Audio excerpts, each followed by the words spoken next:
Bien, alors écoutez, je vais donc prendre la parole en premier en tant que président de la Société d'études anglo-américaines des XVIIe et XVIIIe siècles. Donc, mesdames et messieurs, chers collègues, je vous souhaite la bienvenue au colloque annuel de la Société d'études anglo-américaines des XVIIe et XVIIIe siècles, qui, comme vous le savez, est consacré cette année à cartes et cartographies dans le monde anglophone, map and mapping in English-speaking countries. Inutile de vous dire que nous sommes en webinaire, tout le monde s'en est rendu compte et pour les raisons que nous connaissons. Je remercie le comité scientifique, le comité d'organisation et au premier chef, les trois porteuses du colloque, j'ai nommé Emmanuel Peraldo, Karine Lounissi et Agnès Trouillet, qui ont réussi à mener ce projet à bon port dans des circonstances extrêmement difficiles pour rester dans la litote.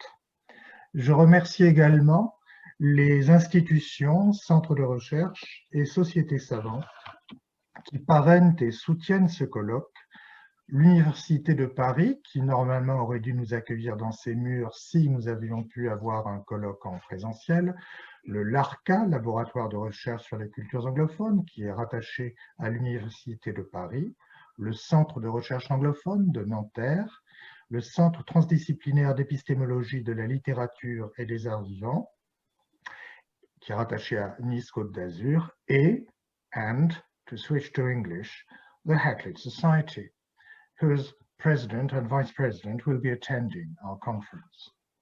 It is worth stressing that it is the second time the XVIIIth Society has taken part in a conference in France, after a highly successful Cook conference last year, and I trust and hope this is not the last time the XVIIIth will be with us. Thanks to all the efforts of everyone, our yearly conference has been firmly placed on the map. We are still collectively under a very dark cloud, that of the pandemic. But even the darkest of clouds has a silver lining. In the present case, our conference has never attracted so many participants, close to 200 from all over the globe. For a geographically minded conference, this is not too bad, I think. Enjoy the conference. Très bon colloque à tout le monde. Et je passe la parole à Emmanuel Peraldo. Merci. Merci beaucoup Pierre. Bonjour à tous et à toutes et bienvenue à cette conférence annuelle de la Société XVIIe-XVIIIe. Pour des raisons évidentes liées à la pandémie mondiale, ce colloque peut être diffusé dans le monde entier, ce qui est un atout très important, mais ce qui explique aussi que toutes les communications vont se faire en anglais. Or, la Société XVIIe-XVIIIe est une société française, donc je voulais commencer par ces quelques mots en français. Évidemment, ces quelques mots en français seront repris ensuite par Karine, qui vous donnera la même chose en anglais pour ceux qui ne comprennent pas le français. Et je voulais ajouter aussi que le français est tout à fait bienvenu pour poser par exemple des questions. Et Agnès, dans un instant, vous expliquera le fonctionnement de ces questions. Vous avez sans doute déjà lu des indications par email. Je souhaite tout d'abord vous remercier tous et toutes d'être derrière vos écrans et de soutenir de cette façon notre conférence sur les cartes et la cartographie dans le monde anglophone au XVIIe et XVIIIe siècle. Agnès, Karine et moi-même souhaitons remercier la Société XVIIe-XVIIIe de nous avoir fait confiance et d'avoir accepté notre proposition de colloque. Un merci tout particulier à Pierre Lurbe, son président, pour nous avoir soutenus dans nos décisions. Un grand merci aussi à la XVIIIth Society, qui, comme Pierre vient de le dire, est partenaire de cet événement et nous avait déjà fait l'honneur d'être partenaire du colloque sur Cook l'an dernier. Et un merci tout particulier à Jim Bennett, son président, pour le soutien apporté à la présente conférence. Nous remercions également nos équipes de recherche respectives, le Cette à l'Université Côte d'Azur, le CREA à l'Université de Nanterre et le LARCA à l'Université de Paris. Enfin, je remercie mes deux collègues Agnès et Karine pour cette aventure que nous n'imaginions pas aussi périlleuse, voire acrobatique quand on s'est lancé dans l'aventure. Et je passe tout de suite la parole à Karine Lounissi. Je vous souhaite à tous une très belle conférence. Thank you, Manuel. Hello, everyone, and welcome. So first, we would like to thank all of you for attending the conference. We are grateful to the French Society for the Study of the Anglo-American World in the 17th and 18th centuries for accepting our conference proposal on maps and mapping. We would like to thank Pierre, its president, for his support, as well as the XVIIIth Society, which sponsored this event. Special thanks to Jim Bennett, therefore. We would like to thank our research teams as well, the CTEL at Université Côte d'Azur, the CREA at Université Paris-Nanterre, and the LARCA at the University of Paris. We are really pleased that this conference can take place thanks to technology and that people from all around the world can attend it. So we hope that you will enjoy the conference. Now, Agnès Trouillet will welcome you too and remind you of important information for the panels, keynotes, and other moments of the conference. Thank you. Good morning, everyone, and welcome. I just realized that my email is still working and blipping, and I had tried to mute it. Obviously, it didn't work, so I'm doing it again before I start explaining the guidelines to you. Well, so welcome to you all. We are very glad to be able to hold this event. And over the 2 days of the conference, there will be, as you know, but we wanted just to remind you, the 4 sessions of papers, a roundtable, a keynote speech, and a plenary lecture. During the lunch break today, a separate meeting is organized for graduate students, and tomorrow you will be able to attend a book club.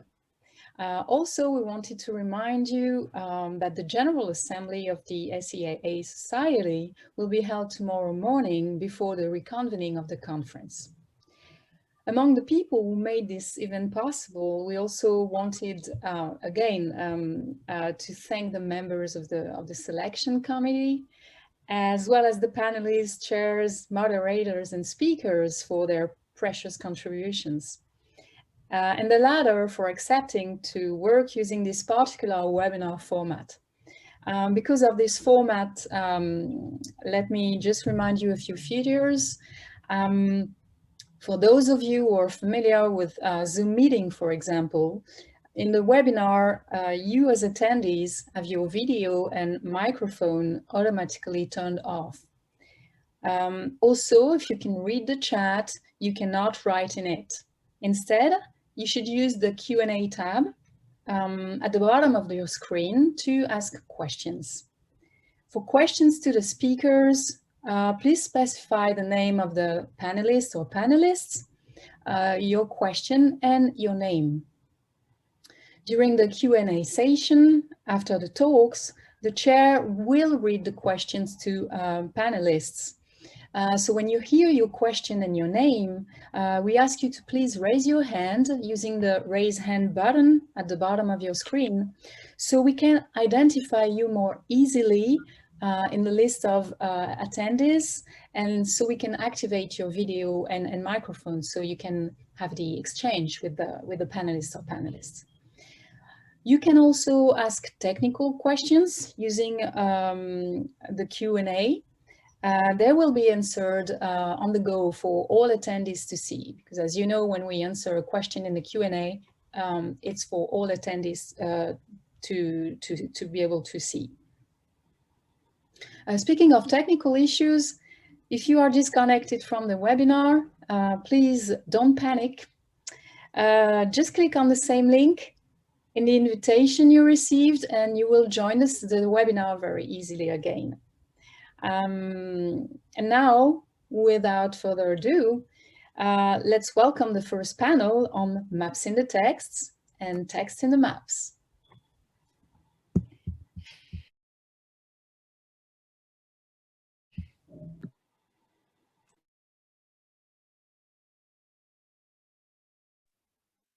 Charmin, you need to put your mic on again, I think. Thank you. Okay.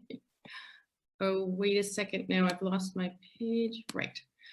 Thank you. Thank you, everybody. Good morning, everybody. Welcome to session number 1, Maps in the Text, text in the maps. We have 4 papers in this session, and we will be taking questions, as Agnès has pointed out, at the end at 10:30. My name is Lynn Meskill. I'll be chairing, and I now have the pleasure to introduce our panelists to you. Our first panelist, Chloe Fairbanks, is a doctoral student at the University of Oxford. Her research considers Shakespeare's role in early modern nation-making through the lens of eco-criticism and spatial thinking. Her work focuses on emerging conceptions of national identity and how specific localities can inform our understanding of the politics of land and its husbandry. Louise McCarthy is a 4th-year student at the École Normale Supérieure de Paris-Saclay and has an agrégation in English. She is currently a French lectrice at Queen's College, Cambridge. Her MPhil research on company maps in the early modern period is being conducted under the supervision of Laden Niayesh at the University of Paris. Laden Niayesh is professor of early modern studies at the University of Paris and a member of the Larker Research Center. She is currently a visiting fellow at Exeter College, Oxford. Her research focuses on early modern travel writing and travel drama. Her recent publications include 3 romances of Eastern conquest, published by Manchester University Press 2018, and a collective volume, Eastern Resonances in Early Modern England, co-edited with Claire Gallien by Palgrave Macmillan 2019. Julien Nègre is Associate Professor of North American Studies at the École Normale Supérieure de Lyon. His research focuses on the place of maps and mapping in American texts from the 18th to the 21st century. He has published articles on William Byrd, James Fenimore Cooper, Herman Melville, Henry David Thoreau, and Jack Kerouac. His book in French on Thoreau's maps, entitled The Surveyor and the Saunterer, was published in 2019. He is also a co-editor of Thoreau Beyond Borders, New International Essays on America's Most Famous Nature Writer, published by University of Massachusetts Press just last month in December of 2020. And our 5th and final panelist, Amélie Derome, is a 5th-year British Literature PhD Fellow at Aix-Marseille University.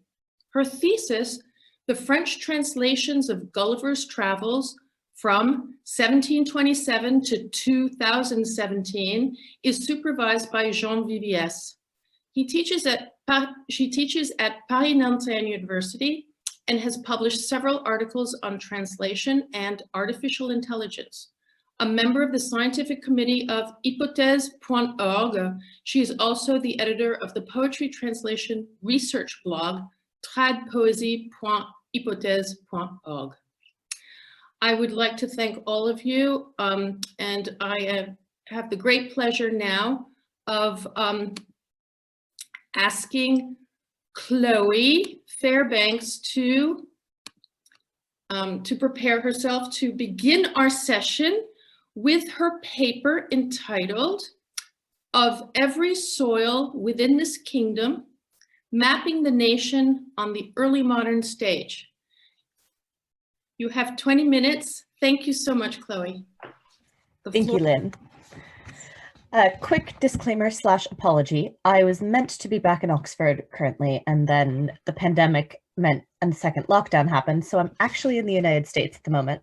So if I seem incoherent or not with it at any point, please believe that I am normally much more with it. It just happens to be 3 o'clock in the morning, so my apologies for that.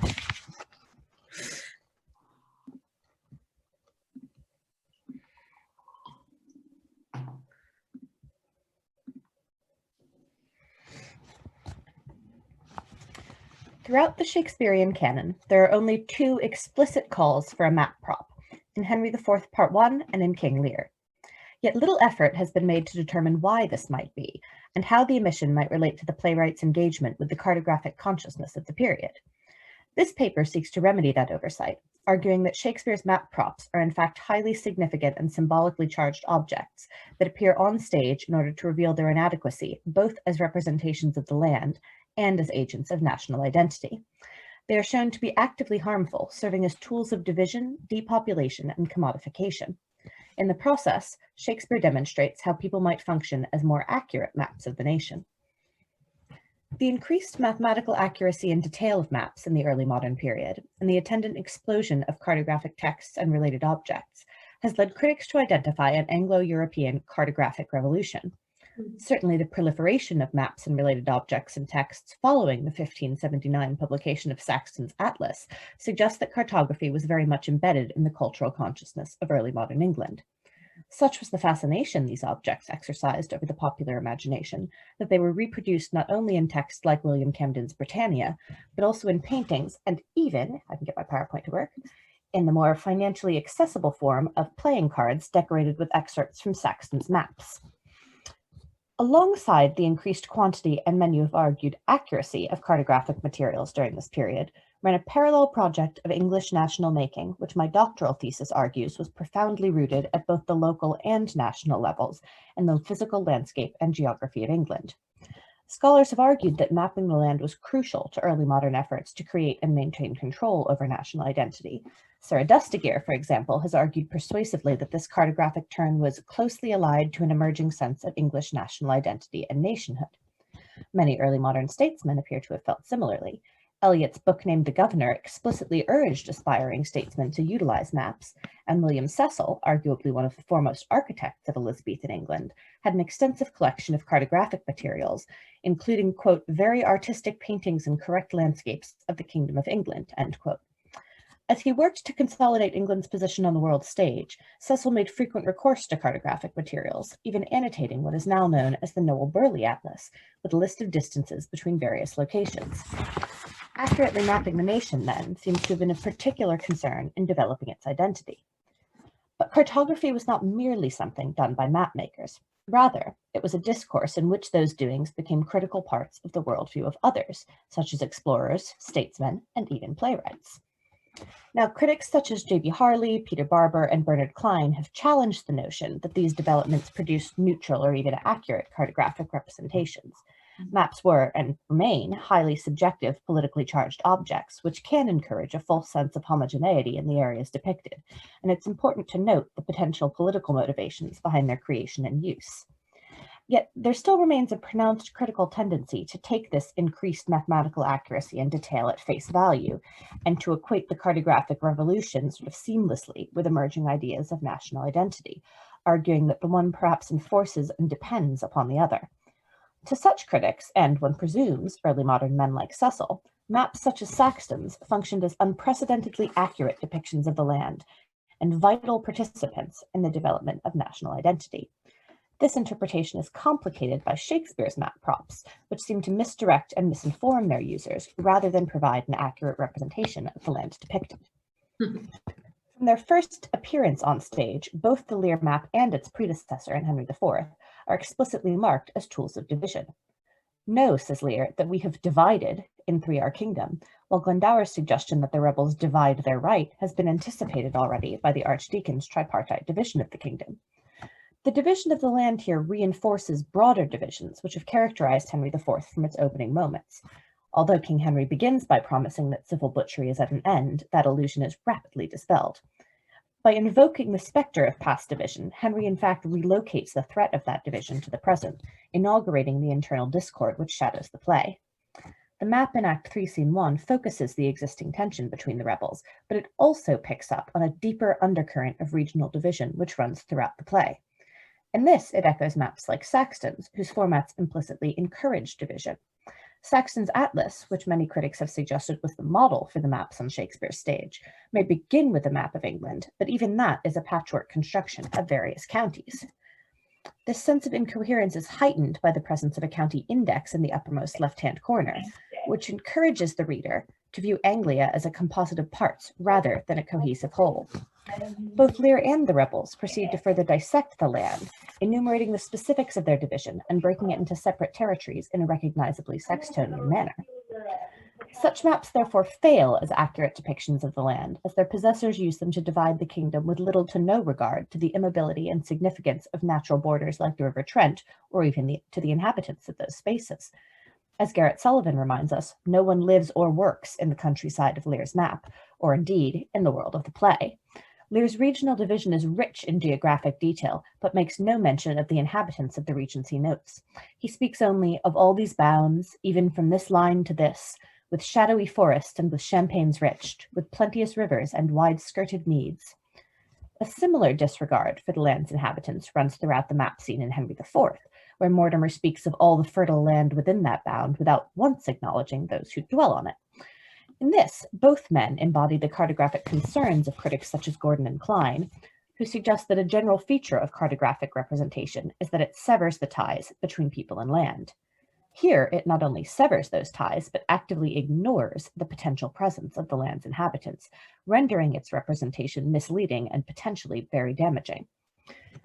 In fact, a major component of the harmful nature of such maps appears to be their divisive conversion of inhabited space into measurable place.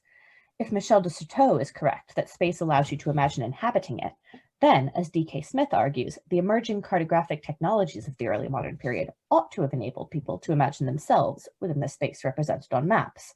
But neither the Lear map nor that in Henry IV encourage this. Instead, the land is figured almost solely as a commodity. Now you can see on the screen two quotes, both utilizing the word limit from the two texts. And in early modern England, the word limit could refer both to the bound or border of a country and to a portion or share belonging to someone.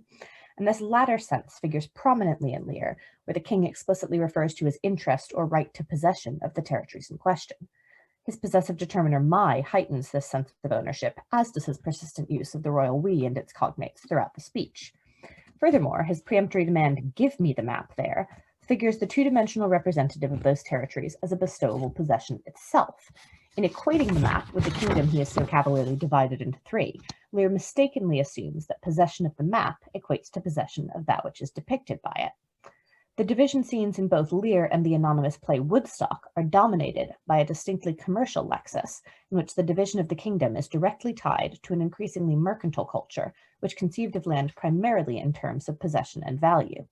A similar disconnect appears in Woodstock, which alongside Henry IV and Lear is one of the few early modern plays to feature a physical map explicitly on stage. Apart from one glancing reference to the puissant armies Bushy and his cronies promised to raise on Richard's behalf, the inhabitants of the kingdom are conspicuously absent. Although maps offered an increasingly accurate way of measuring and visualizing the land, then they could also enable a fiction of possession, cultivating what Bernard Klein sees as essentially a rhetoric of property. It's precisely this fiction which I argue Shakespeare is exposing by demonstrating the fallibility of map props. Shakespeare's dismantling of the map's representational power participates in a broader undercurrent of cartographic skepticism in early modern England.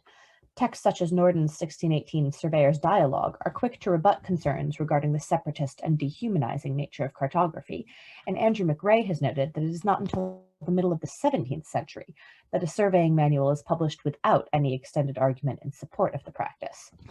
The quantity of these publications and the apparent continued necessity of their arguments suggest that Norden's farmer was not alone in finding the cartographic revolution profoundly troubling.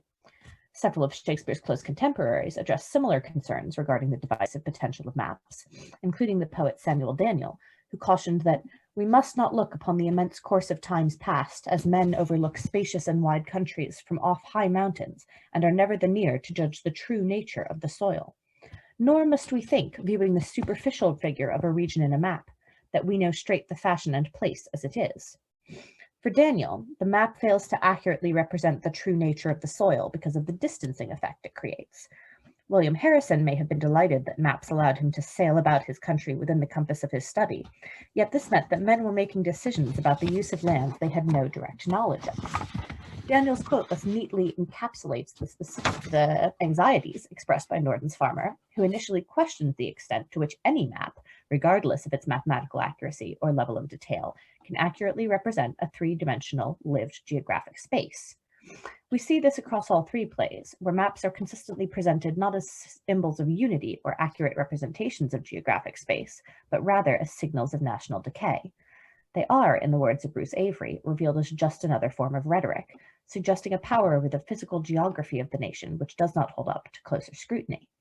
Yet if Shakespeare's map props exist only to demonstrate their inadequacy, the question arises as to what replaces them as representations of both national identity and land. In early modern England, both personal and national identity were determined by their relationship to the physical land, the soil of England. As John Speed wrote in his Theatre of the Empire of Great Britain, "The state of every kingdom seems to me to represent the human body, the particular members, veins, and joints, I mean the shires, rivers, cities, and towns." For Speed and his contemporaries, the human body effectively served as a living map of England, constructed like and composed of the physical soil that constituted the nation. His comparison took literal form in various anthropomorphic maps produced during the period, among them Munster's Europa Regina, an anonymous engraving potentially of Queen Elizabeth as Europa, and the frontispiece to Michael Drayton's Polyolbion, which depicts Britannia clad in what appears to be one of Saxton's maps. The idea of man as an embodied map seems to have held considerable cultural currency, lending weight to Philip Armstrong's assertion that countries, nations, and empires, and implicitly their inhabitants, became maps and were read and rewritten as such. Within this framework, then, Shakespeare's characters can function as alternative and perhaps more accurate maps of the nation.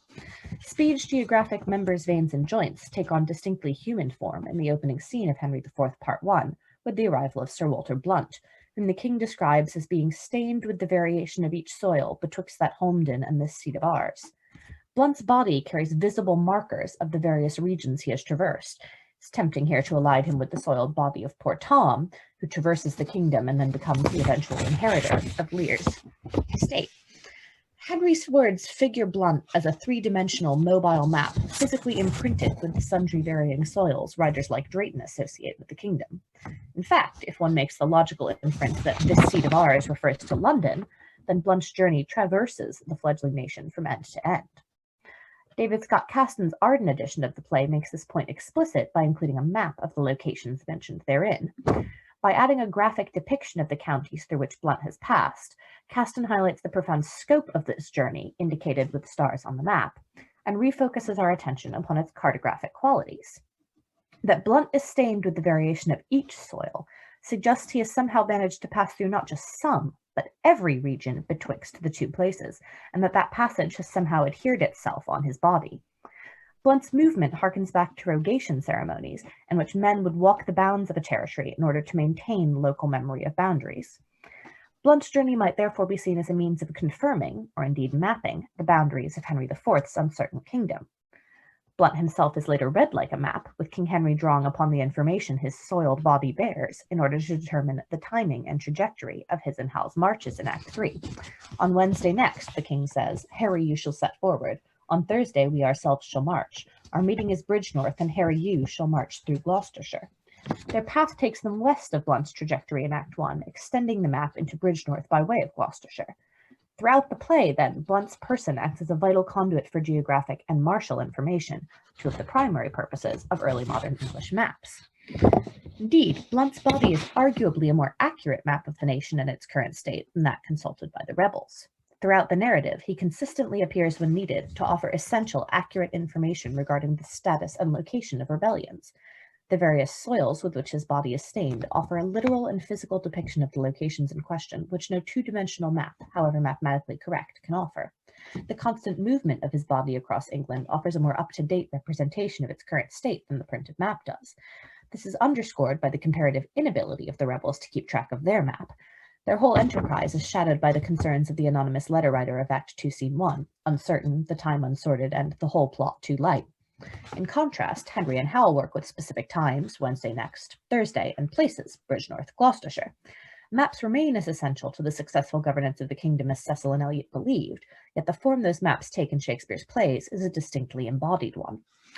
These embodied maps find an analogue on the early modern stage, which critical consensus suggests was a place of fairly minimal scenery, in which a verbal reference could easily have been sufficient, if not necessary, to establish a scene's location. The characters speaking thus act as a kind of map for the audience, offering vital locational information and grounding them in the place of the scene. Indeed, one of Sidney's criticisms of drama and the defense of poesy is that the player, when he cometh in, must ever begin with telling where he is, or else the tale will not be conceived. Russell West goes so far as to suggest that when a character, having identified a location by his presence on stage, makes his exit, that location exits with him. This sense is particularly prominent in the histories, which are peopled with landed noblemen whose names reference their relation to various regions, such as Kent or Gloucester. These men offer a living personification of Saxon's atlas, containing within themselves the land from whence they take their names, as well as the nation of which that land is a constituent part. With their lineal and physical connection to the land, Shakespeare's characters can offer a more accurate depiction of it than the painted paper of which Norden's farmer spoke so derisively. Contemporary parliamentary accounts accord with this perception. One MP argued in 1593 that every one of them represented 1,000 of men, suggesting that each MP effectively served as a map that represented their region's inhabitants. MPs seem to have sincerely believed that they occupied a virtual space representing the whole realm, with one arguing in 1571 that human maps were superior to printed ones, because the latter were simply imperfect signs, whilst humans fully embodied their native boroughs and shires. His view perfectly encapsulates the attitude I contend Shakespeare had towards map props, and suggests a contemporary source for the playwright's transferal of map-like qualities to his characters in the histories. Not only were the actors on stage representations of their native boroughs and shires, but so too were the members of the audience, drawn from a wide variety of regional places of origin and from a substantial cross-section of early modern society. There may have been differences between those members, vividly illustrated in the four captains scene in Henry IV, as well as the various rebellions plaguing the Henry IV plays, but within the compass of Shakespeare's globe, they become part of a larger common culture, part of Shakespeare's choreographic and cartographic project to legitimate the complications and tensions of the emerging nation state. Margreta de Grazia has written of the graveyard scene in Hamlet that everything, props, dialogue, gesture, combines to convert the floorboards to elemental earth. So too in Woodstock, Henry IV, and even King Lear, and the earth to which those floorboards are converted is that of our country or native soil. Thank you.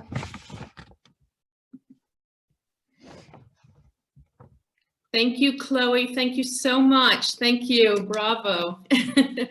I'd like to introduce our next speaker. Okay. In fact, we have two speakers. We have a joint paper now.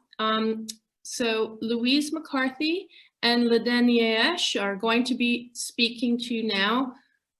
Cartography as propagandist design, from company maps to Prince Henry's Virginian maps, 1613 to 1614. Thank you so much. You have the floor. Thank you very much. And we will have the floor as soon as I manage to share my screen. There it is. Da-da-da. Yeah. Do you see my screen, friends? We do, Ladan. Oh, fantastic. Perfect.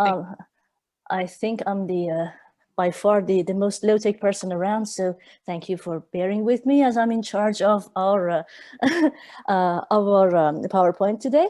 Okay, thank you very much. I would like to start this presentation with, the obvious. One of our received ideas about Stuart Court masks. People tend to think that Stuart Court masks were lavish, expensive, and essentially self-congratulatory entertainments organized by and for the court. For the purposes of our paper, however, we will rather approach them as courtly negotiations, to use Martin Butler's phrase, that is to say, a means for various influence groups to interact with king and court. More specifically today, we will be looking at a set of lobbying activities around the court launched by the Virginia Company, taking the form of company-sponsored maps, as well as of mask designs and costumes, taking stock of those maps' rhetoric and symbolism. Now, a word about the Virginia Company. Chartered in 1606, that is 1 year before the foundation of Jamestown, the Virginia Company attracted by far the largest number of gentry subscribers and officers compared to England's other international trade companies. One reason for this may be that the Virginia Company did not only promise commercial profit to its investors, as the East India Company did, for example, but it also offered more glamorous prospects of colonization and spectacular exploration, which would appeal more to gentry and nobility. Suffusing company propaganda in its various forms, cartographic rhetoric offered the advantage of being a meeting point for the expectations of those various target groups, from merchants and speculators who would be looking at commodities and mining prospects, to nobles and gentlemen who would be looking at prospects for conversion and colonization and opportunities to counter Spanish rivals in the New World. But to get the full measure of the cumulative discourse of maps, which provided a multi-directional promotional tool, perhaps it's best to start with a practical example. This is what we will be doing now by looking at one of the most impressive early achievements of company-sponsored mapping in relation to the New World. That's the Tatton and Wright map. And my co-conspirator, Louise, is going to be talking to you about that one. Over to you, Louise. Thank you. So the so-called Tatton and Wright map is the product of a collaboration between the celebrated hydrogeographer Gabriel Tatton and the English engraver Benjamin Wright. This map was made in England in 1600, the same year the East India Company was chartered, and 6 years prior to the chartering of the Virginia Company, which was already enjoying active encouragement from its early promoters.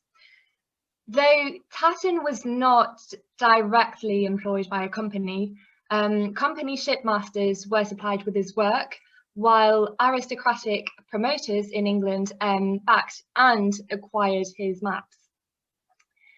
The full title of the map is provided in Latin by a cartouche towering over America. And this informs the viewer that the map reflects the current state of English knowledge of the New World, whose visualization is, I quote, exacta absoluta, absolutely precise. So the first impression upon viewing this map is one of profuseness and confusion. As with other company-sponsored maps from the early 17th century, this map blends practical knowledge deriving from experience with frozen worldviews inherited from tradition. Cartographic conventions of the time helped shape an image perceived as truthful, including structural features such as rhomb lines, indications of scale, along with references to septentrions, occidents, and orients in the frame lines. In that respect, it is tempting to read the map as a reliable guide for merchants and their seafaring envoys. Yet, it seems difficult to account for the raison d'être of this map solely in pragmatic terms. The very scope and scale of the map are problematic. However, they're also telling. The maps of areas which companies set their eyes on were usually limited in scope. The Tatton and Wright map offers neither a complete worldview nor a detailed regional mapping. Its intermediate scope precludes the map from showing key information on sea routes across the Atlantic on the micro level or on harbours and local geography on the macro level. So the zone of interest delineated here includes the coastal area between northern French-held territory and vast swathes of land under Spanish control in the south. On this map, the threatening Nova Hispania looms large, while space is saturated with Spanish toponyms and urban settlements. However, the upper part of the map, characterized by a toponymic blank, calls for English initiative. Now, why would an English map, sponsored by an English company, focus on an area dominated by the Spanish?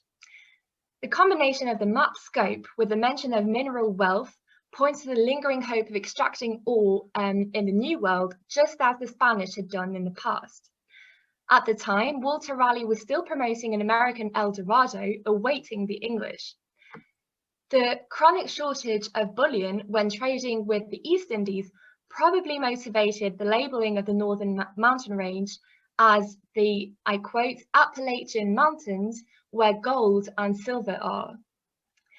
Vague as the description may seem, it entertained the hope to establish lucrative mines in parts of America not yet covered in Iberian toponyms, a hope which persisted as long as Raleigh had a head on his shoulders.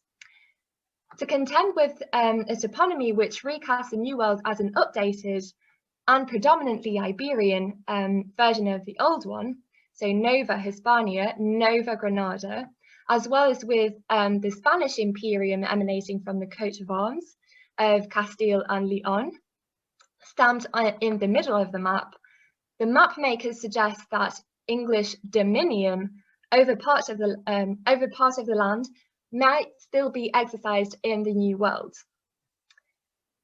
So the Tatton and Wright map also showcases few obvious resources, but a careful observer may identify at least 3 different sources of wealth. The sea and rivers offered resources in fish, which could be found, for example, in the Sinus Mexicanus, for example, but profit margins were limited. Mountains, as potential sites of ore, offered economic opportunities as well. Less obviously so, but of equal interest to English investors, empty land was also an alluring asset. Its fertility and abundance are primarily suggested by the ornamental fruit hanging from the cartouche. But little is said of where and how exactly to find profitable commodities in America. So the map seemingly dramatizes an English dilemma. Should maps represent abundance and fertility, or promote an image of the virgin and empty land? This tension may be resolved if one interprets cartographic blanks and silences differently. The American landscape is hardly envisioned for what it already has to offer. Though maps are usually understood as spatial representations of objects defined by a unique location, temporally constructed spatiality seems to define company-sponsored maps. Company interests and activities were inherently forward-looking, seeking to fulfill a potential observed in nature. Thus, aspiring investors and supporters at court were not invited to gaze upon nature for what it was, but for what it could be. The map was designed not only to persuade, but also to redirect a certain course of action, spurring viewers into investing, for example, and in that respect qualifies as a promotional, if not propagandistic, piece of discourse. And that is all for me on the Tatton and Wright map, and I will let my colleague discuss the masks. Thank you very much. So, like much of the promotional material produced by trade company circles, the Tatton and Wright map cumulates what Patricia Crouch calls, I quote, the nation's conflicted and in many ways incoherent vision of the Jacobean Virginia enterprise. Crouch uses that phrase, not about a map, but about a map-inspired court entertainment. That's George Chapman's memorable masque, the first title that you see here on this page. It was prepared as part of the 1613 marriage celebrations for James I's daughter Elizabeth and the Protestant Elector Palatine Frederick. That masque belongs to a set of 3 aristocratic wedding masks that you see on this slide, performed around the same year, 1613-14, and including similar cartographic Virginian features. The other 2 are Thomas Campion's Masque of Squires and the anonymous Masque of Flowers, both performed at court for the Somerset wedding. As Crouch explains about the memorable masque, 3 satellites of production and patronage interact in these masques. And you see the 3 of them on this slide. First of all, prominent members of the Virginia Company who sponsored the masque, especially through their Inns of Court circuits as far as the memorable masque is concerned. Second, the courts of the recently deceased Prince Henry, that's James I's son and heir, who was unofficial patron of the Virginia Company and chief promoter of an anti-Spanish Protestant alliance. And finally, the court of James I himself, the masque's ideal spectator, the one who established the terms under which the Virginia Company of London operated. Accordingly, the central conceit of the memorable masque involves a group of would-be Virginian princes and sun-worshipping priests who were traveling to Britain on an island made of a gold mine to offer their riches to the Sun King James I and to accept conversion at his hands. To give you an idea of Inigo Jones's scenography, here's an extract from the mask's climactic moment of revelation. I will have to apologize for the sake of brevity. I will not read my quotes. Sorry to ask you to be interactive. I have a couple of quotes, but I'm not going to read them. Anyway, so that's proof to what I'm mostly showing the quotes as proof of what I'm saying. Unfortunately, no sketch has survived for this scenery. The best we have to illustrate these moments is Inigo Jones's sketch for a torchbearer's costume, that I'm going to show to you here. It's, and we can imagine this costume placed on the set like a rich vignette on a map of golden islands and golden mines on the set. It's worth mentioning also that the performance was preceded by a procession of the pseudo-Virginian visitors through the streets of London. Again, I don't have an exact visual to show to you. This is the nearest equivalent I could find, but this gives us an idea of what the procession looked like as the pseudo-Virginians progressed from the Inns of Court, sponsoring the entertainment, to the Royal Palace of Whitehall, the Palace of Whitehall and its banqueting house, there I am, where King and Court would be watching the show. The Mask of Squires, to say a word about that one, was equally performed in the same location at Whitehall, and it also involved another spectacular shift of scenery. That time, the spectators first saw a seacoast and promontories for the anti-mask, with a confused dance of the four continents in which America appeared in Virginian habits. The anti-mask ended when this confused allegory of a world map shifted to give way to a view of London and the River Thames for the final harmony of the mask proper. This is the quotes you have on the page here. Again, no sketch of the decor has survived, I'm afraid. So the best I can show is the analog provided by Inigo Jones for a later mask, giving us a view of London with the River Thames in the background. Now, as far as the Mask of Flowers is concerned, that one implied for its anti-mask a challenge between the satyr Silenus and the Floridian god Kawasha on the respective merits of wine and tobacco. Again, the scenery mapped the tension visually through the perspective view of a city, that's the quote you have here, with battlements and temples on either side dedicated to the two contenders, Silenus and Kawasha. Besides obvious common points in terms of Virginian costuming, we can imagine lots of gold and feathers involved in each case. What the three masks prominently share is their translational value, bringing a new world visual geography to London and or revealing a recognizable London scenery underneath the map of alienness. Just as the annotations on the Tatton Wright map translated geographical difference into familiar names, remember Nova Hispania, Nova Granada, etc., and reclaimed that novelty by stamping it with an imperial seal from the old world, well, in the same way, the memorable mask translates the geographic difference of its maskers by attributing their traveling gold mine to the classical god of wealth, Plutus, who's the figure introducing the entertainment. The mask further calls the sun-worshipping priests Phoebades, after the classical god, sun god Phoebus, and makes them parade through the streets of London like a promising printed map that would circulate among potential subscribers. Likewise, in the Mask of Squires, the confused animation of the four continents dancing the anti-mask reaches stability and order once a perspective map of London and the River Thames is provided as the destination for the riches of the world to converge. Similarly, the contention between the old world god of wine, Silenus, and the new world god of tobacco, Kawasha, in the Mask of Flowers, eventually gives way to the generic flower garden of the mask's title, as a traverse is drawn to reveal a vision of abundance and harmony at the heart of the royal palace in London. The translational value of the Tatton Wright map extended to the conventions used in it to feature Indian localities. Indian-sounding place names, as you can see here, came with generic images of towns and cities based on European representational codes, as if they were already claimed for Europe. Like the cartouche of Indian heads was used along with fruits and leaves as both decoration on the map's title and as potential commodities put forward for advertisements. In the same manner, the Virginians of the different masks are right from the start translated and recuperated into European codes and hierarchies, placed in classically looking architectural frames, complete with Greek and Roman divinities to allegorically redefine and claim their territory and possessions.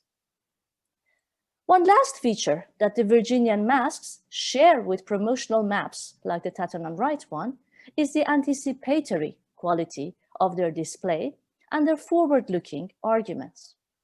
Just as the vague promises and blanks on the map came as an invitation to take what was there for the seizing, court entertainments presented visions always about to materialize for the spectators, chief among whom obviously the king, on whose central perspective the architectural device of the map focuses by definition.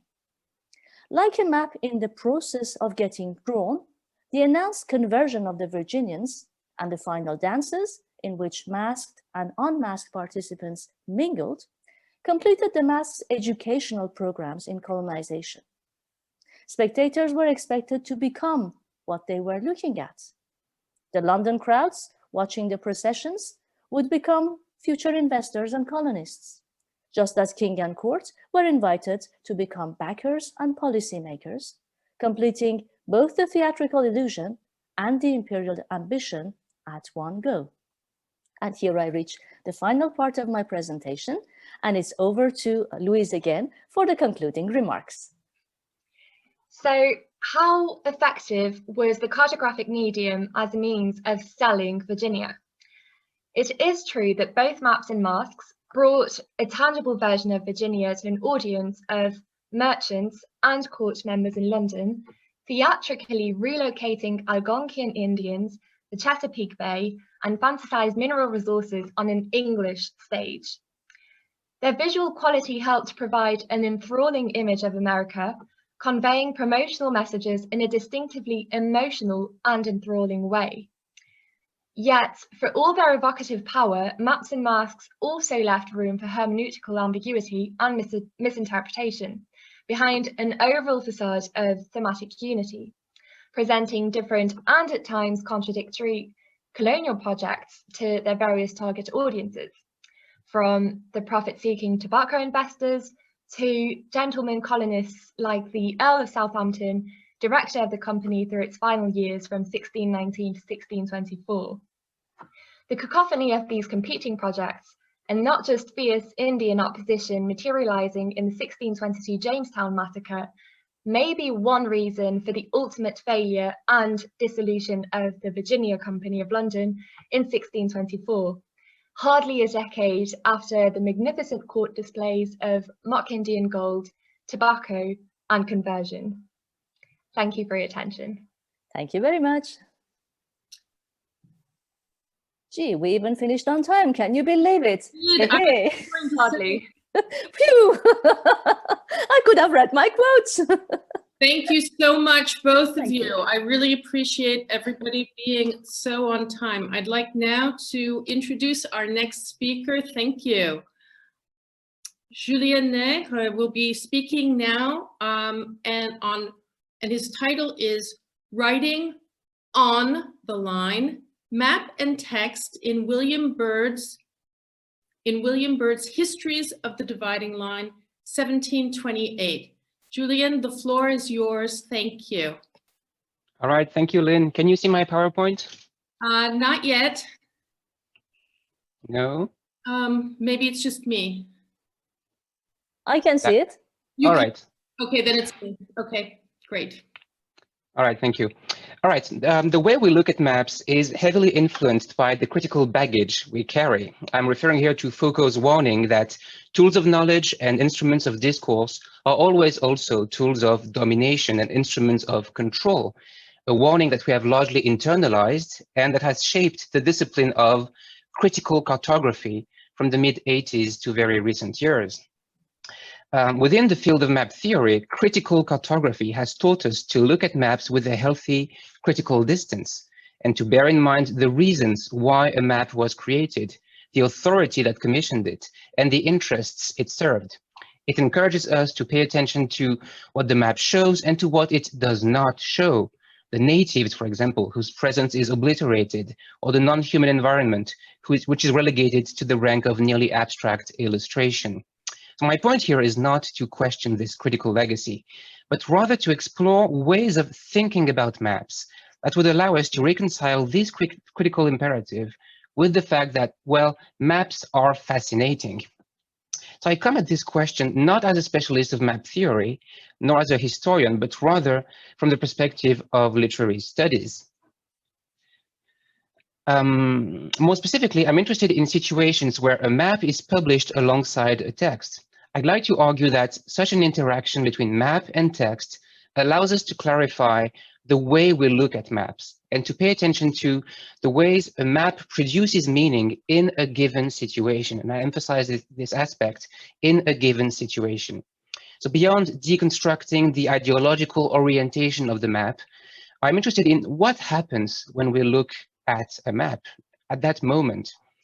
This approach is in the continuity of the processual turn described by Kitchen, Dodge, and Perkins in 2009, and which focuses on the ontogenesis of the map, how a pattern of ink on paper becomes a map, and how it is determined not so much by the map maker, but rather by the user, by the situation in which it is read, and even by the very gestures performed by the person who is holding it, like folding, cutting, annotating the map. This attention to materiality is also related to Tania Rossetto's object-oriented cartography, in which she looks at maps as things. So in order to unpack the complex ways in which a map acquires and produces meaning in a given situation, I examine a text which comes to us accompanied by a map, whose presence seems perfectly natural at first sight, but problematic under scrutiny. So William Byrd's Histories of the Dividing Line betwixt Virginia and North Carolina offers an account of the 1728 surveying expedition tasked with determining the exact location of the straight boundary line between the two colonies and marking it on the ground. William Byrd II of the Westover plantation on the James River in Virginia was a wealthy plantation owner and a prominent Virginia politician. He took part in the expedition as one of the two commissioners appointed by Virginia, together with the two commissioners appointed by North Carolina, 4 official surveyors, 2 appointed by each colony, and a group of approximately 40 men. The expedition was organized in 2 different phases, first in March and April, and then in September and October 1728. So as the plural in the title suggests, Byrd's text is actually a double text, made up of the secret history, in which Byrd offers an account of the expedition, focusing on the rivalries and the incidents, including the less glorious aspects, and on the other hand, the more official history of the dividing line, a longer and more official account produced several years after the first, which includes more details of natural history and ethnographic considerations. Both texts take the form of a diary with separate entries for each day.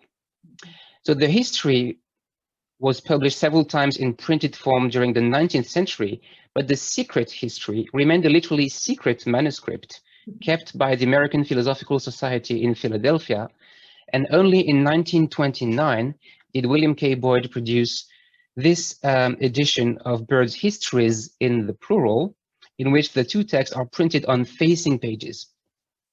This edition was republished by Dover in 1987 and remains the definitive edition of the histories. So I mentioned the details of this complicated textual history because Byrd's text reaches us in a specific form, the dual text offered in the Boyd edition. And for that reason, we are bound to pay attention to the text not only as a content, but also as an object with specific material characteristics. And one of these features is the presence of a folded map at the end of Boyd's volume and reproduced in the Dover edition. This map is a fascinating document and never fails to capture the imagination of the reader when she or he discovers it tucked away at the end of the volume. Making the map visible requires a physical interaction, a direct physical interaction. Your fingers seize the paper. You start to unfold the map slowly, carefully, and strangely enough, what appears first is the end of the line, its final point. As you unfold the map, you retrace the path followed by the expedition, backward, recognizing here and there the name of a creek or a swamp in which some of the incidents related by birds occurred. The map is unexpectedly long, and its format slightly unusual. It's a long rectangle of paper that seems to be the material representation of the arduous journey recounted in the narrative itself. So the question I'd like to explore today is, how do we look at such a document? What happens when such a map is placed alongside a text? And what happens when you unfold it? I would argue that what strikes first is what I would call the obvious relevance of the map. At first sight, there is no question that the map belongs here. To begin with, it is easily legible. It represents the perfectly straight line drawn by the surveyors of the expedition, starting from Currituck Inlet on the coast and on westward until the point on the Dan River where the two parties split. The map immediately appears as a perfect illustration for what the text is ostensibly about, namely the tracing of a straight line on the American continent. This document is also directly connected to the surveying expedition itself. It was signed by the commissioners from both sides at the end of the expedition, including William Byrd. And this is the specific copy sent to the Lord Proprietors of Carolina by Edward Moseley, who was both commissioner and surveyor for the North Carolina party of the expedition. The map was apparently printed from a plate prepared specifically for this edition, and it presents us with a perfectly clean copy of Moseley's original document. And the effect is one of radical clarity. The neat, well-printed outlines are perfectly distinct, and the map is devoid of stains and even of texture. This is congruent with the meticulous survey described in the text, and with the effort to impose clarity and order on a region whose configuration remained very mysterious until that date. So for all these reasons, pairing such a place-based narrative with a map, with this map, seems self-evident.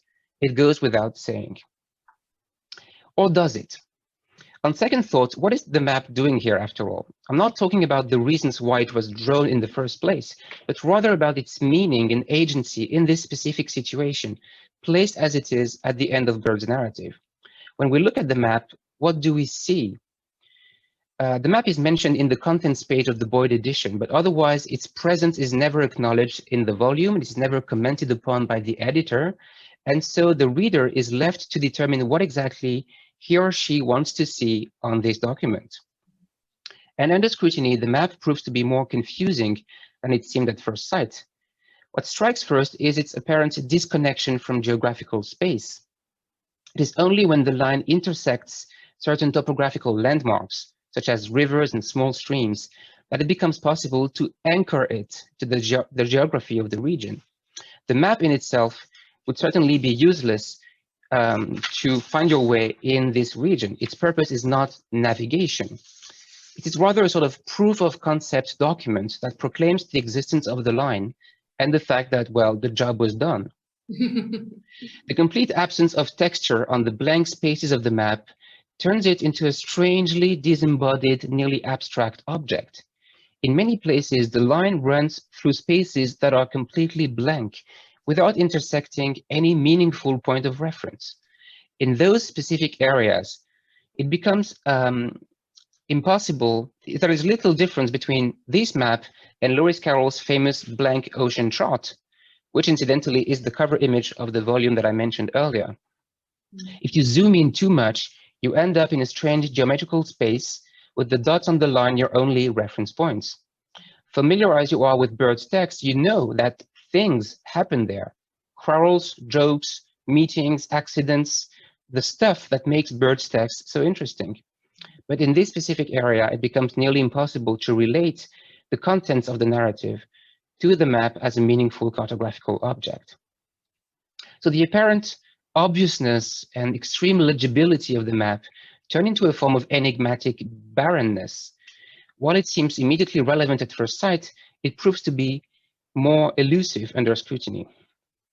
Despite all this, I'm not arguing that the map is completely meaningless, of course. It does convey a certain amount of information, but it does so in reality in a contrastive way. That is to say, when put in relation with other invisible maps. To begin with, the surveyor's map makes sense when compared to earlier maps of the border region before the expedition. So the 1665 charter defining North Carolina's northern boundary clearly stated that the line should run due west. Okay, it's supposed to be a straight line. But most earlier maps, as you can see, offer the more, let's say, fanciful depiction of the boundary. And Moseley's map, by comparison, depicts a neat dividing line. It obliquely emphasizes the value and the quality of the work performed by the surveying expedition. The map also offers a solution to a geographical problem that was at the heart of the intense dispute between the two colonies. The line was supposed to start from Currituck Inlet on the coast and go through a place called Weyanoke Creek. But in the early 1700s, no one knew what this name referred to in the real world. It had disappeared from the local memory. So by way of compromise, a 1715 agreement between the two colonies stated that depending on which river the line would cross during the expedition, it would be diverted northward or southward before running due west again. And this detail is easily overlooked on Moseley's map, but this slight variation at the mouth of the Blackwater River offers a definitive answer to this geographical problem. It was immensely consequential because it also revealed the configuration of the watersheds in this area and the streams on which the colonies could or could not ship the tobacco produced in this region. Another telling detail on Moseley's map is the fact that it does not match the narrative of the expedition offered in Byrd's text. Just as there is not just one, but two different texts in Byrd's histories, there is also not just one, but two maps of the same line in reality. On October the 7th, 1728, the members of the North Carolina party declared that the line that they had run was long enough and that they would put an end to the expedition. Nearly all the Virginians protested and declared that they would keep running the line by themselves. And so the expedition stopped and the surveyors spent 2 days preparing two identical maps of the line as it had been run so far. The map at the end of the volume is a clean copy of this common agreed upon map. But Byrd and his Virginian allies did not stop here, and they kept running the line for 20 more days without the North Carolinians, extending it 72 miles farther west. That's 116 kilometers. A map of this extended line was prepared by William Mayo, who was one of the Virginian surveyors of the expedition. So there are two maps of the same line. The original version of Mayo's map is kept in the British National Archives. It is an old, weather-beaten document that bears the marks of its long history. It was probably drawn by Mayo on the line itself in the forest, then carried back to the Westover plantation and then shipped to London in March 1729. The paper is heavily creased and even torn apart in some places, and the patterns of ink are faded to the point of being barely legible in some places. In his account of the final stretch of the expedition, Byrd keeps mentioning the distant view of the mountains and laments that the weather conditions and the fact that they are running out of food will prevent them from reaching the Blue Ridge Mountains to the west. Characteristically, Mayo's map becomes strangely figurative when it reaches its western extremity, where the silhouettes of the mountains are represented in a dreamlike haze, in a strange echo to the regrets voiced in Byrd's text. This original version contrasts starkly with the clean copy that is available online that was produced in 1887. The texture of the paper and the scars it bears force us to consider what Tania Rossetto calls the map as thing, not just the knowledge that the map makes visible, but the object itself. Mayo's original map brings to the fore the precariousness of the paper document and of the very gesture of inscription. And this in turn colors our reading of the map in Boyd's edition, a map that no longer appears to be cold, purely geometrical, and strangely disembodied, but which acquires a certain texture and a degree of fuzziness.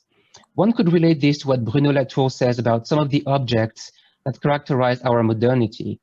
while some like asbestos, for example, have long been perceived as smooth and what he calls bald, we have gradually learned to see them as hairy. That's what he called les objets chevelus or échevelés. Despite its neat and even crisp aspect on paper, the map printed in Boyd's edition thus acquires a certain texture, becomes fuzzy and hairy when read alongside Bird's text. The final point I want to emphasize is the fact that this map is also colored by our retrospective gaze.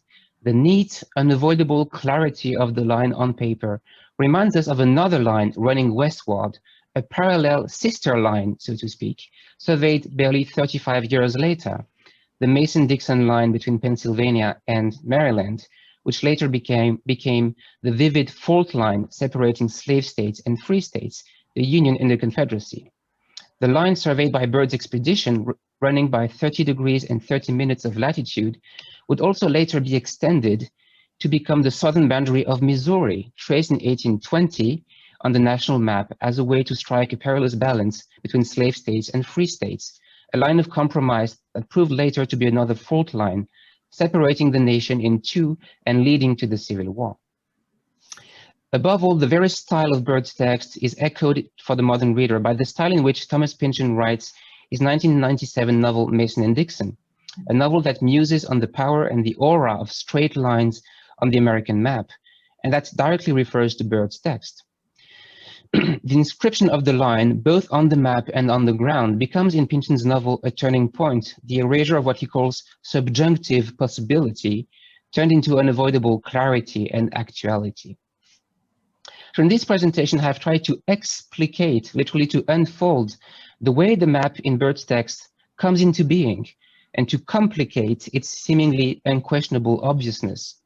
Even though it is a literally straightforward document, the map is more problematic than it seems. Just like the sheet of paper itself, it needs to be unfolded. In his book published 3 years ago, Martin Bruckner famously explores what he calls the social life of maps. He points out that maps are not only geographical tools, but also have an existence within interpersonal relations. They are discussed, shared, hung on the wall, bequeathed to descendants, debated, etc., etc. In much the same way, we could argue that maps live a specific existence when paired with texts. So in keeping with the folded nature of the map, we could call this the different folds of the map. The first fold is the immediate visual impact of the map, the way it triumphantly proclaims the existence of the line, its evident straightforwardness. The second fold corresponds to the moment of disorientation and the realization that the map does not convey a considerable amount of information after all. Straightforwardness is replaced with the form of barrenness. That's the Lewis Carroll stage. The final fold I have described is related to the proliferation of echoes at the periphery of the map itself. The competing maps of the region produced before, during, and after the expedition, the roads not taken, to quote Robert Frost, but also the larger reverberations related to larger events and other texts. This is what we bring to the map, and this is the texture that gives the map its full meaning. Thank you. Thank you so much.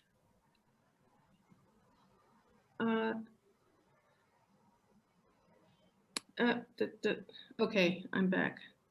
Can you hear me? Yeah. Thank you. Yes, we can. Yes, because I lost my screen for a moment. Julian, thank you so very much. I would now like to introduce our final panelists for the first session. Amélie de Rome will be speaking to you right now of the representation of imaginary lands in French translations of Gulliver's Travels, wiping charts off the map. And I'd like you all to be sure to take notes and prepare your questions for our speakers. Thank you. Thank you very much, Lynn. So since we are living truly odd times, I thought I might start with what seems, or at least at first sight, to be a nonsensical piece of verse to be found in Lewis Carroll's The Hunting of the Snark, and which by a happy accident relates to the previous paper. So he had brought a large map representing the sea without the least vestige of land, and the crew were much pleased when they found it to be a map they could all understand. What's the good of Mercator's, North Poles and Equators, tropic zone and meridian lines, so the bellman would cry, and the crew would reply, They are merely conventional signs. Other maps have such shapes with their islands and capes, but we've got a brave captain to thank, so the crew would protest that he's brought us the best, a perfect and absolute blank. Now, beyond the sheer quirkiness of what appears to be a mock encomium, that is to say, the paradoxical praise of a map which cannot be of any navigating help since it is blank, these three mostly anapestic stanzas, a comic meter, actually weave together the main interrogations at stake when examining the maps published in Gulliver's Travels by Jonathan Swift. So Swift himself was no stranger to the idea of nonsense and often played on impossible phenomena in order to sharpen his satiric jabs. Gulliver's Travels isn't an exception as well to the Dean of St. Patrick's tendency to portray unbelievable or ludicrous scenes as real and likely.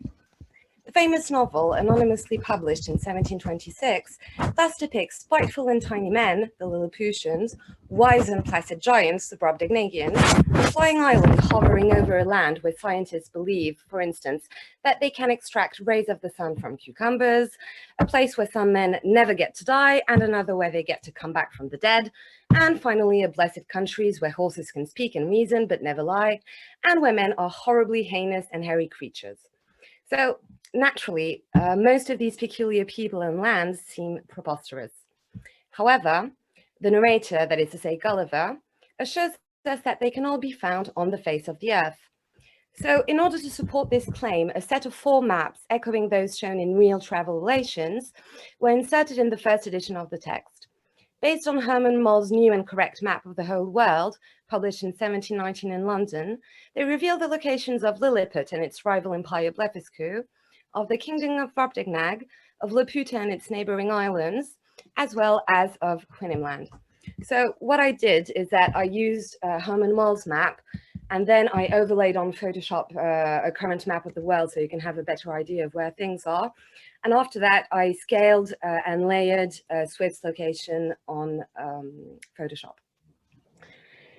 So these 4 maps hence place Lilliput south of Sumatra and north of Tasmania, Brobdingnag at the northeast of California, which strangely looks like Alaska, though it hadn't been discovered yet, Laputa west of Japan, and Quinimland south of Australia. So these maps consist in an attempt to strengthen verisimilitude. These places must be real if they can be situated next to existing territories. It was indeed said that one man was quite surprised that he could not find Lilliput anywhere on an ordinary globe, and a contemporary map published on a hiking website also shows the location of fanciful lands. Yet, the original maps, just like Lewis Carroll points out, are merely conventional signs, placing fiction within the realm of reality and creating a sophisticated play on verisimilitude. The manuscript was indeed anonymously left by Mott's Shop, the publisher, during the night, and was published with a portrait of its supposed author, Gulliver, as well as with a note by an imaginary publisher, Richard Simpson, who pretended that Gulliver was so trustworthy that in his town of Redriff it had become a proverb when anyone affirmed a thing to say it was as true as if Mr. Gulliver had spoken it. The novel hence breaks with fictional conventions, and this phenomenon seems to have troubled its French translators and publishers, who've been particularly ill at ease with the issue of the 4 maps, whose purpose they did not seem to fully grasp. In this respect, they appear to be akin to the crew members from The Hunting of the Snark, who find the many shapes of maps unsettling and applaud the captain for bringing them a perfect and thus empty chart. It indeed seemed easier for French publishers and translators to navigate Swift's fiction without instruments. So how did the French translations of Gulliver's Travels redelineate the borders of fiction and of reality when choosing to omit the original maps? Which strategies did they develop in order to deal with the sense of unease, almost of unheimlich, which the maps had provoked? For brevity's sake, we shall only mention the 5 original and full translations of Gulliver's Travels, which did not use the map. One should, however, be aware that the other 5 hold often heavily modified versions of these. So we'll first describe the original maps, and we will then discuss the editions which did not choose to use them. So, as we just mentioned, the maps to be found in the original edition of Gulliver's Travels play on verisimilitude, presenting both imaginary and existing lands, on the same page and on the same level. Indeed, no pictorial or typographical element can hint to any distinction between the real and the fictional. Surprisingly enough, the supposedly truthful charted toponyms sometimes turn out to be questionable. So, for instance, Brobdingnag is located north of New Albion, that is to say modern California, claimed by Sir Francis Drake for England. And the territory is, both in Moll's and in Gulliver's map, separated from unexplored lands by the Straits of Anian over here. I'm not sure whether you can see my mouse, but just in case. So these straits were first charted in the 1560s and were supposed to form a pathway from the Arctic Ocean to the Pacific.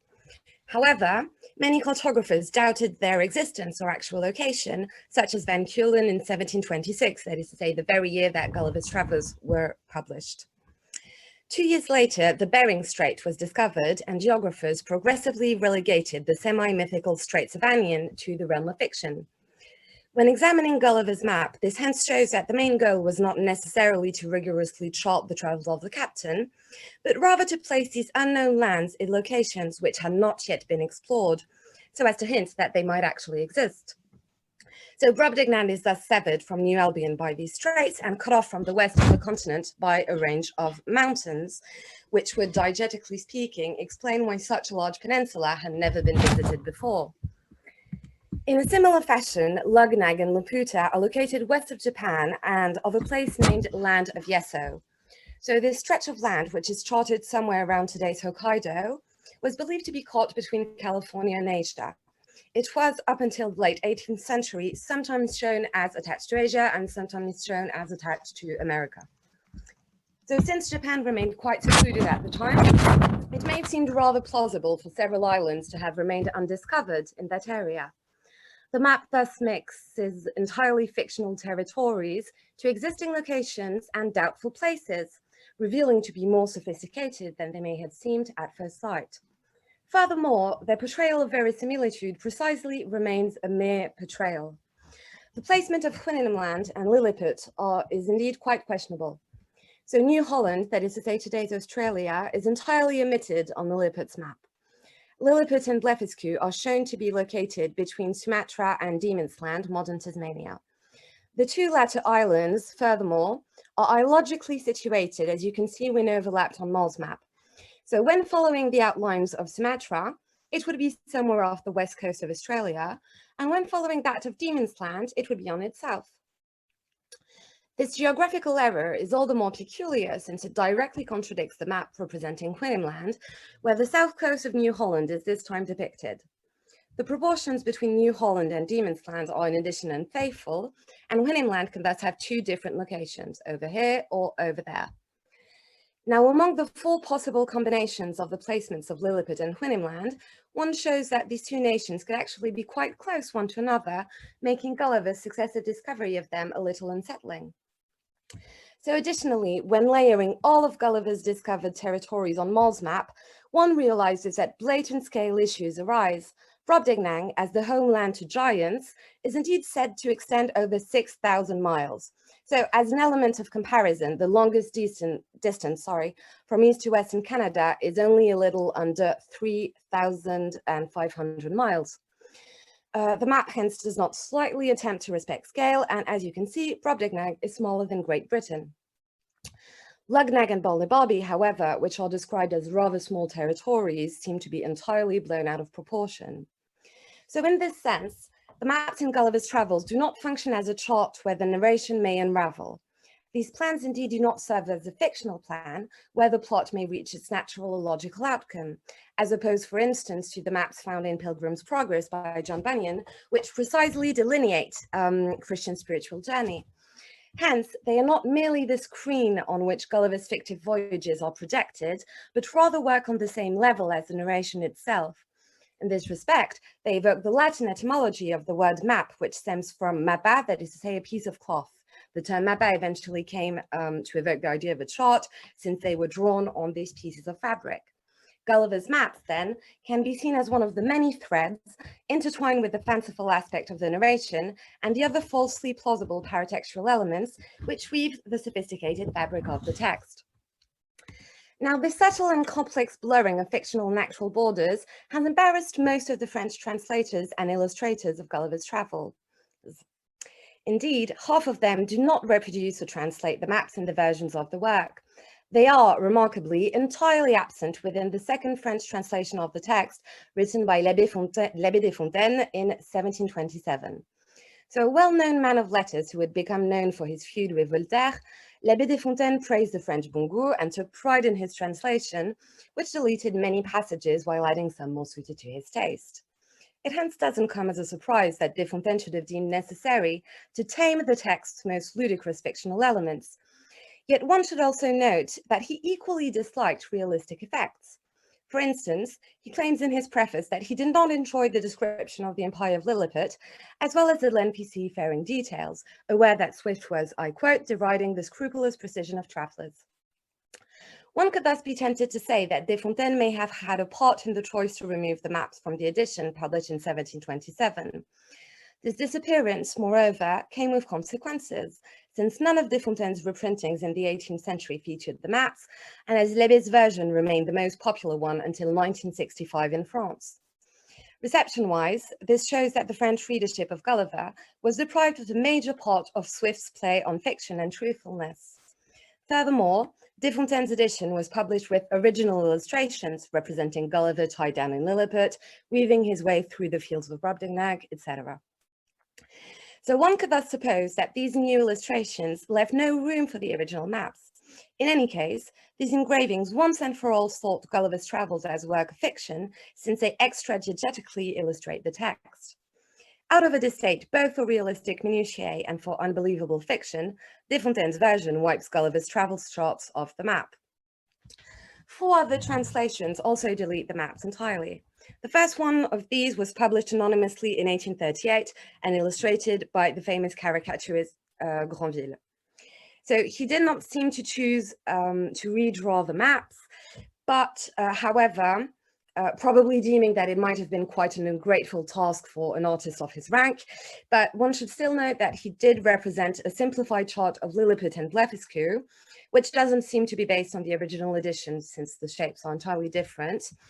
But this map is placed on a parchment hung on a wall above several navigation instruments, and the decorative aspect of the engraving thus, once again, excludes any play on fantasy and reality, since it makes it quite clear that these lands remain figments of Swift's imagination.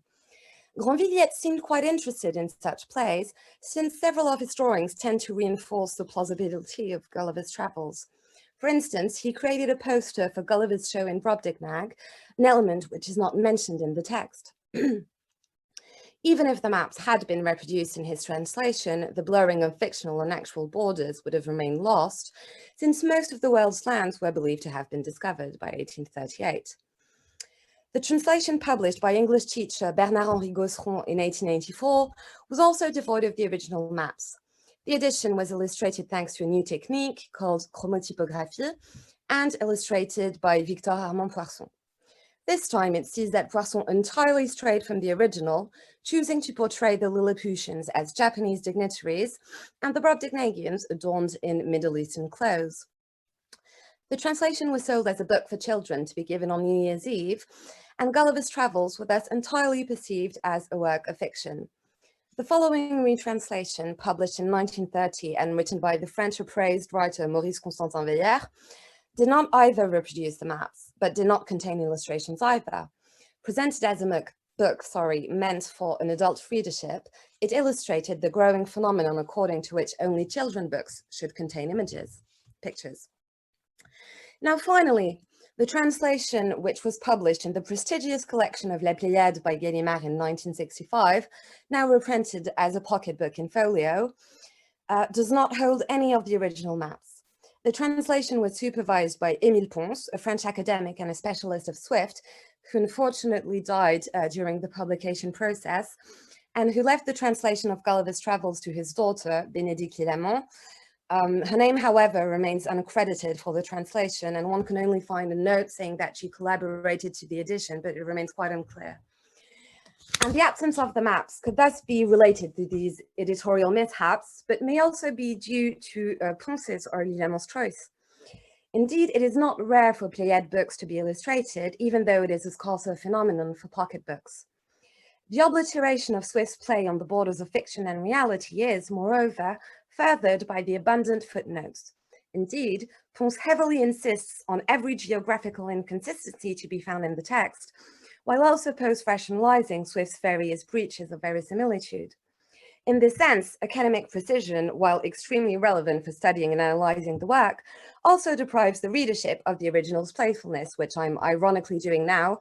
And I'm terribly sorry for those of you who are intending to travel to Lilliput after the pandemic, that that's not going to happen. So, as Desfontaine's version, this translation was met with great success, a hit which can be imparted on the popularity of gay map books in France. It indeed remained the most widely circulated modern version of the work, and is the one most often found in libraries and bookshops. The French readership, hence, is thus vastly unaware of the existence of these maps. So to conclude, the original maps in Gulliver's Travels do not circumscribe fiction as do the ones to be found, for instance, in contemporary fantasy novels or in video games, ascribing the narration to well-delimited borders that cut it off from the real world. Instead of assigning fiction to a separate realm, which would conveniently prevent the reader from drawing analogies between the imaginary episodes and real-world events, they are interwoven with fiction itself, questioning both the preposterous scenes which Gulliver relates and the truthfulness as well as the scienticity of cartographers. By blurring the borders of fiction and reality, Gulliver's Travels satire is thus more pungent, making the earlier translators of the work quite reluctant to reproduce them, lest their work should be censored. I would, however, like to argue that there might be a more meta interpretation of the translator's tendency to ignore the maps. As the philosopher Louis Marin put it, maps indeed implicitly function as copies and yet remain diagrammatic representations or schemes with explicit syntax, which is ignored in the gaze that reads them and in the message that they deliver. And I've lost my page. In this sense, maps actually share quite a lot with translations, which also present themselves as copies whose rules are commonly known. An 18th century reader, for instance, knew that the norm was to cut and add, while a contemporary reader would be aware that no word should be left out and that poems can be transformed. Despite this knowledge, readers tend to forget that they are presented with translated texts, a phenomenon described by Lawrence Venuti as the invisibility of translations, and which is fostered by publishers who often tend to erase references to translations in their books. Maps, for Deleuze, remain opinions, as translations always do, yet they both pretend that they are nothing but the mirrored image of the land or the text which they represent. This phenomenon could help explain why so many translators were ill at ease with the original maps to be found in Gulliver's Travels, taking Swift's satire personally. Indeed, maps and translations fictionalize their accuracy, echoing Swift's dulling of fictional and real borders. Gulliver's Travels thus reminds us that neither the reality of maps nor the fiction of imaginary lands should be taken at face value, shedding a new light on this famous quote in Moby Dick by Melville, "Qui quaegum native of Rokovoko, an island far away to the west and south, it is not down on any map, true places never are." True places in this sense will not refer to an idealized undiscovered paradise, but to the idea that pretending to represent or to locate the truth remains a pointless and even dangerous quest. Thank you very much. Thank you so much, Amélie. Thank you. Now I'm just trying to find my screen. All right. Well, I can't see the questions right now. Can somebody help me? I'm just, my screen isn't. Amélie, could you stop sharing your screen? I think that's I thought I had, I'm sorry. And that's it, that's what I needed to ask her. I'm terribly sorry, oh gosh, excuse me. Quite all right. Okay, okay. Done. Everybody's back. Okay, that's great. So now I'm able to see the question and answers. Okay, there aren't any. Wait a second. Okay, well, first of all, I just want to say that thank you so much to everybody, all of the panelists. You've done a brilliant job of staying within the time allotted. I really appreciate that. I just want to say, in waiting for questions to appear, I just want to say that I find this this panel absolutely extraordinary in the way in which it. In the way in which the talks dovetailed with one another, and the way in which basically we've learned that maps are means of really examining the gap between expectations, readerly expectations, and the difference between, you know, basically between reality and fiction. And I think that this is something that has been discussed in all of the talks, but I'm very fascinated. I have a couple of questions, if there are none from the audience, but I do think that there must be somewhere. If you look into the conversation box, sorry, rather than the Q&A, there were questions from other panelists, not from us, but from panelists from other panels. Right now. And there were a couple of questions, yes. Yeah, exactly. Okay, so here we have, okay, I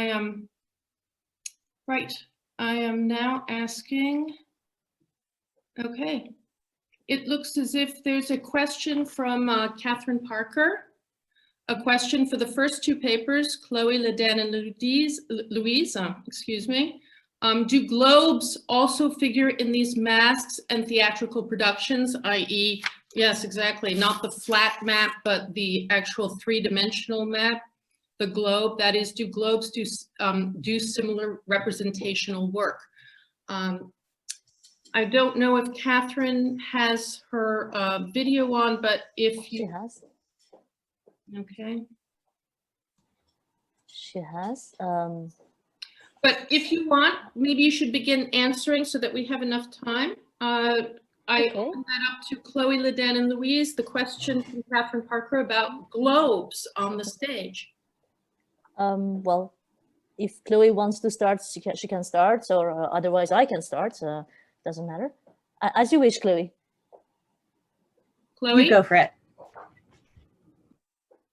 I go first. Okay, thank you very much. Okay, cheers. Well, as far as maps are concerned, yes, thank you very much, Catherine, for bringing out this fundamental difference. As far as globes are concerned, on the perspective stage of a court mask, you could see them occasionally as elements of decor, but they could not. It was not common to have a globe as the central device of a map.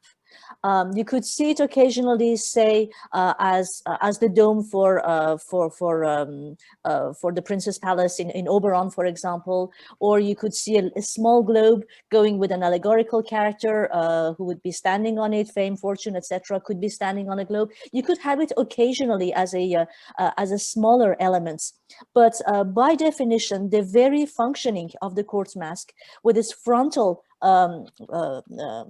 focus on the king, with its perspective stage, with also its recourse to periactoi, that's the revolving machinery that would require three flat decors to revolve, for example.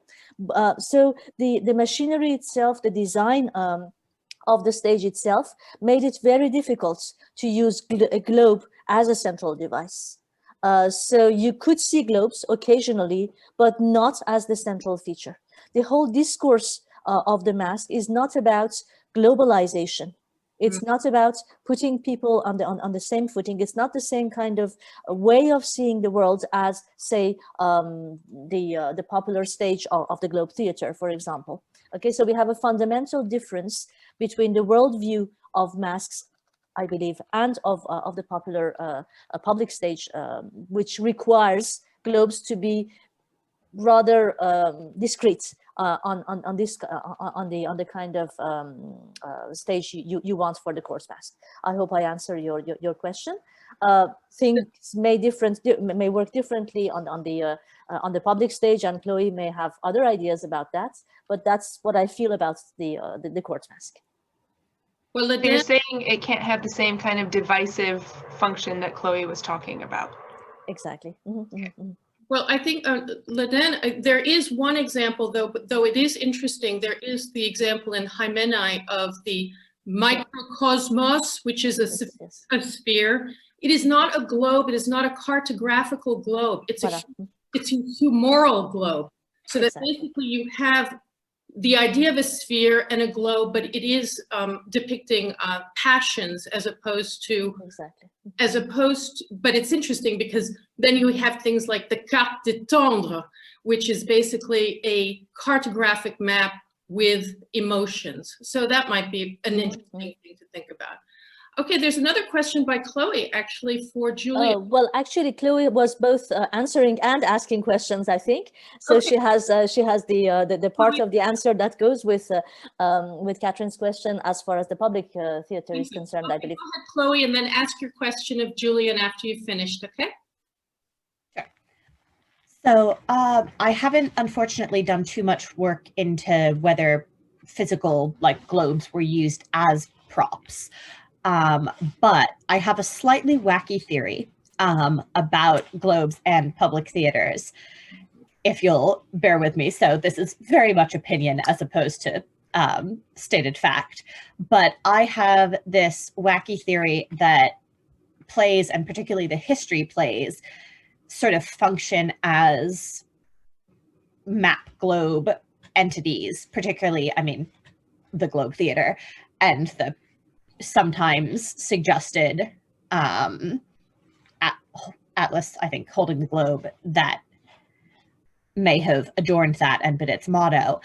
And so I think there's a way in which the Globe Theater, with its gathering of audiences drawn from different places of origin and with its actors, can function as a sort of meta globe, as well as like a map and a globe, as well as being a theatrical space. And there is sort of an amount of overlap between the language of cartography, the language of globes, and drama in this period. Atlases are, as with the Theatre of the Empire of Great Britain, referred to as theaters for quite a while. I can't remember off the top of my head the first time atlas is used. It's in this period, but in an English publication instead of theater. But initially they start out by calling them theaters from theatrum. And then, I mean, you get within Shakespeare in particular, he and early modern drama more broadly are constantly reminding us that the stage is a world or a globe. And so they're keeping you in mind of the linkage between early modern playhouses and the cosmos. And of course, there's the decoration of ceilings of theaters like the Globe as well, with the sort of cosmographical illustrations and the designation of sort of heaven and hell. So there's an aspect in which it's sort of a metaphorical globe on its own. Go ahead and ask your question of Julian so that we can get in some more questions. But thank you. That was excellent, of course. Absolutely. And so my question for Julian is, I was really intrigued by the potential overlap between members of the expedition and Bird's map and text. And I was wondering, sort of selfishly for my own interests, if there's any way in which those members can become sort of part of the map. That is, like, could you speak with a member of the expedition whilst looking at or referring to a member of the text? If I've just missed something about the publication dates, blame me, hour of the day. Thank you very much. That's a great question. I've never considered this possibility that the map could be a conversation piece. That's what Martin Bruckner calls them in his book on the social life of maps. But that's a very real possibility. Unfortunately, I don't have a clear picture of what happened exactly to these maps, how available they were throughout the 18th century, for example. But what's sure is that there is a certain degree of overlap in the sense that the names of most of the commissioners of both parties were given to rivers that were discovered during the expedition. And so the names do appear on the map itself. For example, the Fitzwilliam River, the Mayo River, the Dan River, they're all named after members of the expedition, and they remain the names of these rivers to this day. I mean, the map as we know it today, the world that we inhabit today on Google Maps, for example, they come directly from this expedition. And so there is a certain very personal dimension in that respect, because the map works as a sort of inscription of the identities of the names of these persons. That's just a very quick answer, but that's just to give you an idea. Thank you. That was fabulous. I just want to ask, you know, I think that I'm allowed to ask a question because apparently we're still waiting for other members of the audience to ask, but Lynn, there are questions. If you look at the Q&A, there are questions. Oh, well, thank you. But you can ask your question as well. No, not at all. I just, I'm having trouble finding them. Okay, here's a question by Sarah Watson. I'm sorry, Sarah. For Julian Nègre and Amélie Derome, could you maybe discuss the idea of the interaction between the written work and the maps included in the documents and the performative aspects of such a production? Okay, that's a large question, but if you could go into that just a little bit, either of you, the interaction between the written work and the maps. I think that's one of the things that Julian was talking about, actually, what the secret history and the map. If you could just add a little bit to that, Julian, and then we'll have Amélie do the same with Gulliver's Travels, that'd be great. Yes, well, what's interesting is that Bird decides to write this narrative in the form of a diary with successive entries for each day. And so you have the feeling that the text is being written as Bird is walking on the line. Okay, that's why my title was Writing on the Line, and writing the line. And unfortunately, there aren't many references to the map itself in the narrative, except on the day when the surveyors met and spent 2 days drawing the map on the ground very precisely, very meticulously. So there is no direct reference, but what's interesting is that in later letters, including letters written sometimes 15 years after the expedition, Bird keeps referring to this map, and he uses it as a reference point to make hypotheses regarding the connections between different rivers and the way of traveling from one place to another. And so from that perspective, there is a certain degree of connection between actually writing the text, using your pen to create a text, and looking at the map. And that's exactly what we do also as readers by unfolding the map. You can unfold the map and have it unfolded next to you as you keep the book open, and you can look at it while you are reading. And so there's the gesture of reading is also linked to the gesture of map reading in that case. It's a very broad answer, but just to give you an idea. Thank you very much. Amélie, do you have do you want to just summarize some connection between Gulliver's Travels and the maps that are included that were not included in the French editions? Yes, of course. So I'm not sure we could talk about any performative action here, because even though the map are placed in the beginning of each voyage, so there are 4 voyages and the map is just in the beginning, so they are in the text, that is to say that they are a part of the fiction, so that's true. But on the other hand, they contradict the text and the text contradicts them. So for instance, Gulliver's Travels do not necessarily exactly follow what is shown on the map. And furthermore, for instance, there's an error in the map of Lugnag, which says that the place was discovered in 1701, which would be before Gulliver discovered Brobdingnag. So there's a bit of an error, and actually the maps and the text don't work that well together. Well, it's interesting because I just want to follow that up with another question by Adrian Spiga. For you, Amélie, and it's connected, okay? If he says, if I understood correctly, the different translations disregarded the original maps as they considered them inaccurate or inconsistent, okay, for the French Descartes, Cartesian mind. I'm not sure. I mean, if you want to put a French aspect to this, I'm kind of interested in that myself. But by ignoring them completely, aren't the translations missing a major feature of the book? Can we say that Gulliver's Travels is still about traveling without actual maps testifying to it as travel? Yes, so absolutely. The translations do miss a major feature of the book, naturally, and there are actually also other paratextual elements which tend to be excluded from the translations. There's a portrait, several prefaces that aren't used by the translators. So yes, they are missing a major point. And well, of course, how shall I put it, the literal travels are indeed hurt in a way because the maps aren't reproduced, but there are other travels, the ones that are related, the idea of a travel relation which is written down, that still take place, but indeed in terms of reception, it's quite a big issue. Okay, thank you. I just have there's another question from Rose Mitchell. And this again is for Julian. Thank you for your well unrolled thought, provoking talk, which unfolded like the landscape. Have you compared the William Mayo map with his map of 1737, William Mayo's map of 1737 of Lord Fairfax's land in the northern neck of Virginia, which might reveal a different style for a different purpose? I haven't, and that's a great suggestion. So thank you very much, Rose. I'm going to look into this.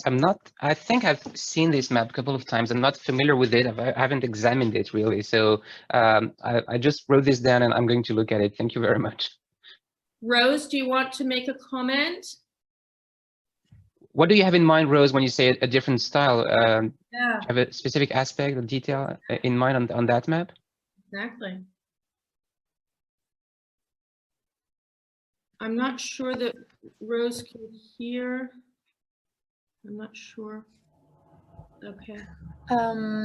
Rose needs to activate her microphone and camera because she has been promoted to panelist role, and she can talk now. Hello, can you hear me? Yes, we can, Rose. Yes, great. Hi. Yeah, Julian, no, I was really delighted with your talk. And the way that you mirrored the text and the map, etc. And I was delighted also, as I'm map curator at the National Archives, that you showcased that map so wonderfully, etc. I was just wondering, I haven't actually looked at the other one myself, but whether because it's an estate map that it's showing the detail, whereas as you so clearly showed, the map that you're talking about has vast acres of that with no detail because they were not relevant for the purpose of drawing that line, whereas presumably with it, because it's Lord Fairfax's estate, there is actually more requirement to put more detail in, but that's perhaps a wider cartographic point about purpose reflecting the style reflecting the purpose than specifically, but widening out the question of Mayo's work in the same area. Thank you so much, Rose. I will take the opportunity of being the chair to just ask one very short question, and that is that I noticed I was particularly fascinated in some of these talks with this idea of staining. Chloe, your idea of the soil, as you know, the idea that the actors in the play on the stage were carrying the soil, and that soil is the thing that isn't found on the actual map.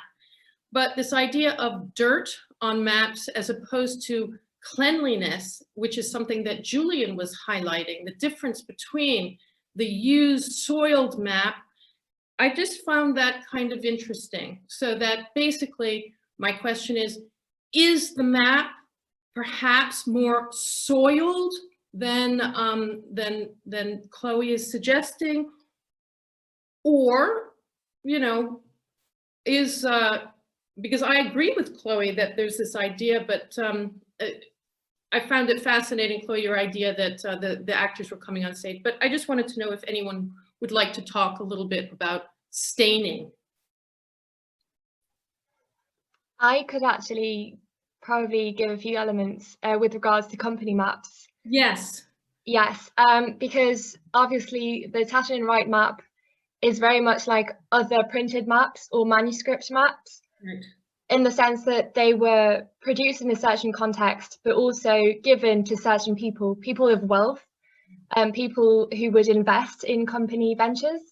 And so these maps were not really soiled, and they were actually in the same state for a number of years, contrary to other kinds of company maps, other company-sponsored maps, which were distributed to ship captains and other ship crew members who would actually use the maps. And these maps, most of them no longer exist because they have been completely worn out.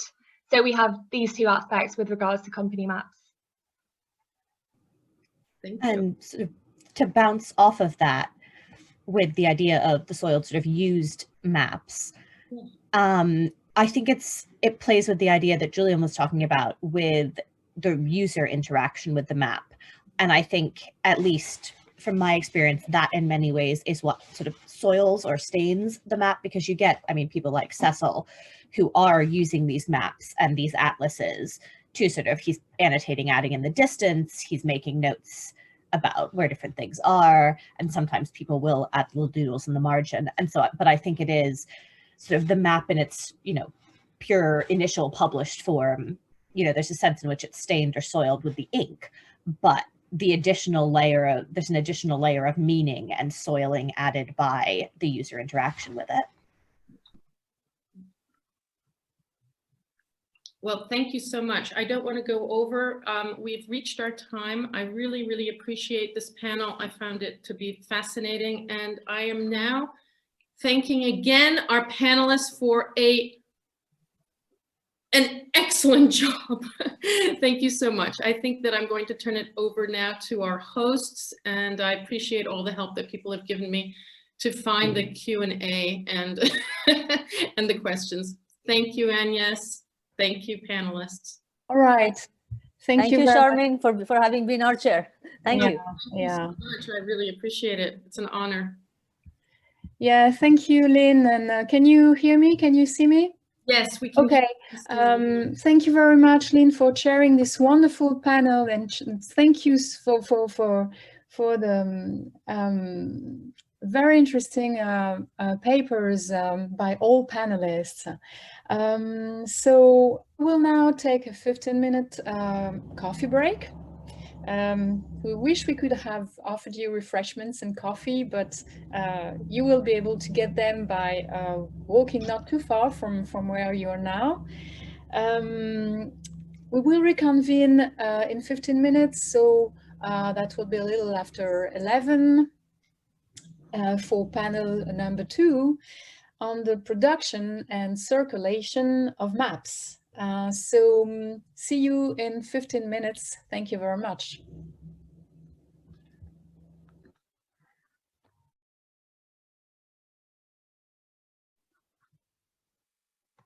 And travel.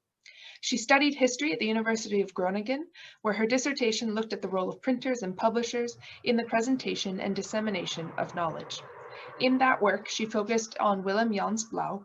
As a side effect of this research, she discovered the history of cartography, for something we're very happy about. Djoeke has also worked at the National Maritime Museum in Amsterdam as a research fellow, a tour guide, and guest curator. Our second speaker today will be Isabella Alexander, who is joining us at quite a late hour, for which we're very thankful. Isabella is a professor of law at the University of Technology, Sydney. Her main research interest is the history of intellectual property law, in particular copyright law. She is the author of a monograph, Copyright and the Public Interest in the 19th Century, and a number of other articles and book chapters. Her paper today forms part of a project funded by the Australian Research Council called Copyright and Cartography, Understanding the Past, Shaping the Future. And she's working on a book which explores the history of the interaction between maps and copyright law in the 18th and 19th centuries in Britain and Australia, which promises to be very interesting. And our final speaker will be Bénédicte Miyamoto. She's assistant professor at the Université Sorbonne-Université and was a 2019 fellow at the Military Library at the Society of the Cincinnati. She researches manuscript circulation of knowledge and the cartographic training of artistic professions, with publications such as Significant Red, Watercolor, and the Uses of Red Pigments in Military and Architectural Conventions, and that was from 2018. She's the co-editor with Louisiane Faillier of Forms and Formats and the Circulation of Knowledge, British Printscapes Inventions, 1688 to 1832, a volume of which Isabella and I are quite fond, as we both contributed to it. And she is now editing a volume with Marie Ruiz called Art and Migration, Revisioning the Borders of Community. And just briefly to start, I'm Catherine Parker. I will be the chair of this session, and the questions will continue as they did in the previous session. So we will save them towards the end, and then I will read them out. And once your question is read, you're invited to turn on your camera and correspond with the speakers about your question specifically. But then we do ask you to then turn your camera off again after your question has been answered. That said, don't wait till the very end to ask questions. So please use that question and answer button at the bottom of your screen and submit them there. And so that way I can moderate a bit and see how many questions we have and make the best use of our discussion time at the end. And with that, I'll hand over to Djoeke, who is going to be speaking about sea mirrors, how 17th century English pilot guides show what maps were and how they were used. Okay, thank you, Katie. And thanks to the organizers of this wonderful and already now interesting conference for getting us all together here, or maybe not here, but somewhere else. I share my screen, just 1 second. And please let me know if you can't see the thing I am showing. And just start in 1588, a book was published in London. Wait, I have to click and show my book. Maybe this is better. The book was titled The Mariner's Mirror, wherein may plainly be seen the courses, heights, distances, etc., as you can read the whole title on my slide. The use of the term mirror suggests this book shows landscapes, or actually seascapes, as they were, without the intervention of, for example, map makers and publishers, as if they had completely missed the late 20th century historiographical turn from maps as mirrors to maps as text. And of course they had. But I think there's more to mirrors, and there's definitely more to text when having a closer look at books like this. As to mirrors, in the introduction of this book, Anthony Ashley considered the book with maps as a mirror, not a mirror of the landscape, but a mirror where one can see, quote, the inestimable bounty and infinite goodness of God. He seems to see himself almost as an apostle, making the words of God known and showing how his holy name, God's name, can be brought from one nation to another. And the one nation was, of course, England.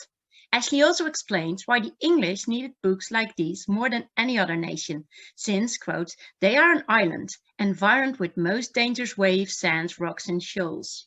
Besides, he mentioned political and necessary reasons, most importantly, her sacred majesty, and the surrounding many enemies of God and man who want to bereave the holy sanctuary that England was.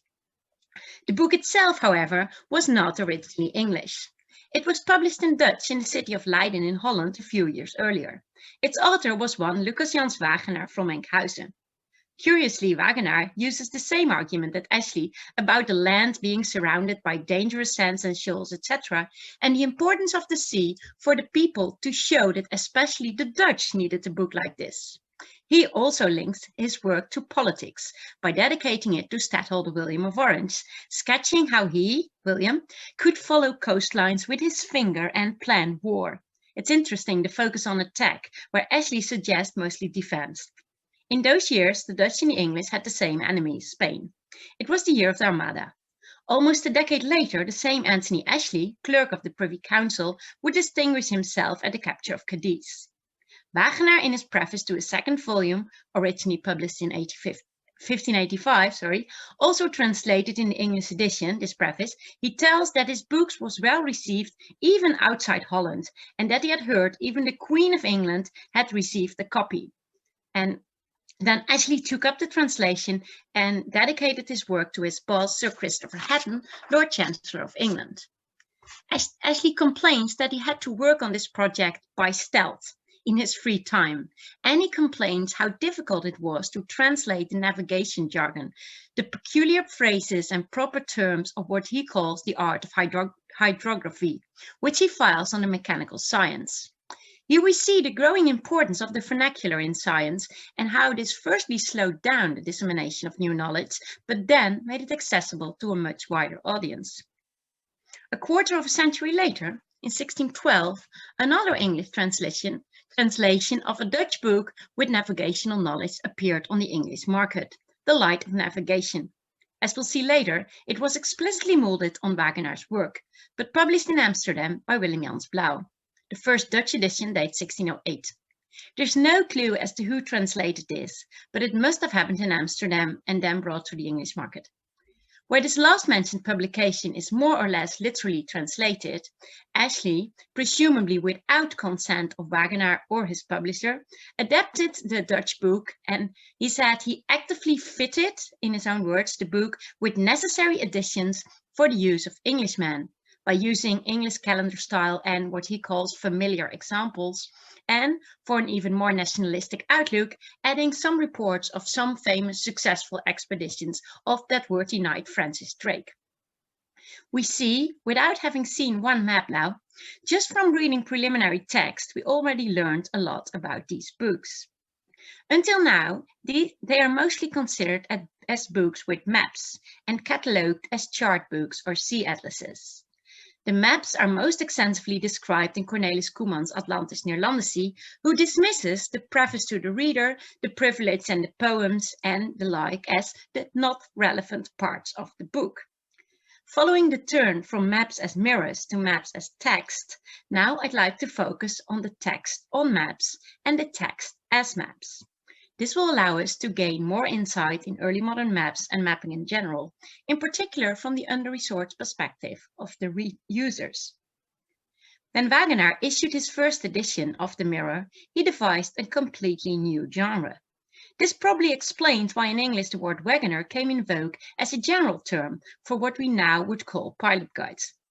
The definition must be found in the combination of elements that separately from each other already existed before. A pilot guide thus is a printed book containing charts plus written sailing directions plus coastline profiles plus an introduction in the art of navigation. The compilers of this very first book in this genre seem very well aware of its newness. Wagenaar definitely knows he has invented something his readers would not be familiar with. Even apart from a preface to the reader, he devotes several pages to educate his readers on the use and practice of the book. He also inserts a leaf to instruct the bookbinder on how to assemble and glue together the text and the maps. Even the table of contents is preceded by a small introduction about the table of contents. He goes to great length to justify his choices regarding what he has included and in what order. Wagenaar also addresses people who had never been at sea. He assumes that they marvel when they see in some places marks and signs, words, places upright and in other places upside down, which may seem strange, he concedes. He even adds that most learned men would consider this, quote, absurd and against all reason.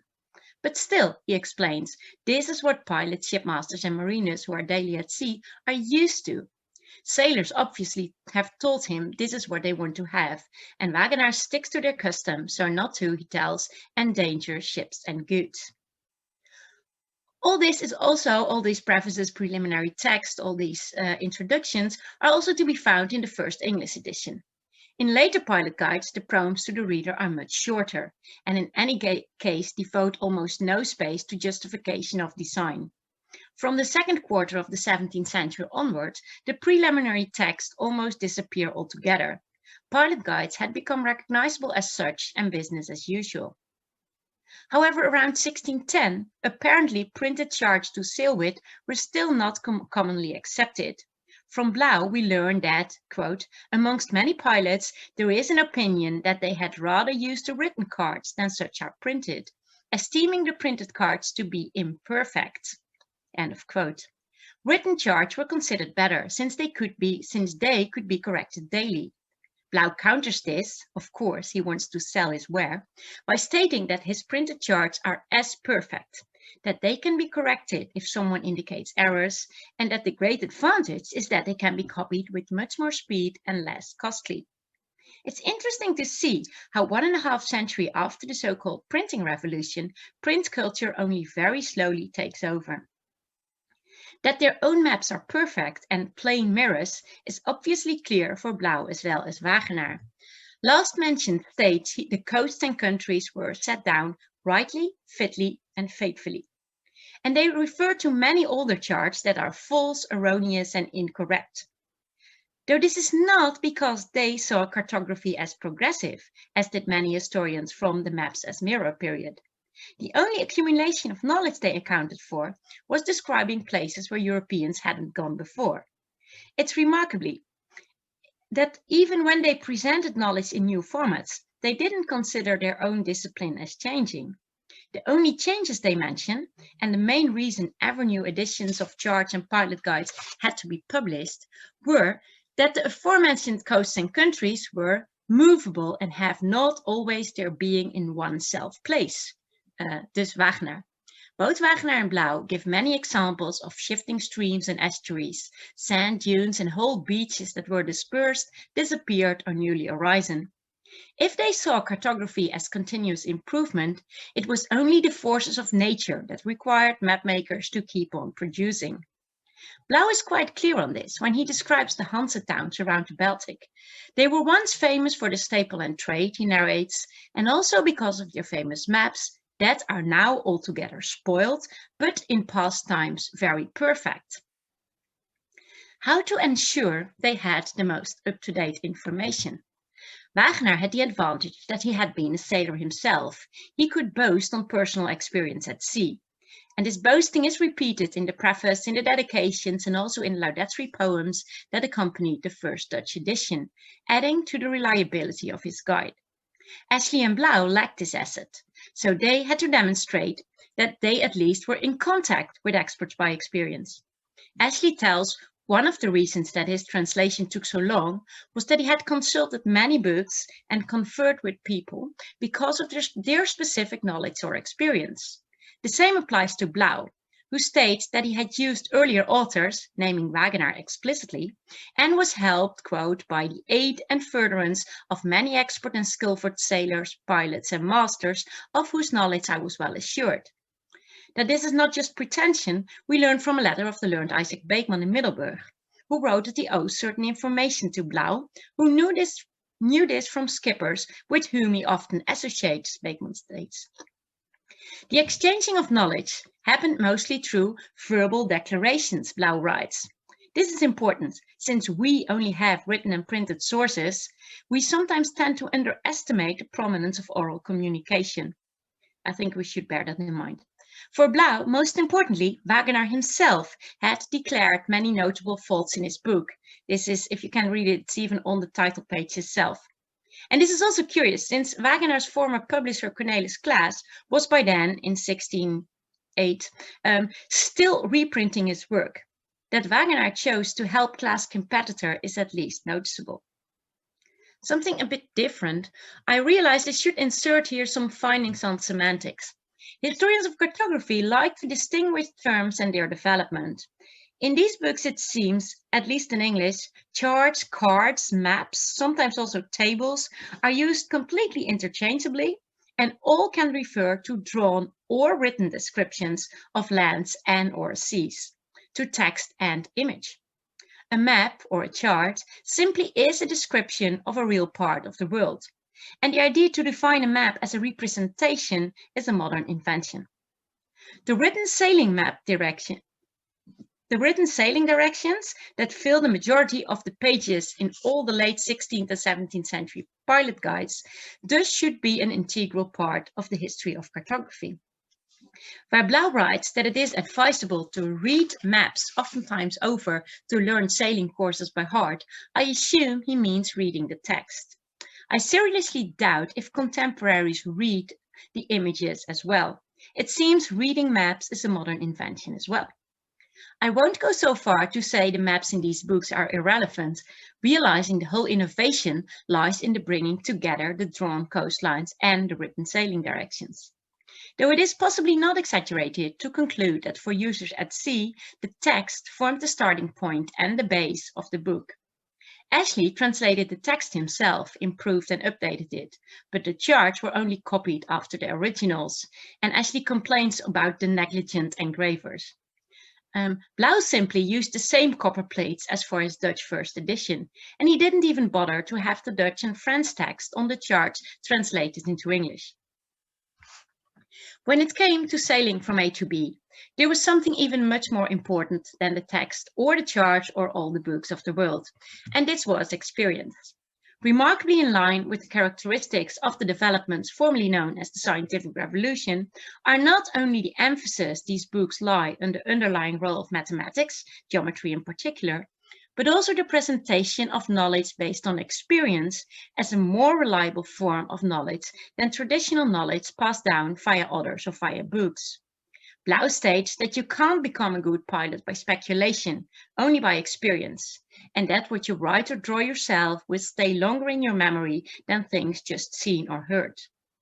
Seeing and hearing is important though. It starts with observing and with listening to and learning from others. Both these authors encourage young sailors to ask questions and warn older sailors not to keep their knowledge for themselves.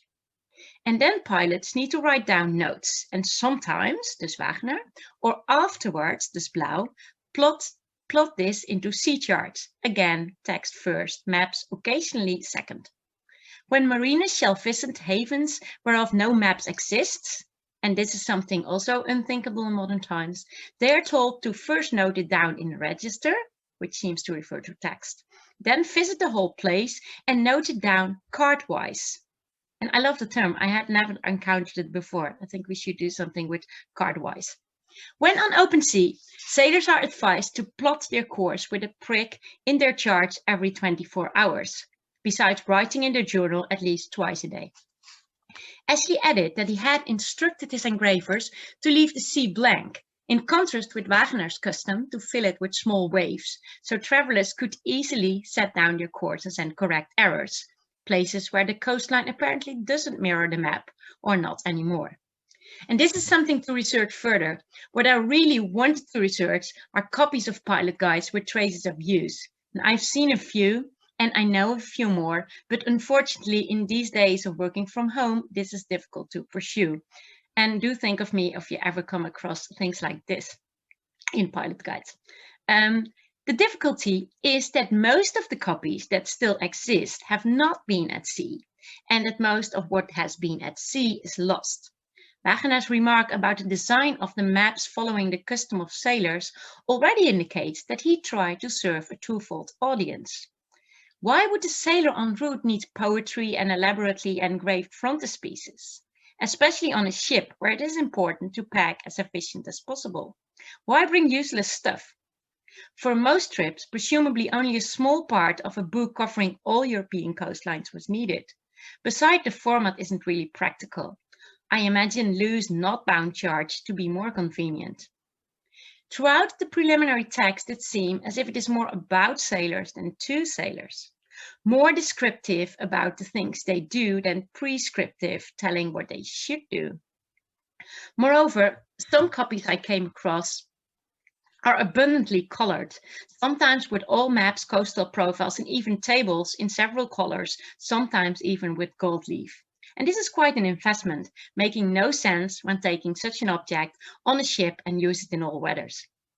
What we almost never know is who bought these and had their copies expensively bound and colored. More systematic research into provenances is needed, and also impossible without the real copies at hand. Probably the owners were members of the municipality or other governmental institutions, directors of overseas companies or other businesses regarding trade, shipbuilding, etc.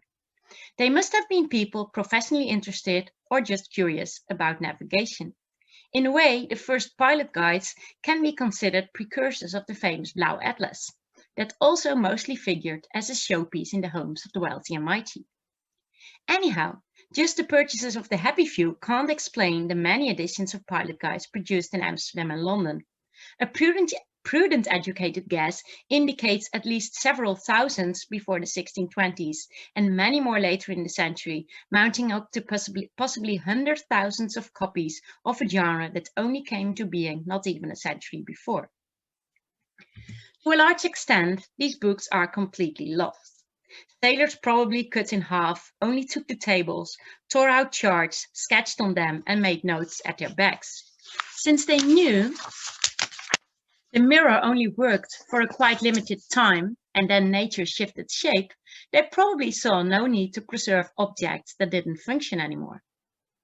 Unlike the famous great atlases of the 16th and 17th centuries, exclusively aimed at a learned and well-off audience, the publisher of pilot guides catered for two very different types of consumers at once.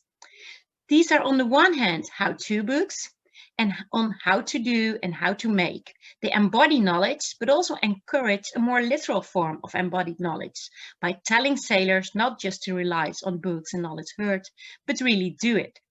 To plumb, measure, calculate, sketch, draw, and write. On the other hand, these are show-off books for a public consisting not only of professional sailors, but of curious amateurs. The place where members of the two audience met was the printing house, a knowledge hub, a polyglot place where knowledge exchange was inspired and invigorated. Ideally, these sources provide a gate to the world behind the mirror, where we encounter cartographers, publishers, printers, engravers, translators, scholars, merchants, poets, and old and young sailors, and where they encountered each other. Thank you.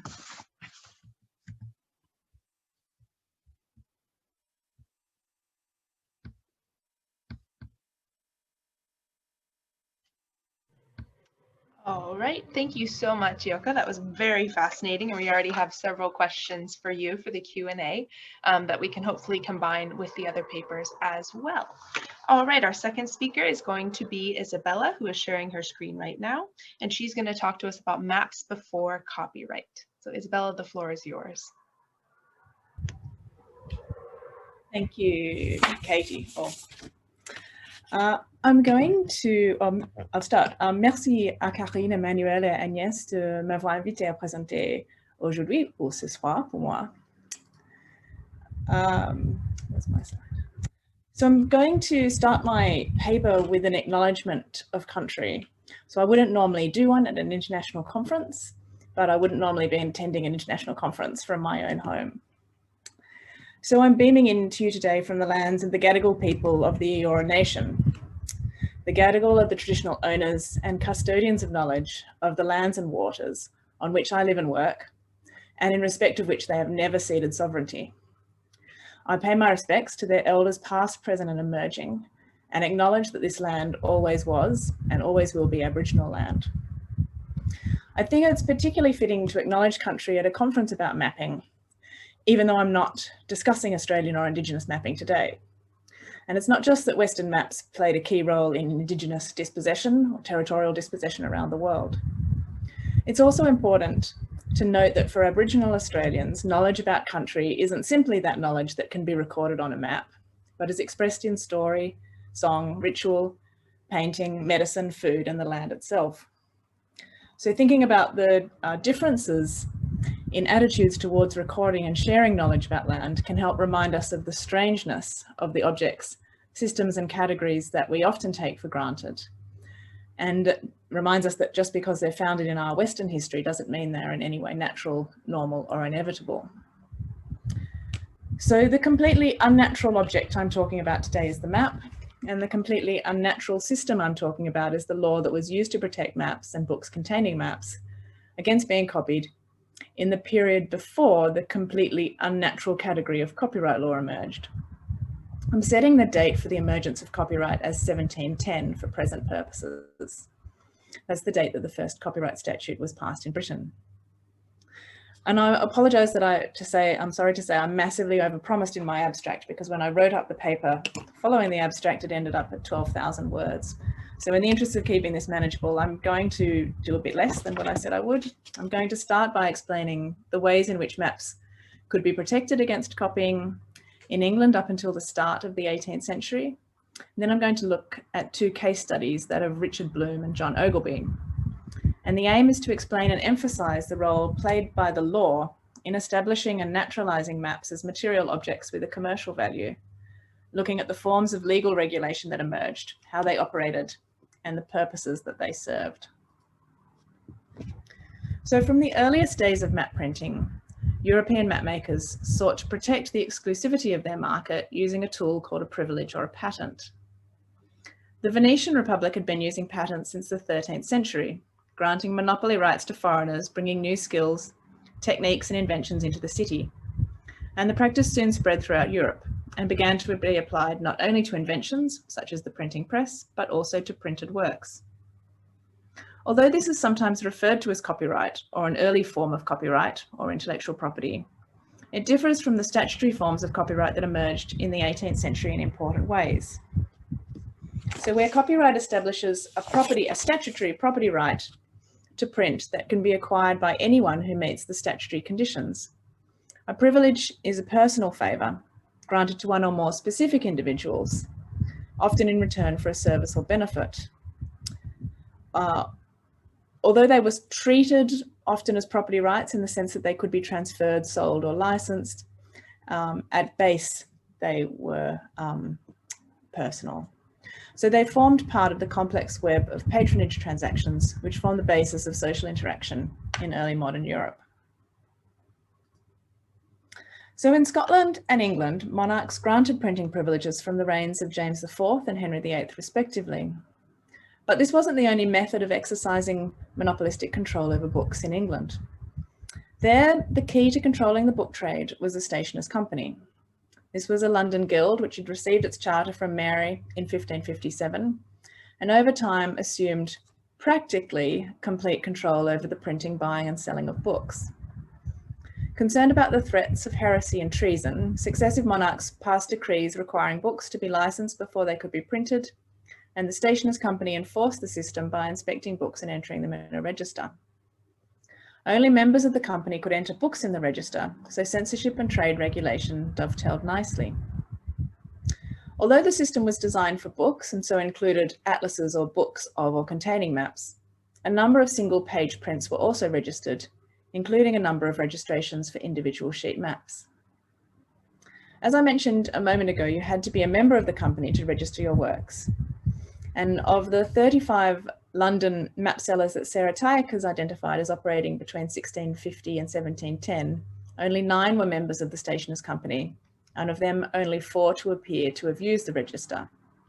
You could, however, it does appear not to have been very difficult to find someone else to register a work on your behalf.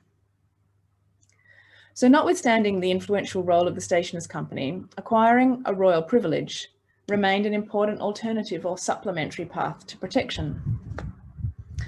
Just for a moment, I want to briefly distinguish between a patent and a privilege. So all patents were privileges, but not all privileges were patents. Although they were often used interchangeably, they're not identical. A patent was the most authoritative form of privilege. One would begin by petitioning the monarch. If successful, one would be granted a warrant or license.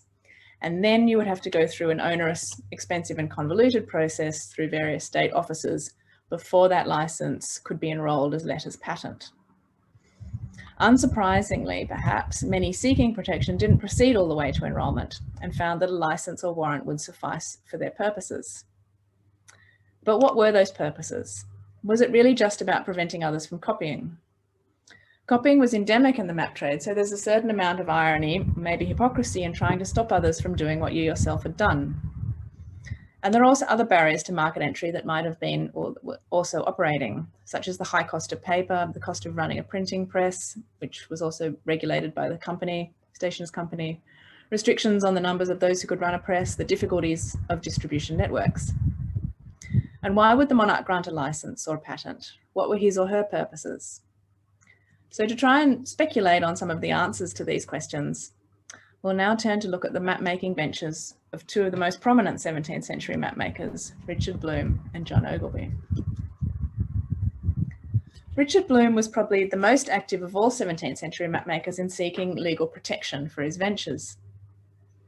Bloom was made free of the Stationers' Company by patrimony in 1660, the same year that Charles II was restored to the throne.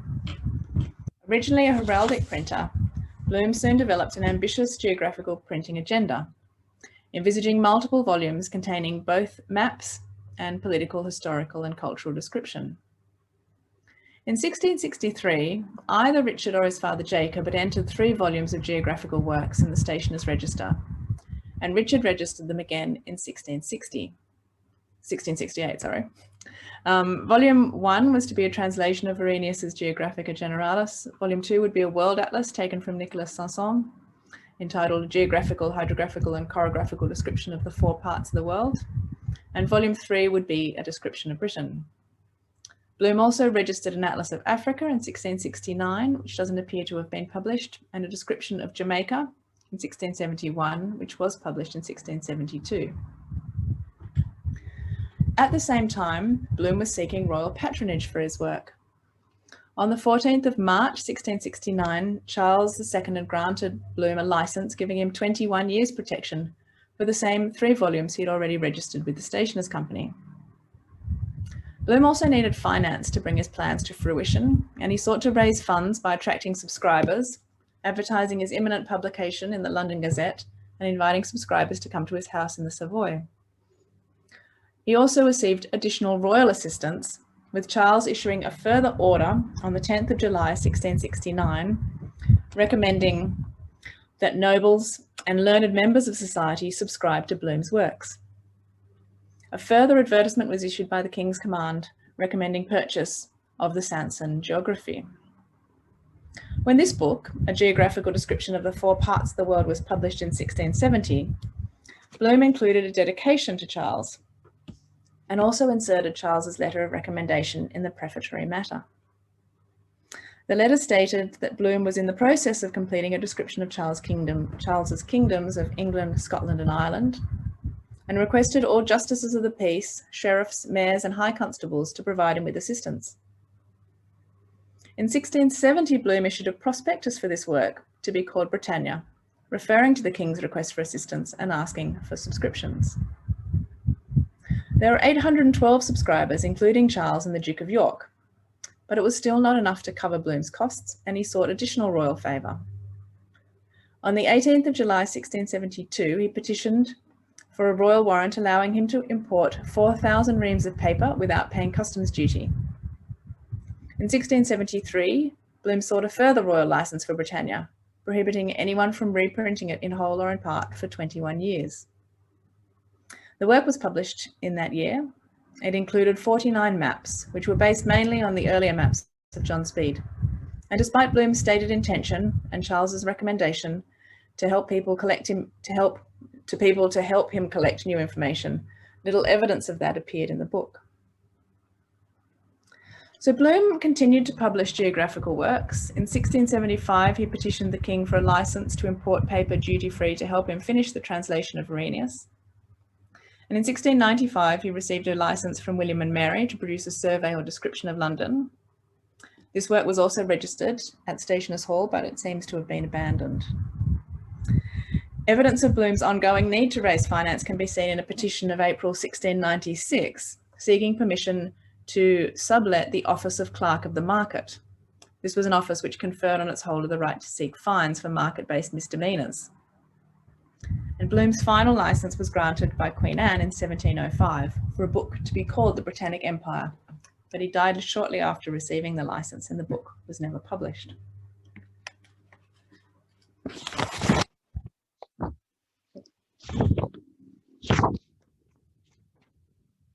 John Ogilby is one of the most colourful mapmakers of the 17th century. He became a mapmaker after an eventful life which had included earlier careers as a dancer, dancing master, soldier, poet, theatre manager, and an owner and translator, a translator and bookseller of the classics. After his entire stock was destroyed in the Great Fire, he was appointed as one of the sworn viewers, helping to arbitrate property disputes in post-fire London, and it's thought that this led to his interest in mapmaking. Like Bloom, Ogilby conceived a multi-volume cartographical project on a grand scale, and like Bloom, he pursued a number of different avenues to make his project commercially viable. So Ogilby announced this project, the English Atlas, in a proposal of 10 May 1669, and he appealed for subscribers to this multi-volume work, which he intended would ultimately cover the entire Earth. Unlike Bloom, Ogilby was not a member of the Stationers' Company, so he couldn't register his work in person, and I have not yet found any evidence that he asked someone else to do so. But he was experienced in getting royal licenses for his books. On the 1st of November 1669, Ogilby received a license from Charles that covered all his existing books, as well as a new work, a description of the world, viz. Africa, America, Asia, and Europe. The license protected him against reprinting and copying for 15 years. And it also included an exhortation, not uncommon for licenses of the time, that the Stationers' Company should take notice of this royal command. The following year, Ogilvy was granted a license to import 20,000 reams of paper free from customs duty. He duly published volumes on Africa, Japan, China, America, and Asia. But by 1671, he was planning a much more ambitious endeavour, a description of Britain that would include a new and original survey of her roads. For this, Ogilvy would need financial assistance. He estimated the total cost would be £20,000, of which 14,000 would be subsumed by the survey for the Book of Roads, which would come to be called Britannia. He sought subscribers, and the King and Queen both offered £500 each. But he also needed intellectual assistance, and here he had help from members of the Royal Society, who drew up a quick list of questions to be sent around to the counties, and the King again, who issued an order that all persons in the counties should offer Ogilvy assistance with his inquiries. Ogilvy then sent out surveyors to measure the roads, using a perambulator or waywiser and a theodolite. There were still insufficient funds. On the 11th of July, 1762, the King formally recommended Ogilvy's work to the nobility, universities, churchmen and sheriffs, stating this was a work never before performed and at a charge much exceeding his private fortune. In the end, only £1,900 could be raised by subscription. The King then granted Ogilvy a license to erect a standing lottery, selling off existing copies of his works to raise money for the new project. But still not enough money was raised. The King and Queen then withdrew their promise of £1,000, instead granting Ogilvy another 2-year period in which to import paper customs-free. They also appointed Ogilvy to the position of His Majesty's Cosmographer and Geographic Printer, offices which commanded an annual payment of £13, 6 shillings and 8 pence. In the end, only one volume of Ogilvy's grand plan was published, the Book of Roads, or Britannia. The maps were presented as strip maps, a format invented 100 years earlier by Matthew Paris. And although the book only contained a third of the number of maps originally promised and a third of the measured miles, it was an historic achievement. Depicting 73 of the main roads of England and Wales, it was the most current and accurate highway information ever made available. Bloom and Ogilvy were contemporaries and rivals. Both produced volumes called Britannia, but the works they produced were very different. While Bloom seems to have started with a more ambitious agenda of making inquiries and incorporating new knowledge into his maps and descriptions, he ended up taking his material from existing publications. Some of his contemporaries and later commentators condemned his lack of originality, but Bloom was only doing what all other map makers of the period did, with the exception of Ogilvy. Ogilvy's undertaking to carry out new surveys was unprecedented and really breathtaking in its ambition, given the logistical and financial challenges involved. His Britannia was significantly more successful than Bloom's, going quickly into further editions and with the maps soon being sold separately. It was also soon copied. Only months after its publication, Ogilvy was complaining to the Secretary of State that 2 booksellers, Bassett and Chiswell, had robbed him by using his data to turn strip maps into typographical maps. Ogilvy and Morgan didn't, as far as I know, bring legal proceedings, but instead made their own typographical maps and published them. So now we return to the original questions. What was the purpose of the royal licenses and registration for map makers? Clearly the obvious one remains relevant, to prevent anyone else from reprinting the work as soon as it appeared. The licenses in question forbade reprinting in whole or in part. Again, as I mentioned before, a prohibition that seems a little ironic given the works that they were seeking to protect were often themselves copied from others.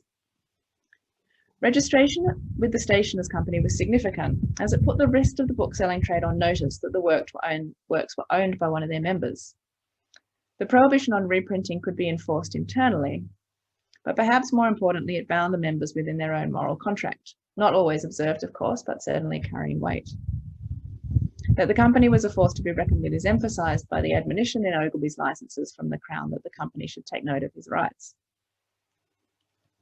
The royal privilege might appear at first to be a lesser form of protection given its time limitation. Registration with the Stationers' Company gave perpetual protection, whereas the privileges were often limited to 15 years or 21 years. But the privileges contained something else, the stamp of royal authority. Most license and patent holders, like Bloom and Ogilvy, would refer to their privilege in advertising materials in their proposals for subscribers, and they would include the text of the privilege in their books. On maps, this was often summarized simply as cum privilegio or cum privilegio regis. But as we've seen, even being able to use the license proactively to attract subscribers or purchasers, as well as reactively to deter illegitimate reprinting, was not sufficient to make such expensive undertakings financially viable, and additional measures were required, often involving other forms of royal patronage. Finally, what did the Crown gain from granting such privileges? The official reason for granting them can be found in the words of the licensors themselves: encouragement to carry out such laborious, expensive, and potentially ruinous tasks. But why would the Crown wish to encourage this work? Alan Herrera, in a recent book on Ogilvy, has an intriguing explanation.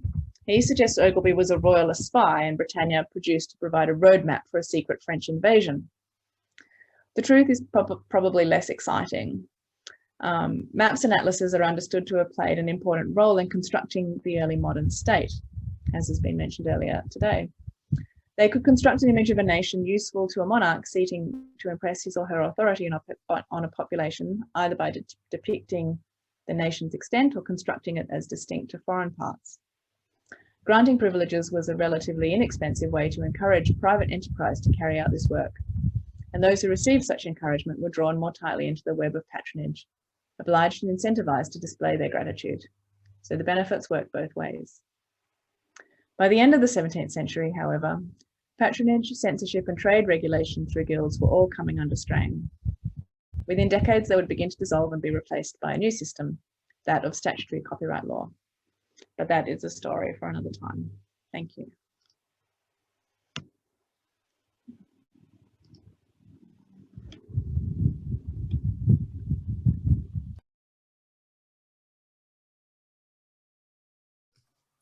Catherine, you need to unmute yourself. That's funny. Okay. I was having a whole little conversation all by myself. Thank you, Isabella, for that. I took many, many notes. Thank you also for recognition of country. That is very important, and I'm glad that you brought it to our attention. And then now we're going to close off this panel with Bénédicte, who is going to speak about color-coded manuscript maps in the military enlightenment, the circulation of map-mindedness. Over to you, Bénédicte. Thank you very much. And thank you, Agnès, Karine, and Emmanuel for inviting me to this wonderful conference. So the 18th century saw the concept of divinely ordained just war fade from view, and military theorists increasingly believed that a rational approach would beget desirable martial and moral outcomes. This was the military enlightenment, according to Cristi Picchichero, and it postulated a human character of war.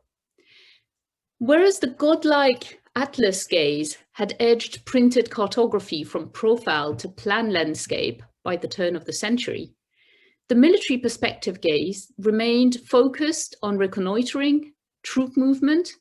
Its scale was cadastral, in keeping with artillery's range, as you can see on the board, on the slide. The evolution of maps in the military enlightenment, often circulated as manuscript copies within the ranks of the army, reflected this ontology of a rationalized war, sustained by an increasing codification, also by a mobile, cosmopolitan material culture of its military personnel. So we'll first see how this military map-mindedness was due to an absence of changes in its drawing training. And in a second part, we will see how military maps also adopted a specific color coding that was in equal part a plot for dazzling display, and we've heard about this in the first presentations, and also an attempt at a more secure circulation of knowledge. So the visuals of military enlightenment remained heavily influenced by the artistic training specific to the artillery drills, the architectural drafts, and they were heavily influenced by the centrality of fortification design in military engineers' education. The Corps of the Royal Engineers was founded in 1716, and its training was closely modelled on that of the topographer surveyors at the Board of Ordnance, which means there was a heavy reliance on the culture of fortification copy. And it also means that there were a very strong demand for dazzling finished drafts to go up the chain of command. The Royal Military Academy in Woolwich was founded in 1741. And here you can see on the slide an illustration made by the chief drawing master at the Royal Military Academy, whom you all know very well for his other works, Paul Sandby. It only took 3 years from its foundation in 1741 for a drawing master to be added permanently to the staff of the Royal Military Academy, and he quickly became permanently seconded. This mirrored public calls for British youth to be trained in drawing, trained in design, a skill that was increasingly being looked upon as patriotic in other industries and education plans. Looking at the Royal Military Academy's curriculum and its yearly step-by-step increase in the subject's difficulties, we understand how an uneasy alliance was forged between scientific measurement for the maps, but also aesthetic quality, making for the grammar of forms distinctive of Enlightenment mapmaking. As you can see, the second year develops with the same idea of increasingly artistic drawing lessons. The teaching of perspective and arithmetic tilted heavily towards the practical attainment of fortification building. On the other hand, the drawing skills seem to gain in artistic proficiency. The mastery of color and landscapes were seen as the crowning subject to complete what was, in fact, a military diploma. In 1750, for example, a gentleman cadet wrote back home after just a few months at the Royal Military Academy that under the direction of the drawing master, I quote, "I've drawn a cannon and a mortar bed by scale, and I've begun a landscape after the mezzotinto manner, the second part being an attainment disproportionate to the skills of topography surveillance that were needed from a military engineer." After all, on this map that you see on the slide, this map that is called Map that represents all the pieces needed for military architecture, that was all supposedly a topography surveyor and an engineer mapmaker would have needed to circulate visual information for the military. So why was this emphasis on embellished drawing, landscape, shadows, striking mastery? Why was it sustained through most reforms of the curriculum of the Royal Military Academy until actually well into the 1850s? The Master General of the Ordnance, who managed the Tower of London drawing room, was also responsible for the examination of the cadets at the Royal Military Academy. So you can see that part of the answer is a close collaboration with the Board of Ordnance and a transfer of its particular cartographic culture. This meant that the Board of Ordnance training was duplicated by the drawing masters at Woolwich. An examination by the master of the Board of Ordnance, for example, in the 1960s, resulted in all the classes of drawing being examined on the subject of landscapes only. By 1783, the purpose of each institution, the Tower of London drawing room and the Royal Military Academy, was clarified between the two locations. So teaching was devolved to the Royal Military Academy, while the Tower of London drawing room fulfilled its purpose as a centre for carto reproduction. This meant there was a division of labour for the cartographers, with an army supposedly on field duty and the Board of Ordnance at desk duty. But the drawing abilities and the need for an aesthetic finish were still important to obtain qualification as a military engineer. Very often they decided who obtained commission in the military corps.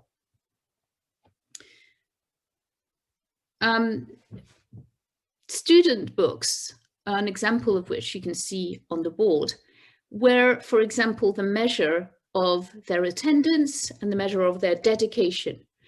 These books were hand illustrated and colored fair copies of the students' printed manual, sometimes in extenso or sometimes only extracts. And so they were a record of exercises in class. Not many of them are extant, but they're extremely interesting documents to look at. These books were a requirement according to the rule and order of the Royal Military Academy. In Article 18, for example, the professors and masters take care that their pupils do fairly transcribe in books or preserve in portfolios such parts of their performances as may be necessary from time to time, to show the proficiency they have made in their different studies. So this was in keeping with the increasing level of bureaucratic oversight, the level of embellished records in the military enlightenment. Books trained the students in the art of fair copy, and this remained an important skill given the sensitive or secret, as well as highly technical nature of military information. So British officers trained themselves in the copy as well as the translation of continental military manuals of artillery and fortification mainly. And then when John Muller, the headmaster of the Royal Military Academy, published in 1747 his Attack and Defence of 45 Places, the 25 folded leaves of plates representing maps and plans became the staples of copy practice for all the Woolwich students. This means that such copybooks or customization guides or the personal ready reckoners, as you can see on the slide, they were frequently made by hand for constant reference, for practice, and for circulation inside the military, inside the ranks of the military. For example, by the time Vauban's Treaty on Fortification was published, its fame was already well publicized by manuscript circulation. It was circulated, for example, as lavishly faithful records, but also as draftsmen's workbooks and as teaching tools for officers, thanks to manuscript and hand-colored copies, mostly made by mathematicians, engineers, and draftsmen for the military corps. And they were trained to ensure this durable and reliable form of transmission, pinpricked for absolutely perfect transfer up the chain of command.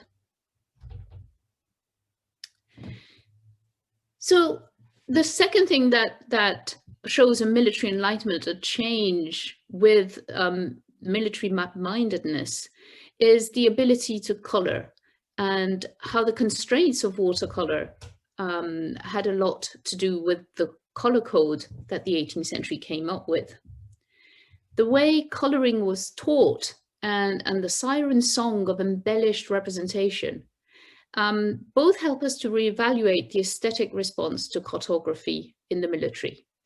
Military information circulating on paper, drawn by hand and in color, actually entrenched a static positional warfare imagination, which also participated in the advent of the fiscal military state. As a medium primarily directed towards paper and often added at the ultimate or perfecting stage, the history of watercolor use is inextricably linked to the circulation of information and knowledge. Color coding itself, and not just a drawing technique we've looked at in our first part, was derived from surveying and from architectural discipline. But I would also like to point out, as a material historian, that the coding of the colors was very much constrained by the physical properties of the pigments themselves.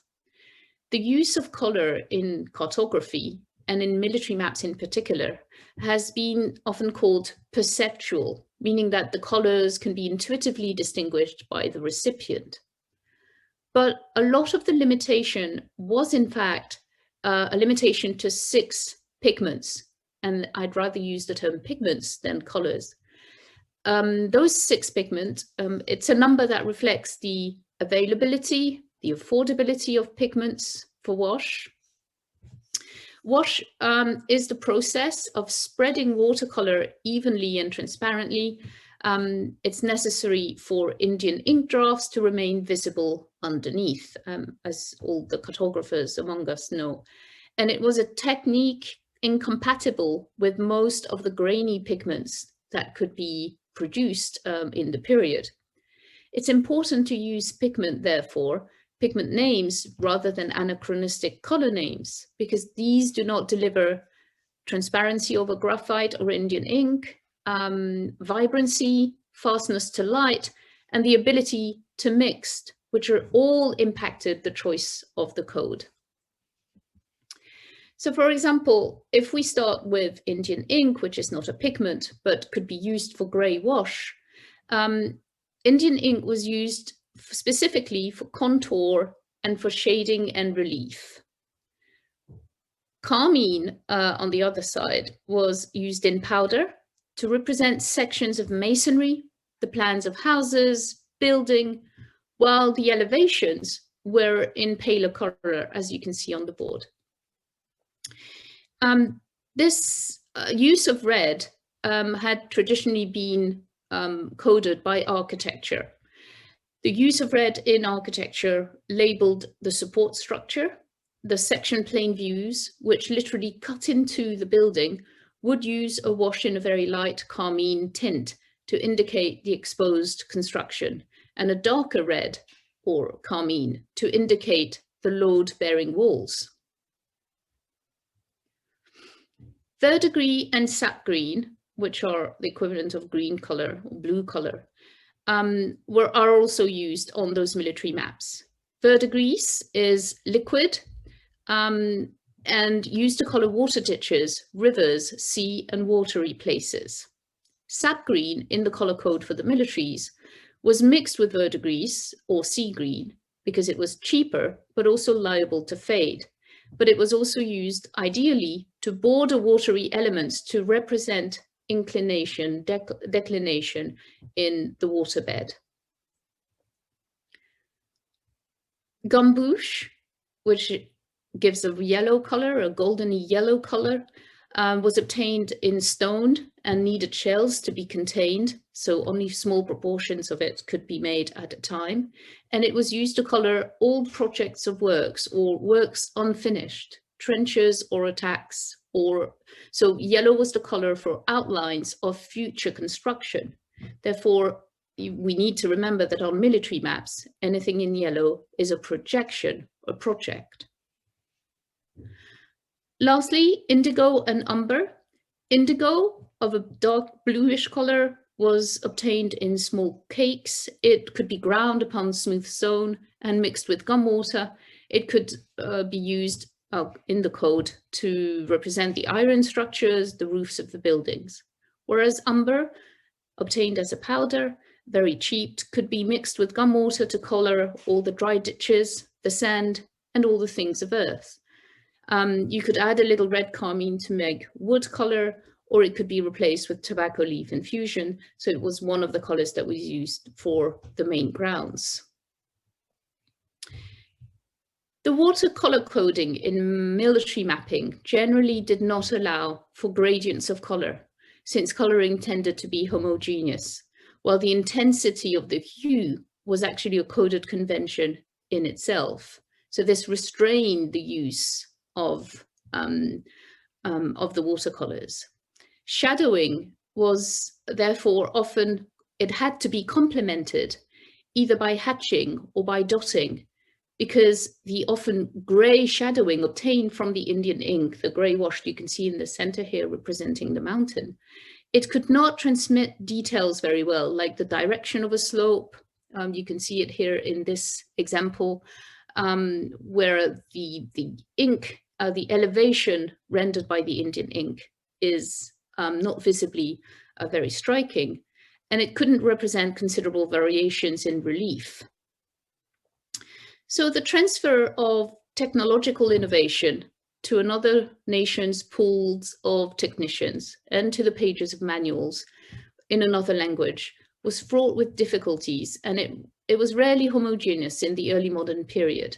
But one of the reasons for the rapid cross-border adoption of color coding in most of Europe rested first on the establishment of a military enlightenment, i.e. more regulated learning facilities, an increasingly mobile and skilled military personnel, but also on the transformation of a technical knowledge into a coded or codified one.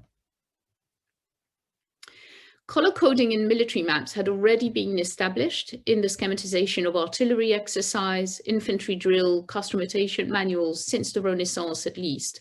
And it followed the convention of geometry sketches, and it was presented on one plane. You could represent the asynchronous stages of line formation or maneuver, for example, as you can see on the slide here. The new color code for washing plans, which was first published in 1687 by the French military engineer Hubert Gautier, and it was also first suggested by Sébastien Le Prêtre Vauban in his 1685 Directeur Général des Fortifications, was used for the depiction of immobile features only. This meant that two color codes could coexist in maps, in military maps, featuring movements of troops or narrative of attacks using symbolic and geometrical grammar, the same as the ones we've seen on the artillery drills. And at the same time, the immobile features, the background to the narrative, the lay of the land, used mimetic and often lavish depiction using the color code of specific elements, the military color code. So this could become quite messy, quite difficult to read. Some author even went so far as to push the color coding to the point where you needed to issue a dictionary form to accommodate this color coding of all possible map details, with entries to specify the use of carmine for terracotta tiles, indigo for slate or clapboard, for example. So this increase in the ideal level of finish for a map was reflected in Dessinateur au cabinet et à l'armée, an appendix included in Dupin's 1751 La Science des Ombres. I quote, "Everyone strives to please at court by presenting some new drawing, which are judged more or less beautiful according to how closely they approximate the original by the means of wash. So much so that all those employed as surveyors, draftsmen, are obliged to wash the drawings of their projects to declare them finished." A manuscript map, especially one for projected works, was often entered as an exhibit in a memorandum asking for funds, and its high finish was there not only for readability, but to impress the chain of command, answering what David McKittrick calls in Print, Manuscript and the Search for Order, the modern, I quote, urge simultaneously to achieve decoration and textual directions. Hubert Gautier's detailed color coding map made it possible for the cartographer to articulate both the realistic and the geometrical perception of the space and the movement. One of the reasons why it was soon adopted as a European-wide convention. So to conclude, the modern cartography concept that we know today is to avoid too high a degree of subjectivity during the map design process by applying predefined design rules, which should normally lead to a highly readable and generalized representation transmuted from detailed geographical data. But in the 18th century, military cartography, the necessity of locating physical forms and features on the ground, river, hills, vegetation, got its wires crossed with the teaching of landscape as a sublime or as a picturesque element of style, and the increasing interest of watercolor shading and overlays in the artistic ranks. So the process of sublimation was not applied homogeneously, as you can see on the example on the slide, specifically because an important part of the map's function was to elicit an aesthetic response. The more elaborate topographical and fortification maps sent by the Board of Ordnance to representative of the British monarchs were never actually returned, and the later integrated King George's collection, thus becoming a collectible decoration. So this is my last sentence. These dazzling images did, however, retain effective technical use, since their show of power was not just a matter of memorialization. Their argument was also to convince rulers to plan for developments in the army, to fund an increasingly sophisticated army and navy, thus participating in the advent of the fiscal military state. Thank you very much.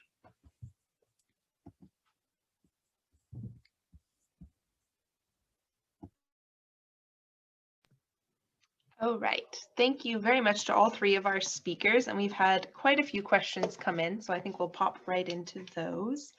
A few of them actually apply to several of the papers, so I'll try and integrate a couple of questions together and then direct them to those speakers who I think they might apply to. So to start off for Djoeke, there were a couple of questions about use of these the pilot guides, and I think this could be expanded into a wider question about audience for Bénédicte as well. But both Sarah Tyack and Mike Barrett brought up the idea of where these things are being used in terms of at sea, or Mike brings up the idea of schools of navigation. So that might be more the Margaret Scotty question in terms of where these are being used and how students particularly might be using them. Could you speak a little bit more about the methodology you mentioned that when we're all out of lockdown you would like to pursue in order to track down usability? And then for Bénédicte, kind of twisting that question a bit, who is the audience for these kinds of manuals about color and things like that? Because it seems like it might be quite a limited audience to those who are training to be engineers, or is there a kind of a broader cultural use for these as there would have been for the navigational manuals, at least in the 17th century, the 18th century, that changes a bit. So let's go with Djoeke first and then Bénédicte.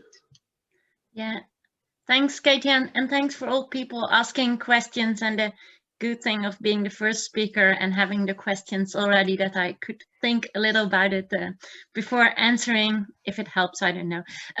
But then as to use, I think Michael, the question about if the scarce evidence is sort of showing that these were more reference things than where you can plot. I think the scarce evidence of use is mostly sort of showing that the used examples are used copies are not with us anymore. And that is what I ended my talk with. Those are the things that are thrown away. I think what you do with used paper. But I think now I have seen in the one I showed, but there is a little more, shows that they did, at least later in the 17th century, they did prick every 24 hours. And there are sometimes with pencil, there are dates every day. So they did prick every 24 hours, and even sometimes in books like this. I think that's what my whole point is, that there is a twofold audience. It's one, the things taken at sea, and there are several pieces of evidence that they are used. They're sometimes in how do you call this, inventories of skippers, and there are some instructions for skippers, especially also the Dutch East India Company. These books were obligatory for everyone from Amsterdam to the rest of the world, even if it was only the first part that is in these books. This, yes, they were used at sea, and they must be, but most of what we have are not the ones that are used. I think this is at least start of an answer. And then as to maybe, Katie, as to methodology, I think this is just what I want to do is go to places where I know that there are used examples, and I have a list, and there is more to be found, and this is just something that is, I think, has been done before. Just one more point as to the Margaret Scotty thing, and I know Margaret as well, and I talked about this with her. I think this is not much used at navigational schools, especially not the introduction in the art of navigation. It's some sort of a summary of what we find in larger instruction books. So it's not enough for a school to use just this. It's sort of summarized, and I think they should they used more elaborate works. Definitely. So hopefully you can get to do a census in archives once we're allowed to go to archives again. Bénédicte? Yeah, I was fascinated by Djoeke's talk because that's really exactly what I've been finding in artistic manuals. I've been looking at artistic manuals in a larger corpus of them, and yes, they're very different from the military manuals, which are really specifically for the students, whereas the artistic manuals do have exactly the sort of double audience, the dual audience that Djoeke was showing. And especially we can see this with the illustration. Djoeke was showing some of them are not usable, whereas maybe the text was more usable, but the illustration clearly are more for a curious audience. I think you just mentioned the those that wanted to see an embodiment of the knowledge, but not to be used actually. In the military manuals, you can see that they're really done for military training, and you can see it also is the difference with the format of those maps. They're huge maps that can be folded out. Very often those texts go with master copies that are handwritten, that are manuscript, and that are circulated in the academies. So they're not part of a printed book where everything has to sort of shape itself to the book that is going to be sold. And you can see the same traces of use on those master maps that you look at, all the manuscript maps. You can see the pin pricking, you can see the erasing, you can see some of the added legends. They get to change the legends as the maps go down. Some of the training shift from lieutenant training to other trainings, etc. So clearly here the audience is much more restricted, and you see it in the use, in the traces of use that you have there. So I think the presentation you made, Djoeke, where you showed that some of the maps are actually illustration and not tools, is a really, really useful comment to look at arts of, the kind of book that are called arts of. Let's try to decipher if it's an illustration or an actual tool. I think that's very interesting. Very much so, and that was a provocative thing that was said that we do have some more questions about. So we'll loop back to Djoeke talking about them as more reference as opposed to maybe utility items within the pilot books. A couple more questions for Djoeke and then a couple for Isabella. So David Barry would like to know if there is a correlation between the introduction of pilot books and the spread of literacy. So is there any information about literacy of mariners in this period? And then to piggyback on that is another question about the changing environment along the coastlines that you mentioned. That might create some issues for treaties between European empires. And Tim Soriano would like to know, have you uncovered any evidence that the authority of the pilot guides were involved in the creation of treaties, as we know that other maps were in creating borders and treaties like that? So one question about international boundaries and treaties and whether these pilot books were used, and a question about literacy, if you could cover those, and then we'll switch to Isabella. Yeah, I don't know if I can cover them in one answer, but the there are two separate questions. I don't know enough about the literacy, but there is a general growth in literacy, and for Amsterdam we know it's quite sure that literacy is relatively high. And there's also, especially what we know of the sailors for the Dutch East India Company, for example, they had to do some exams where you needed to be able to at least read.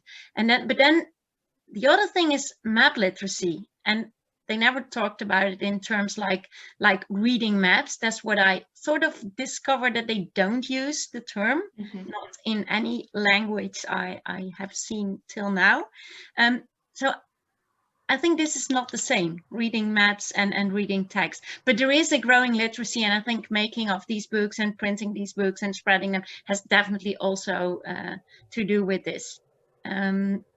And the other, the Tim's question, and thanks for that, and great you're here, Tim, is that I was thinking, I haven't found anything referring to treaties, but I think this has also to do with, this is about the border between land and sea, and almost never between borders between lands. So the shifting shape of nature I talked about is between land and sea, and this is mostly not where people argue about.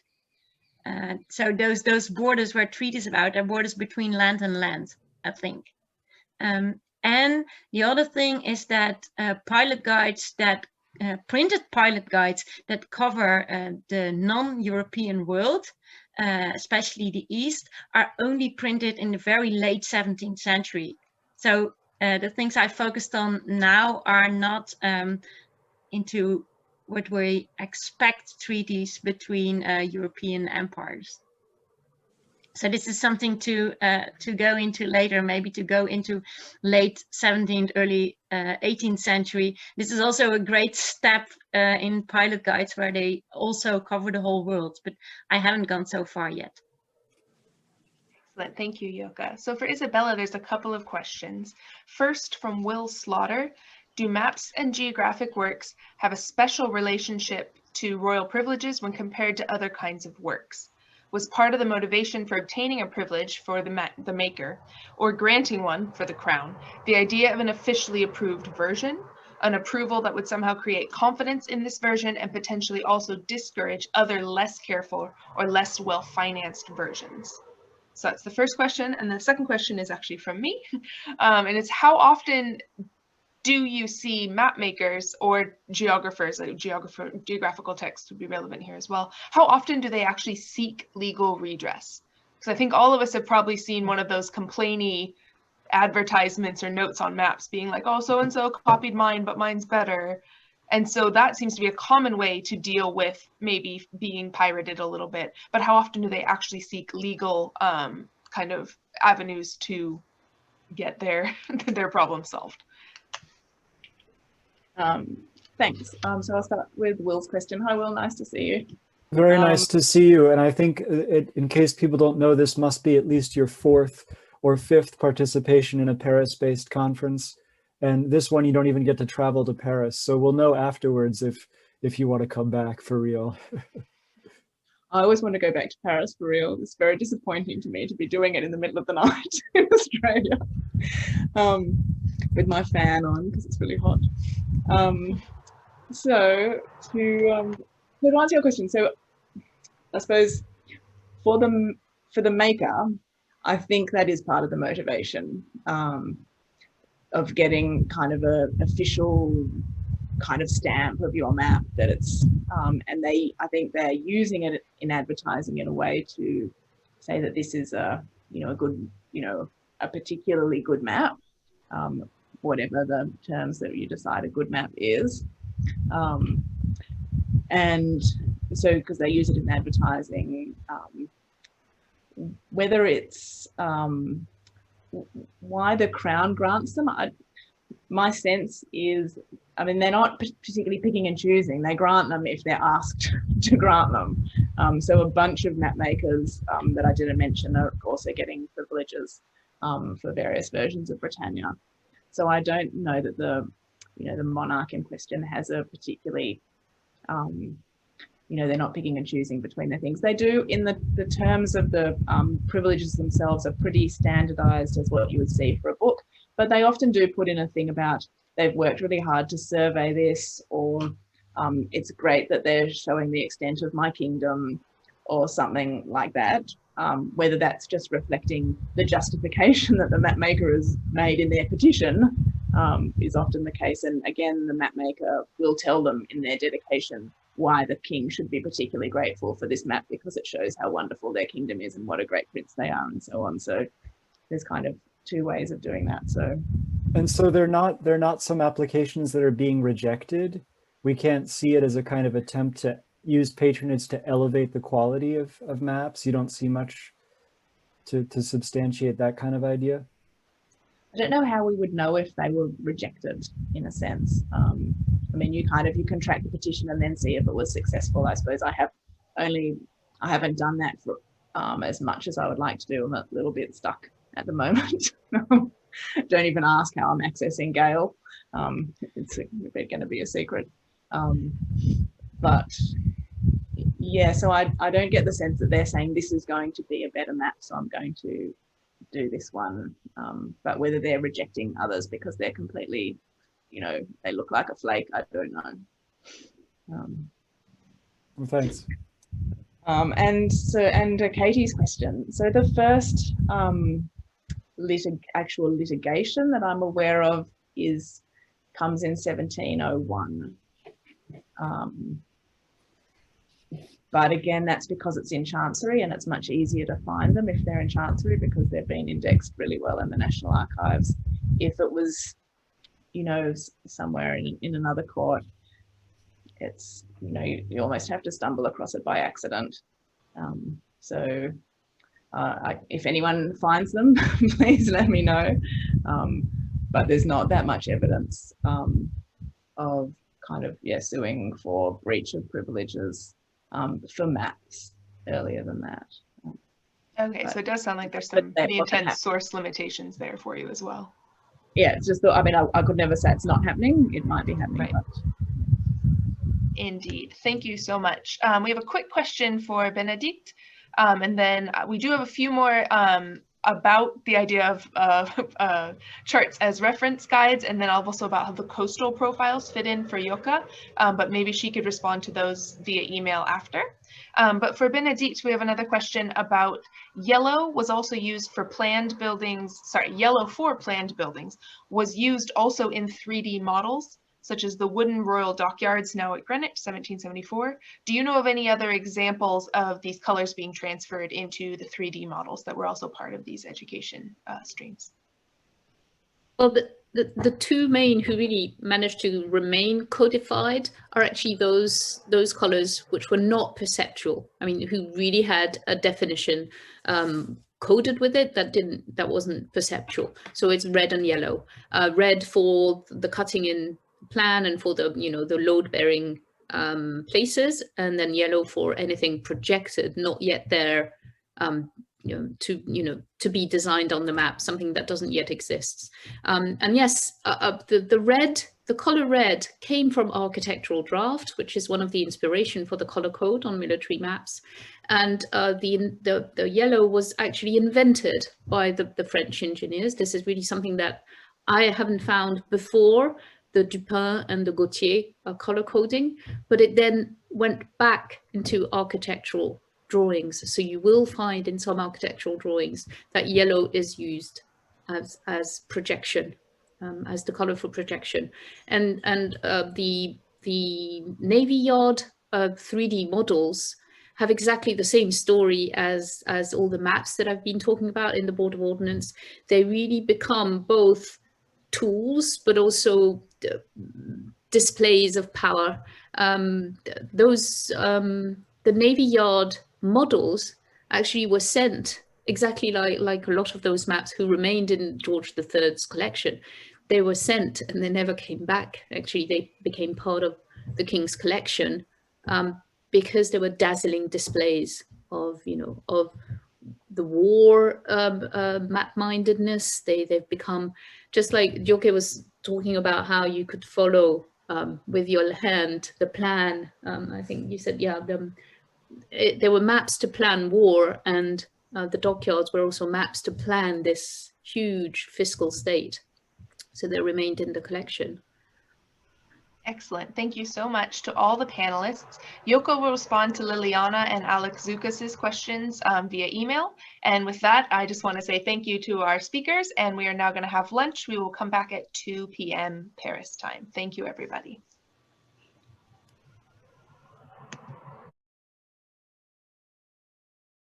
This PhD in early modern and modern European history from the University of California, Irvine. And is now a professor of history at the National University in San Diego, still in California. He's written on working class and environmental history, European imperialism and colonialism, the history of, and obviously also the history of cartography. His work has appeared in a variety of specialist journals, and in particular, Contemporary European History, Labour History Review, Radical History Review, and the journal called Environment, Space and Place, or the Journal of World History, as well as in a variety of edited volumes. He's currently researching and writing a book whose tentative title is Herman Moore and the Entangled Cartography of the British Empire, for the Lexington book series, Empires and Entanglements in the Early Modern World. The third speaker is Bertie Mandelblatt, who is curator of maps and prints at the John Carter Brown Library at Brown University in Providence, Rhode Island. Her work at the library involves developing the library's globally significant map collections, focused on the trans-imperial early Americas. She's also working on planning exhibitions and other kinds of programming, I'm sure online these days, working with library fellows, other researchers, and the wider public, teaching from the collections and engaging in outreach and scholarship based on the map and print collections that she curates and conserves. She's a historical geographer herself, whose research and publications address a number of intersecting questions related to the early modern Caribbean and French overseas expansion. In particular, she's working on the geographies of plantation slavery, colonial trade and commodities, agriculture, subsistence and consumption, cartography as an imperial practice, and the spatial history of the first French Empire. Our last speaker, Dr. Kimberly Sayre Alexander, is Director of Museum Studies and lecturer in the History of Department at the University of New Hampshire. She's held several curatorial positions at several New England museums, including MIT Museums, the Peabody Essex Museum, and Strawberry Bank. Her most recent book, entitled Treasures Afoot, shows stories from the Georgian era, traces the history of early Anglo-American footwear from the 1740s through to the 1790s, and was published by the Johns Hopkins University Press in 2018.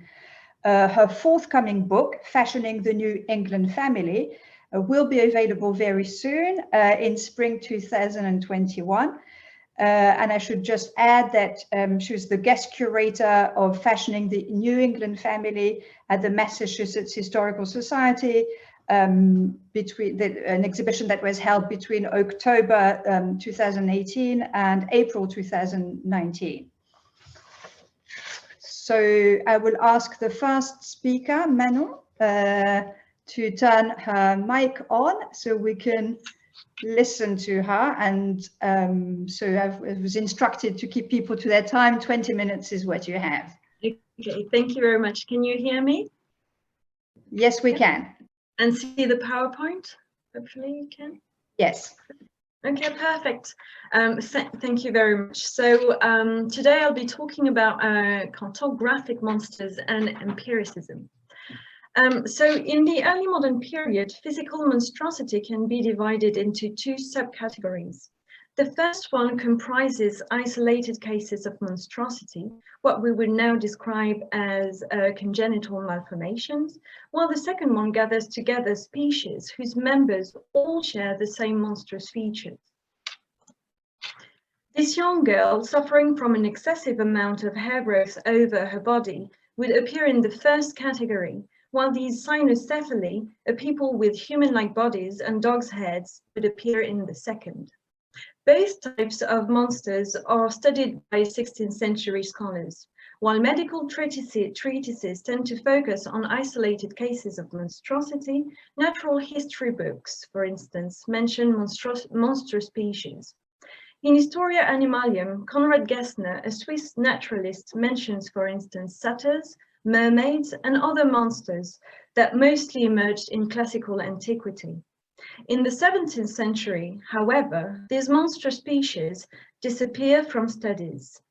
The different editions of the History of Four-Footed Beasts, the translation that Edward Topsell, an English cleric, offered of Gessner's natural history book, highlight this disappearance.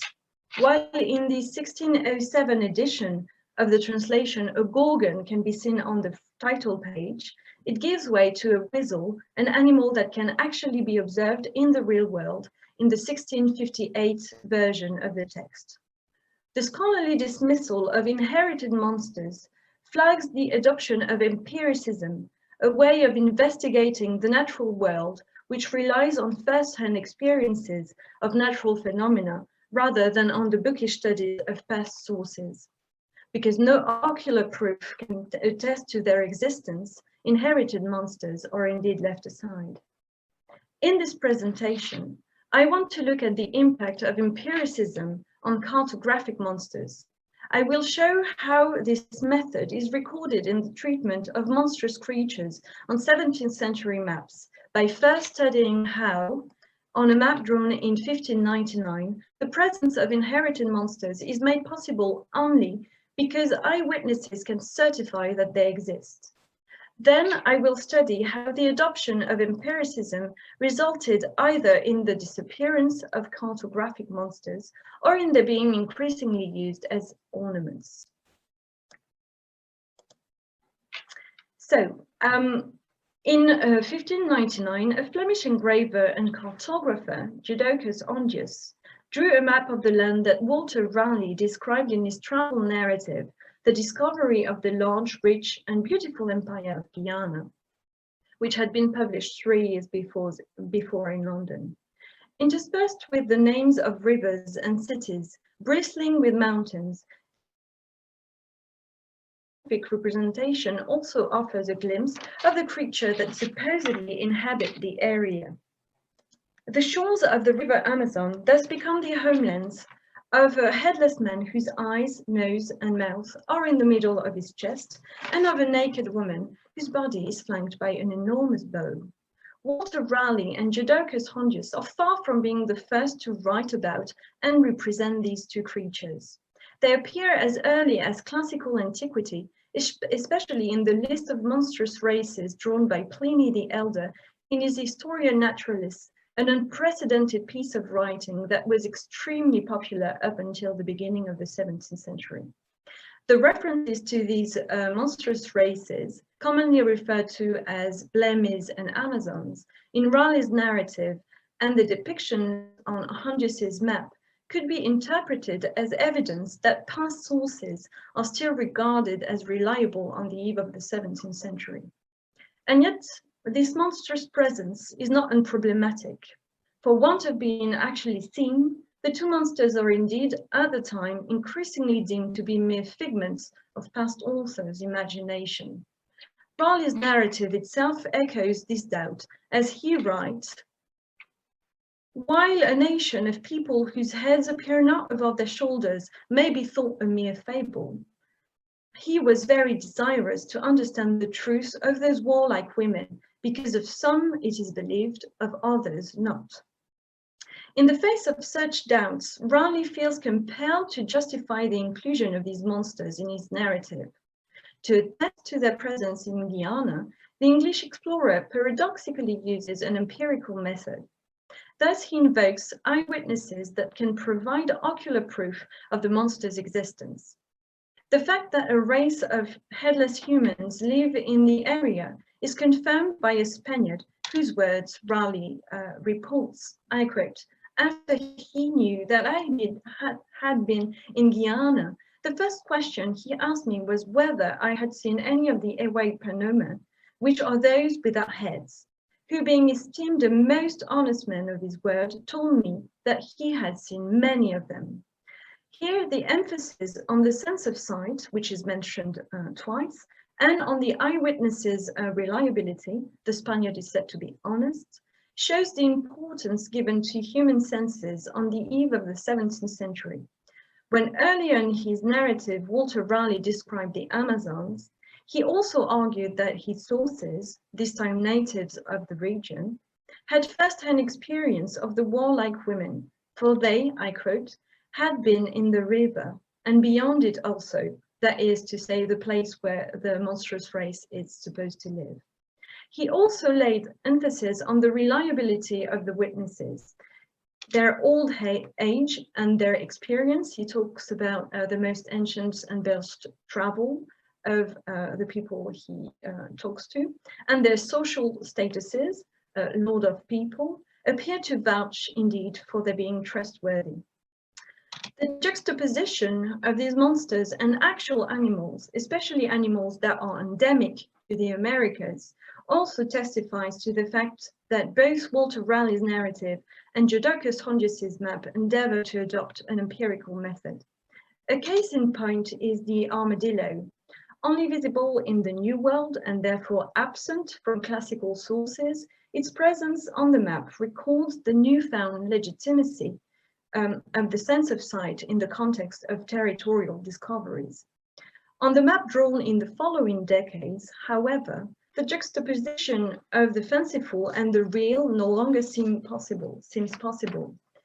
Empiricism causes monsters to disappear in favor of the local and observable fauna.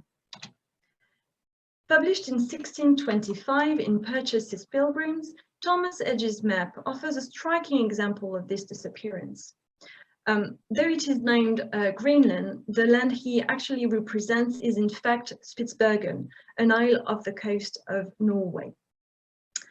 The desire to derive representations of the natural world from first-hand observation rather than past sources appears outside the circle of learned societies in the 17th century. Not a scholar, but a whaler and a merchant, Thomas Edge indeed adopts a method similar to that of naturalists to draw his map of Spitsbergen.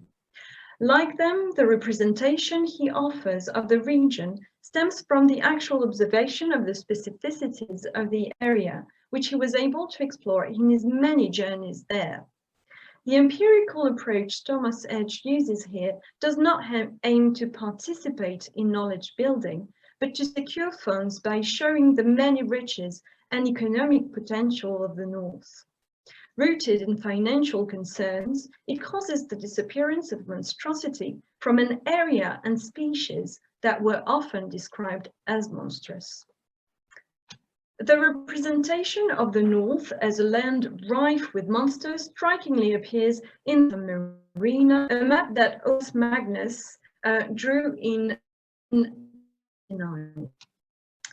It was confirmed description of the Northern peoples, a text that the same Swedish author published in 1555. The description found an echo in 17th century England as it was translated and published in 1658 and circulated, therefore, the representation of the area as teeming with monsters. The chapter of the horrible monsters of the coast of Norway, for instance, conveys this idea as its first sentences reveal, I quote, "There are monstrous fish on the coast or sea of Norway, who show their cruelty at first sight. Their forms are horrible," etc. Even though he represents the same region, Thomas Edge banishes monsters from his map of Spitsbergen by focusing, for economic reason, only on the animals he could actually encounter in the area. Sea monsters thus gave way to crane, walruses, and whales. The depiction of these last two animals also deprives the area of its alleged monstrosity. By offering, indeed, a rather realistic representation of the two species, once again to lay emphasis on their economic potential, Thomas Edge shrinks away from the traditional and enduring representation as monsters. Again, Magnus's Carta Marina offers a good example of the monstrous traits that were traditionally given to whales. With its ball-like tusks, its paws, its greenish scales and malicious eye, the monster attacking a boat off the coast of Iceland can hardly be recognized as a whale by modern eyes. And yet it is this very animal that the Swedish author intended to represent, as can be inferred from the other details that appear on the map. Indeed, a medieval legend had it that voyagers often mistook sleeping whales for islands, which led them to land on the animals and start fires on their backs, which obviously they did not like. Picturing this precise episode, Magnus therefore identified this monster as a whale. Walruses are also given monstrous features, as they are represented as strange hybrids. In his Iconis Animalium, Conrad Gessner turns the animal into a full-throated beast with the same ball-like tusks as Magnus's whale and a fish tail. The 17th century did not put an end to these representations, as is shown, for instance, by the picture of a whale on the title page of a 1677 text called A Full Account of a Large Prodigious Whale, and by the drawing of a walrus provided in the 1607 edition of Iconis Animalium. On Thomas Edge's map, the monstrous representation of the two animals is completely dismissed. Whales have lost their tusks, while these attributes have moved from the lower to the upper jaws of walruses. What's more, both animals no longer appear as hybrids. Their paws have been replaced with fins. This true-to-life, or rather true-to-life depiction testifies to the first-hand experience that Thomas Edge had of these two species, which also appears through the detailed descriptions of their actual sizes. He says that they are respectively about 60 foot long and in quantity as big as an ox, and of the way to hunt them. If the empirical method Thomas Edge uses to draw his map causes the disappearance of monsters, the more general rise of this way of investigating the world based on first-hand observation does not lead to the complete demise of cartographic monsters in the 17th century.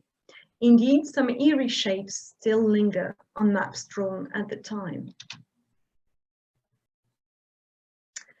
On John Speed's map of China, which was published posthumously in 1631 in a prospect of the most famous parts of the world by the cartographer, several monsters can be spotted. An aquatic beast, threateningly revealing its sharp teeth, surfaces from what the cartographer refers to as the Chinean Ocean, while eerie shapes, most of them hybrid, appear in the northwest. This monstrous presence shows that the adoption of empiricism did not cause monsters to suddenly disappear from early 17th century maps. I would, however, suggest that John Speed's fanciful shapes do not contradict this new approach, since they are meant to serve more as ornaments than as representation of actual beings. The hybrids that John Speed locates in the northwest of China indeed do not depict monstrous pharaohid people.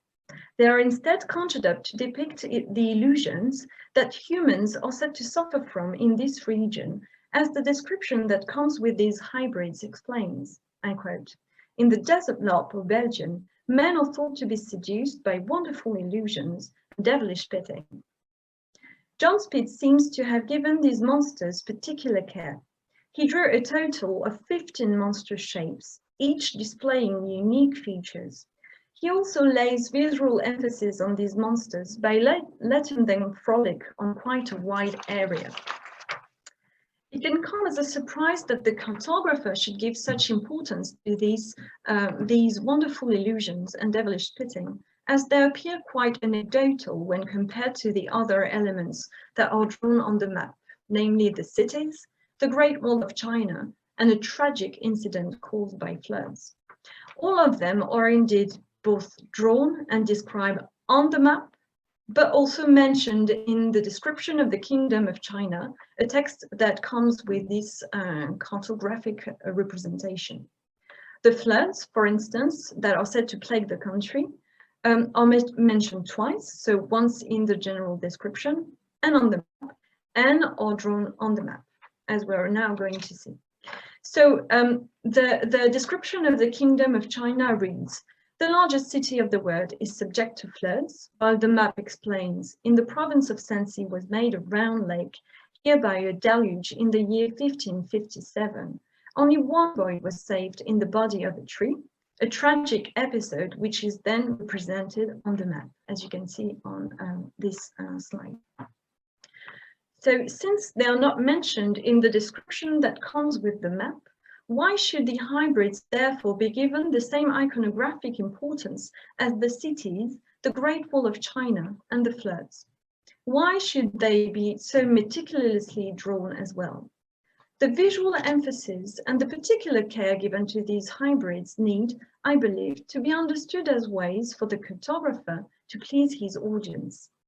the inclusion of monsters on his representation of China can indeed satisfy his contemporaries' fondness for the curious and the rare, a taste which is confirmed by the proliferation of cabinets of curiosity or of grotesque motifs in the 17th century. The hypothesis that the monstrous creatures were drawn to enthrall John Speed's readership seems all the more convincing as the map includes another purely decorative monster. With its exaggeratedly aggressive posture and its fins resembling oversized ears, the aquatic creature lurking between the waves of the China Ocean appears indeed to be the result of an artistic license rather than evidence of an effort to represent a natural animal.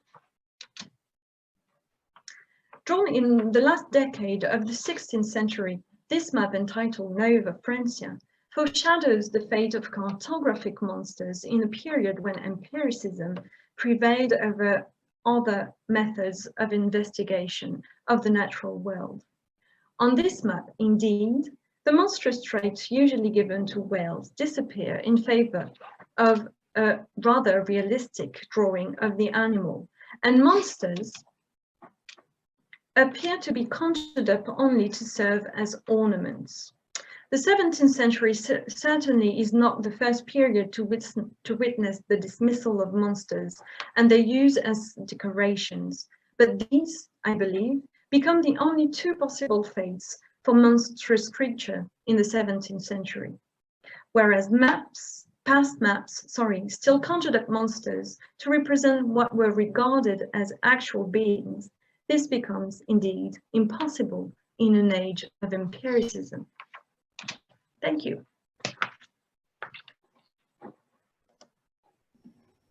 Thank you very much, Manon. And can Alex switch his camera and his mic on? I just have. Fantastic. And we can see your screen. Okay, now let me start from the beginning.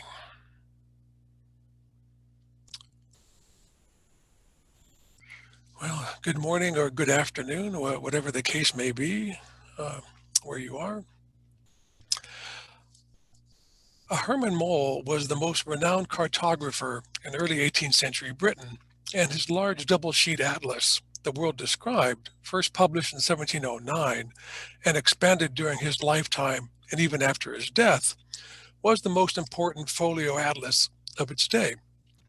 While Dennis Reinhardt has discussed the presence of Moll's maps in encyclopedic geography texts like Atlas Geographus and buccaneering narratives like William Dampier's A Voyage Round the World and Woodes Rogers' A Cruising Voyage Round the World, as well as in fictional texts like Daniel Defoe's Robinson Crusoe and Jonathan Swift's Gulliver's Travels, neither he nor John Crowley, in his recent article on The World Described, have discussed to any extent the narrative qualities of Moll's maps in that atlas.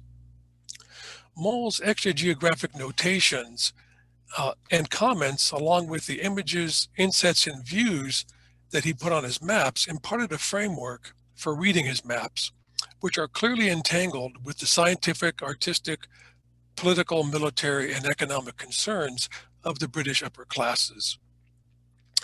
This talk will examine the interplay of line, word, and image in selected Moll maps and explain how the narrative layers combined appeals to scientific accuracy, profitable enterprise, and national advantage to create an overarching narrative in support of British imperial endeavors that foregrounded the foreign, economic, political, and territorial interests of British elites in an age of fierce imperial rivalries.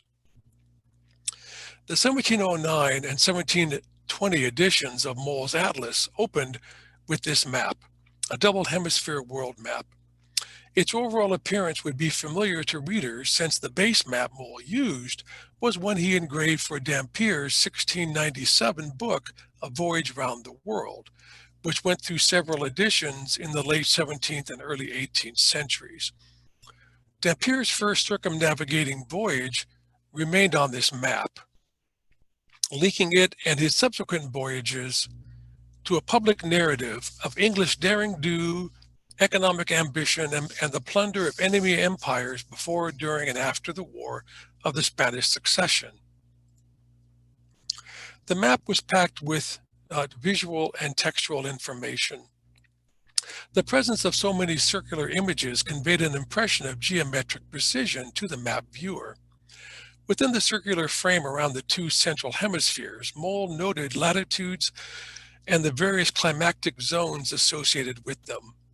To get all of Africa in the Eastern Hemisphere, Mole had the prime meridian go through Faroe Island, while a curved line that crossed the equator and touched the tropics of Cancer and Capricorn represented the sun's seasonal progress across the Earth's surface. Not satisfied with the appearance of scientific rigor, Mole narrated his map's scientific authority in a long notation under the Western Hemisphere. Many of his notes were actually commentaries about the map. Here he noted that his map was very carefully crafted from recent observations by undeniable authorities, whose findings had been validated by the Royal Society in London and the Royal Academy of Paris.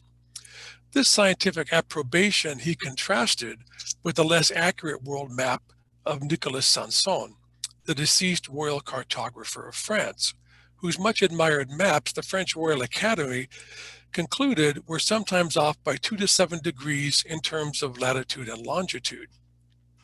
Not satisfied with a written condemnation, Mole employed the visuality of the map to graphically demonstrate how far off Sanson was in his depiction of longitude, with faint lines off the Cape of Good Hope in Japan to show how far east Sanson had South Africa and Japan from their proper position.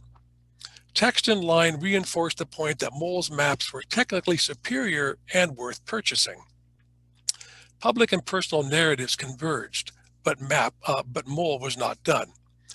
Constructing a link between science, mapping, his personal fortune, and social benefit underneath the Eastern Hemisphere, Mole wrote that Dutch cartographers copied his maps and sold them in England under other names to their profit and his financial and reputational loss. He went on, quote, "To prevent this evil practice, we propose subscriptions of 1 shilling 6 apiece, to be paid only upon delivery, with which encouragement we hope to oblige ye world with a correct set of maps that nothing as yet extant can parallel," unquote. To the left of the polar projection at the top of the map, he explained that the slightly darkened regions of his map indicated the area of the equatorial trade winds. Short lines with arrows showed their direction. Labels and directional arrows in the Arabian Sea, the Indian Ocean, and the South China Sea indicated the 6 months when the monsoon winds blew in one direction, and then the 6 months they blew in the opposite direction. To the right of the polar projection, Mole noted that some islands on other maps are not on his because he has no evidence that they exist, so they are not on his map because of his reliance on the best sources and not because of his ignorance or negligence. All of this information was very useful to Mole's clients, seafarers, merchants, and investors, since the lines and arrows conveyed the impression that the world's oceans, while physically separating the world's land masses, actually facilitated movement between them. In terms of design, Mole understood the power of centers, edges, and corners to attract the eye and put some of his most important narrative elements there. Each hemisphere had an empty space on its periphery that moved the viewer's eyes to the edges of the map, where Mole had key notations and smaller circles that displayed the Ptolemaic and Copernican solar systems in the upper corners and the sun, moon, and planets along the bottom edge, locating the earthly hemispheres with their maritime spaces and terrestrial political divisions in the larger cosmos. Mole neatly divided the globe into territories with distinct boundaries, but the criteria for drawing these boundaries are unclear. The divisions in Europe and those of the Ottoman Empire, Persia, the Mughal Empire, and China were roughly those of contemporary states, and divisions in North America reflected British and French claims, but borders in West Africa were based on ethnicity, topography, and race rather than state sovereignty, and they were Barbary, Biladulgarid, the Sahara Desert, Negro Land, and Guinea. Including them likely served two purposes. Narratively, they kept intact the map's key visual motif that entities resembling sovereign states and empires dominated the world's surface, and aesthetically, they prevented a giant white spot near the cartographic center of the map, something apparently more acceptable on its northern and southern fringes. As engraved, the map emphasized the spatial distribution of assertions of sovereignty, especially that of Britain and its imperial rivals in various parts of the world. Given its location, the dedicatory cartouche carried great visual weight and enhanced the overall imperial narrative. It lay between the hemispheres at the bottom of the map, where it abutted the open waters of the southern oceans. Placed there rather than near Britain, the viewer could easily imagine Britain's reach stretching across the oceans. Surrounding the cartouche, Neptune, the Roman god of the sea, held aloft on his trident, the symbol of his power over the seas and land, a standard emblazoned with English, French, Scottish, and Irish royal symbols. At a symbolic and discursive level, the god became a standard bearer of British dominion and legitimized the projection of British power over all the world seas. To reinforce the message, two fleets with their sterns to the viewer and sheets to the wind dominated the horizon. The whole effect was to proclaim British sovereignty over the seas, the circulatory system of long-distance trade, investment, and empire. The historian C.N.G. Clark called cartouches icons of possession, and we can see how the cartouche works in this map to reinforce an overarching narrative involving science, empire, and proprietorship. The second map in his 1720 atlas was a new and correct map of the whole world. We actually saw this map earlier today. Moll used a Mercator projection with the prime meridian running through London and placed a polar projection in the lower left corner of the map. Like his double hemisphere world map, this map showed the presence and direction of the equatorial trade winds and monsoons, the darkened area around the equator. Taking advantage of the Mercator projection, Moll placed instructions and a gauge to measure the distance in leagues between any 2 points on the map. Directly below the title cartouche, Moll engraved an inset chart. It reproduced a map published by Halley in 1702. It showed lines of magnetic compass variation in the Atlantic and Indian Oceans from a prime meridian in London, information that could be valuable to sailors and merchants engaged in overseas commerce. Below the inset, Moll gave the 1710 buccaneering travels of Woodes Rogers and William Dampier from Cabo San Lucas to Guam. On his journey across the Pacific, Rogers recorded compass variations from the London meridian, which Moll showed by means of small compasses on the route that noted the magnetic variation at the bottom. Since the Mercator projection had a unique property of representing any course of constant compass bearing as a straight line, the information on this map in the form of wind patterns, magnetic variations, and distance gauge promoted an overall narrative that foregrounded, again, the navigability of the world's ocean. The title cartouche of this map, designed by Louis Charon and engraved by Elisha Kirkall, was loaded with allegorical figures that told an unsettling story. What is immediately striking is that male figures dominated the scene. Men rather than women represented the 4 continents allegorically, and all were armed. Standing in classical Greco-Roman poses, the continents had become masculinized and militarized after centuries of international and intercontinental warfare. In comparing all 4 figures, the Western European and the Turk were the most richly dressed, revealing an upper-class standing that gave them access to an opulent material culture. They were seated at ease, perhaps an indication of their greater authority, holding banners with Christian and Muslim icons, the cross and the crescent, emphasizing cultural rather than racial differences. The sparsely clothed Native American and African stood. Moll depicted America and Africa as quote-unquote noble savages, a favorite cultural motif of 17th and 18th century European elites. The European was dressed anachronistically as a Roman soldier, an unmistakably European cultural motif of imperial expansion, and was the only figure who looked directly at the viewer. These attributes certainly highlighted Europe as a bold, expansionist, and imperialist continent. Visually, the noble savages were on the fringes of the picture, while the civilized and cultured world occupied the center. The allegorical figures of America and Asia pointed down to the map below. In this way, one was invited to imagine these peoples inhabiting the bordered landscape engraved on the map. Above the four figures was an allegorical scene that referred to different, if not incompatible, European cultural traditions. At the top of the cartoon, the tetragrammaton, the Hebrew letters for Yahweh, a non-representational emblem to invoke God that Protestants preferred. The letters radiated in a sunburst and symbolized the Judeo-Christian God as the source of illumination and power that descended to the persons below. To the left, a male figure in robes with a long beard, perhaps a Greek philosopher or lawmaker, sat on the ground with a quill writing in a book. His left hand rested on an Ouroboros, or a tail-eating snake, a pagan symbol of eternal return and nature's cycles of rebirth. To the right, the Roman goddess Fortuna was dispensing wealth, sovereignty, and subordination, symbolized by a cornucopia, a crown, and shackles, to eager and agitated supplicants who stood below her with outstretched arms. She rested her foot on an orb, the symbol of sovereign dominion. She was the only female figure in the cartouche. This syncretic scene presented a cosmological hierarchy where the Old Testament gods' power, laws, and providence were mediated by a pagan Greco-Roman male figure representing reason and a pagan female goddess representing good and bad luck. Symbols of knowledge, trade, war, money, power, and pain bound the world together and implied that the Judeo-Christian God oversaw, if not endorsed it all, and fickle fortune played as much a role in human fate as omniscient divine providence.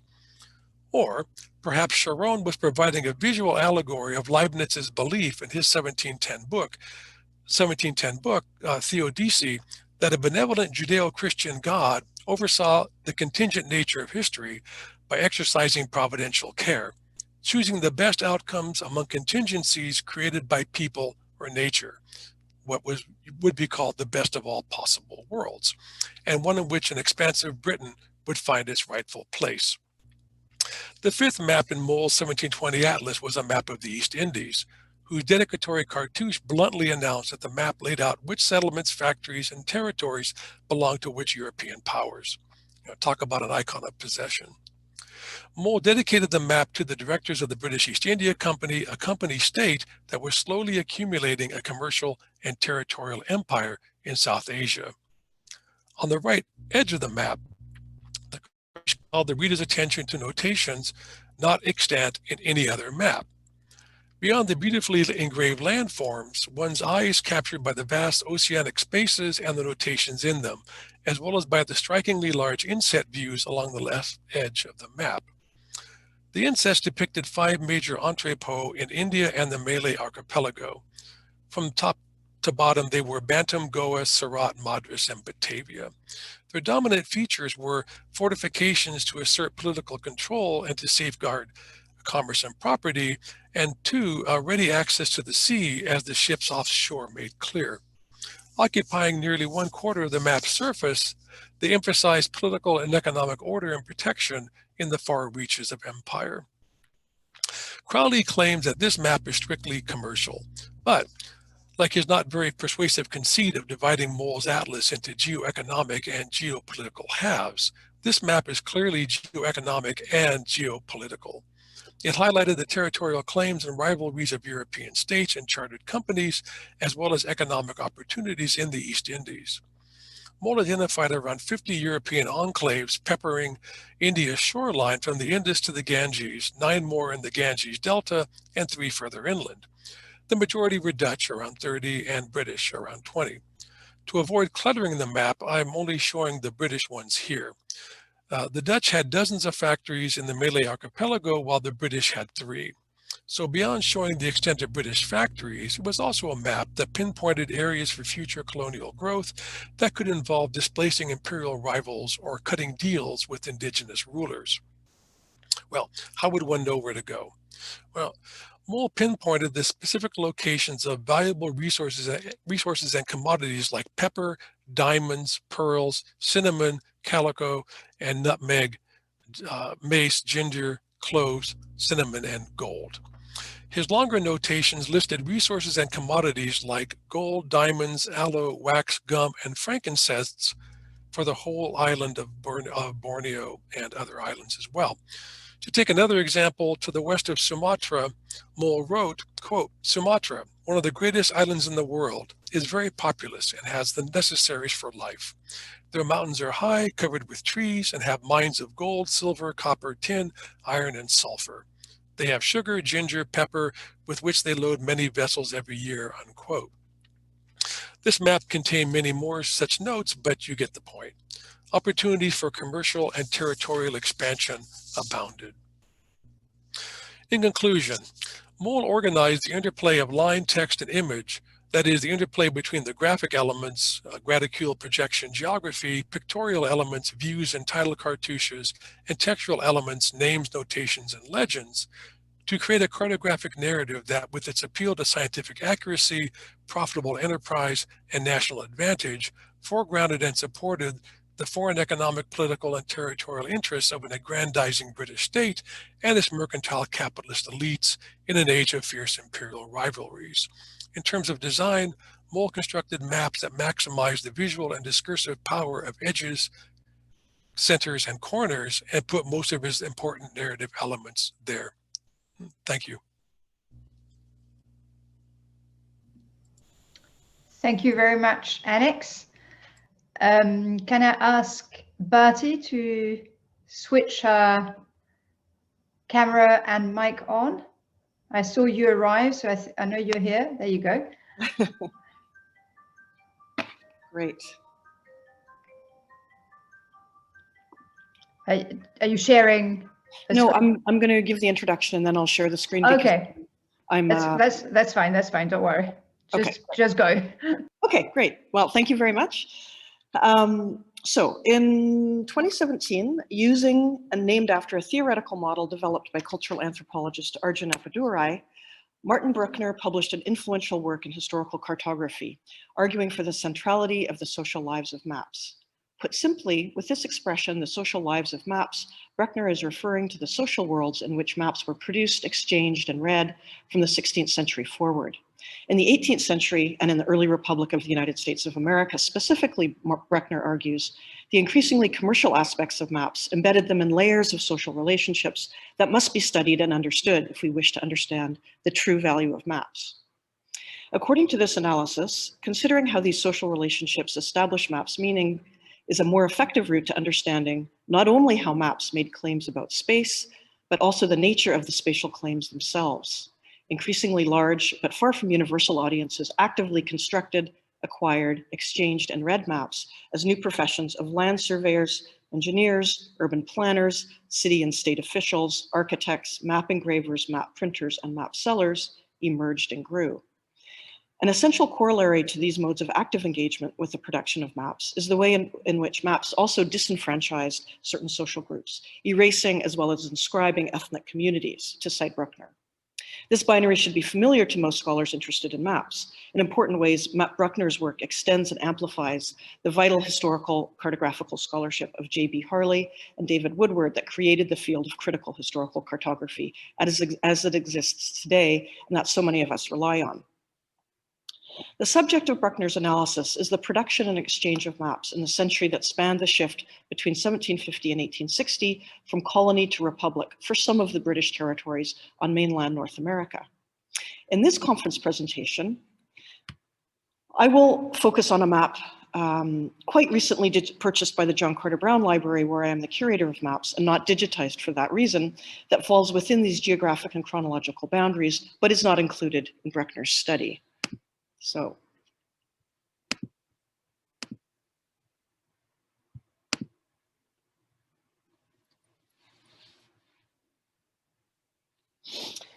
the circa 1792 map of Pennsylvania produced by surveyor John Adlam and John Wallace, entitled A Map Exhibiting a General View of the Roads and Inland Navigation of Pennsylvania. And I'll be using the JCB's document camera to show the map and its details for the remainder of the presentation. The map was published in Philadelphia and dedicated to the Governor Thomas Mifflin. show you the cartouche there. And the General Assembly of the Commonwealth of Pennsylvania. It was issued in segmented form, as you can see, and in many ways fits the pattern of large format multi-sheet maps made by states of the early republics, such as Vermont and Massachusetts, in efforts to sharpen and consolidate their state identity within the emerging nation state. Although the map centers the state of Pennsylvania, it includes considerable details of its neighboring states, New York, New Jersey, Maryland, and Delaware, even including Virginia's borders with Maryland, down here in the bottom part of the map, and New York's borders with Connecticut and Massachusetts at the top right edge of the map. The map's focus is on depicting existing, planned, and proposed roads and canals on the one hand, and the intricacies of the region's waterways on the others. It also includes several inset figures, as you can see, and that I'll discuss in more detail and later in the presentation. A pressing issue for both the Republic and individual states, one that posed a challenge to the question of fixed borders, but also seemingly promised limitless gain, was that of westward expansion. The lure of the West is everywhere evident in this map, which was undertaken on the part of the state's recently formed Society for the Promotion of Public Works. Accordingly, the map documents the growth of land speculation dependent on improvements such as roads and canals, speculation which was itself dependent on the displacement of indigenous people from the land to the west of coastal cities, including Philadelphia, immediately after the US War of Independence. In the presentation that follows, I will address two aspects of the work of the map that work together to create the map's social worlds in their geopolitical and cartographic contexts, in an attempt to understand both the implicit and explicit ways that these social worlds took shape. By way of explanation, I'm working on a larger project on the profound fractures of maps that betray the intentions and motivations of their producers, and through which it is possible to find traces of the social lives and voices of those who are disempowered in the production of the map. While it is tempting to read maps as productive of a set of univocal discourses, either imperial or national, that were created to control, to lay claim, and to appropriate, as they certainly were, by their very nature, they create and cartographically represent disjunctures, contradictions, and gaps in this process as well. Adlam's map of Pennsylvania creates links between political sovereignty, westward expansion, and indigenous emplacement and land value on the one hand, and the creation of state infrastructure and cartographic practice, such as surveying, map printing, and map engraving on the other. I would like to argue that these links are as much indicative of social relationships and emerging social order as they are indicative of the evolution of map making in the early republic. By the 1790s, when Adlam's map was printed, because of its importance on the national stage, Philadelphia was the most important center of map making in the US. By the same token, the Society for Promoting the Improvement of Roads and Inland Navigation was founded in Pennsylvania in 1789, and both John Adlam and John Wallace were associated with the society from its beginnings. Adlam, who had served in the Continental Army during the War of Independence, was a surveyor who had spent the 1780s working for both private clients to survey their property and state officials, for whom he surveyed stretches of the Susquehanna, Cinemahoning, and Allegheny rivers, largely to determine the feasibility of a water route to Lake Erie. And in fact, it is this, the question of waterways and water routes, that is the first aspect that I'd like to focus on. In this regard, there are two maps of Pennsylvania with which Adlam's map must be compared. And I'm going to do a little stop and reshare here to show a couple of other maps. Okay. The first is John Churchman's 1786 map of the same region, and Redding Howell's 1792 four-sheet map of Pennsylvania. While the former, seen here, also depicts proposed canals, it is smaller format with a much restricted geographic framework centered on the Chesapeake Peninsula, with Maryland's coastline at one side of it, New Jersey's on the other, and Philadelphia at the top of the map. Meanwhile, Redding Howell's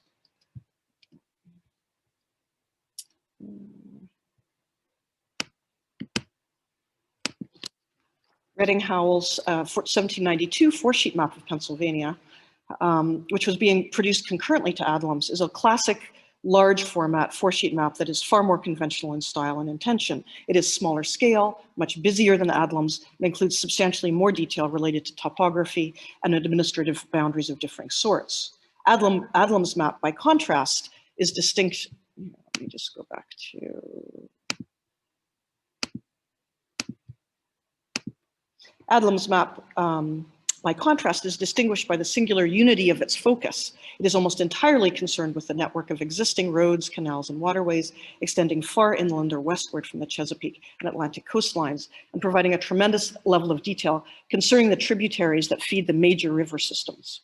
Unsurprisingly, given this focus, two of the Great Lakes, Erie and Lake Ontario, form the northern frame of the map, with New York's Finger Lakes and Lake Oneida extending below Lake Ontario.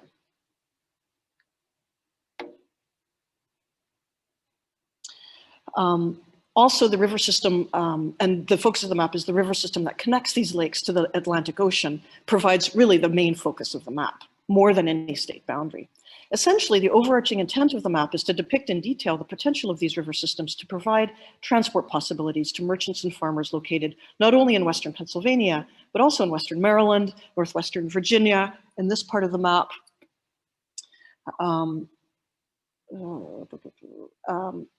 and Northwestern upstate New York as well, imagining a future role of Philadelphia in facilitating the trade of goods produced inland. More importantly, the presence of navigable inland waterways that could bring ports to the goods to the port of Philadelphia was a clear signal to land speculators that Western Pennsylvania was open for dispossession, repossession, settlement, and for sale, fulfilling one of the central goals that many colonial maps of the Americas had had from the 16th century onward. The goal of the Society for Promoting the Improvements of Roads and Inland Navigation that commissioned Adlam to survey and produce the map was to privilege Philadelphia as the port through which trade produced from the interior could and would pass, as opposed to other ports such as New York. Roads, but even more importantly, water was the means to accomplish this goal, not only through the proposed canals that would facilitate transit across the Chesapeake down here, and this is where the proposed canals are located, but also inland waterways. What particularly interests me as a scholar primarily of the 17th and earlier 18th centuries are the connections between the proposed use of waterways by Euro-American settlers that are the focus of this map and the longstanding practices by Europeans of earlier decades and centuries, primarily the French, to exploit indigenous geographical and navigational knowledge of the same river system to navigate southward towards the Gulf of Mexico and to expand this European fur trade. The JCB has many maps that testify to the evolution of the European mapping of the Great Lakes that grew out of these practices, beginning with those produced from the expedition of Louis Joliet and Jacques Marquette in 1673.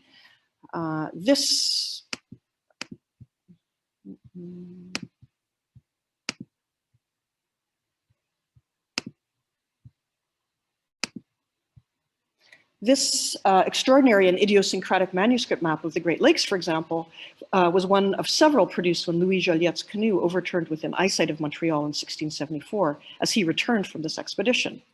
Another example is this much less idiosyncratic, let me zoom out here so you can see the full map. 1688 map by Corneli and Nolan that depicts in greater detail the regions that are Adlam's focus only a century earlier. In these latter years of the 17th century, the French were actively building alliances with the Iroquois and speaking indigenous groups they encountered in the Great Lakes region in order to gain a greater share of the fur trade of New France and to expand it southward through the system of forts that the French built to develop the trade. The question, we'll go back to, the question of improvements that forms the second aspect of Adlam's map that I'd like to consider today, if only briefly, and it emerges seamlessly from the first. Improving landscapes and waterscapes has a long history and an extensive geographic reach in the early Americas. In the late 18th century alone, this term was used not only to describe the proto-industrialization of waterways and roads, as here, but it was also a new rhetorical tool used, for example, by plantation owners in the Caribbean who sought to exploit enslaved labor more efficiently and less risk. On Adlam's map, improvements take the form of proposed roads and canals that are represented by dotted lines, not only in Pennsylvania, but also crossing the Pennsylvania-New York boundary line in upstate New York itself. In addition, 4 technical engravings of locks and canals are featured in the bottom left of the quadrant. Just zoom in here so you can see those.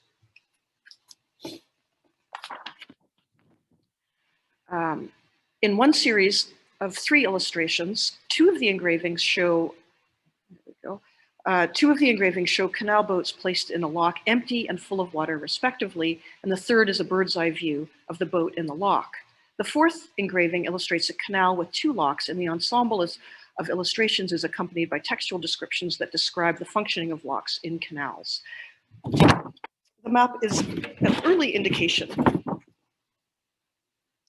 of how canals would very soon transform the western interior of American states and the extraordinary economic growth that followed. It's instructive to consider that in 1807, only 16 years after the publication of Adlam's map, Jesse Hawley published his initial proposals for the Erie Canal, which, when finished in 1825, connected the cities of Albany and Buffalo in upstate New York, following the Mohawk River upstream, then heading west, effectively linking the Great Lakes to the Atlantic Ocean.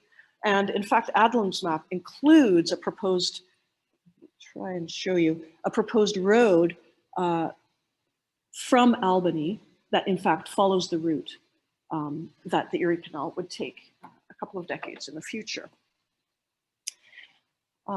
Together, the engravings and proposed roads and canals project a vision of the territory contained in this new jurisdiction of the United States, dependent on a social order that is dramatically different from that present in the 1688 map that I discussed above. Let's look again.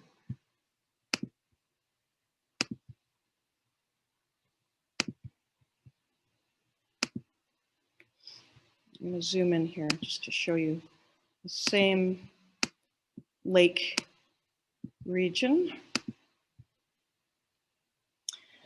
While the geographic focus of the map and the extent of European geographic information both reflect a period of a century earlier, what I want to underline here is the social information on the map. Corneli's map is covered with narrative as well as toponyms that reflect the densely settled area around and below the Great Lakes. Numerous indigenous groups, primarily but not restricted to the peoples of the Haudenosaunee or Iroquois Confederacy, the Mohawk, Oneida, Onondaga, Cayuga, Seneca, and Tuscarora tribes.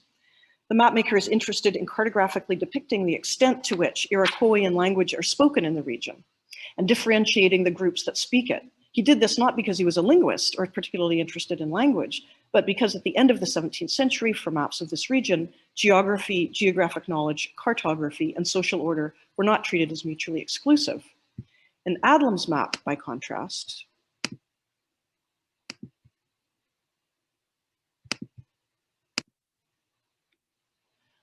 social life has been conspicuously evacuated from the map. While indigenous toponyms still exist, there is no mention of indigenous life, other than a reference to an Oneida reservation at the top of the map.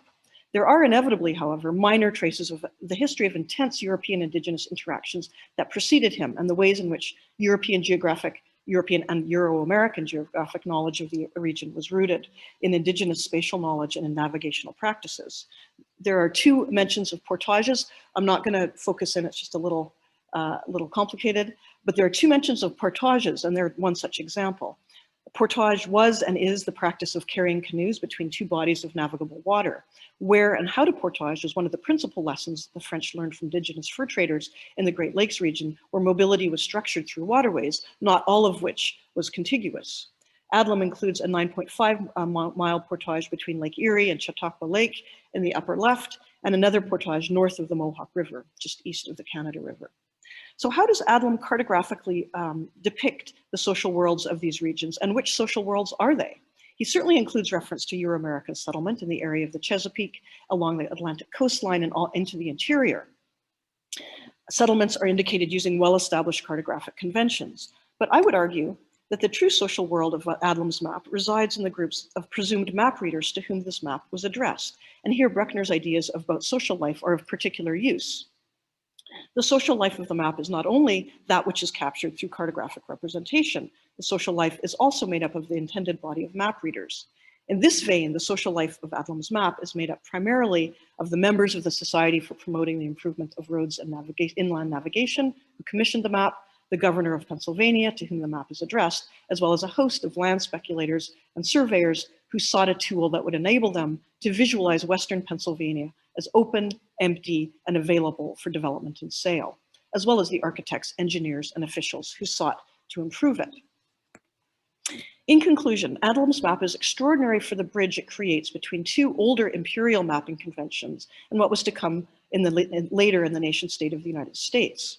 Described briefly, to a significant degree, 17th and early 18th century British mapping of its middle colonies remained focused on European settlements, while the French mapping of New France included conspicuously more detail about indigenous life.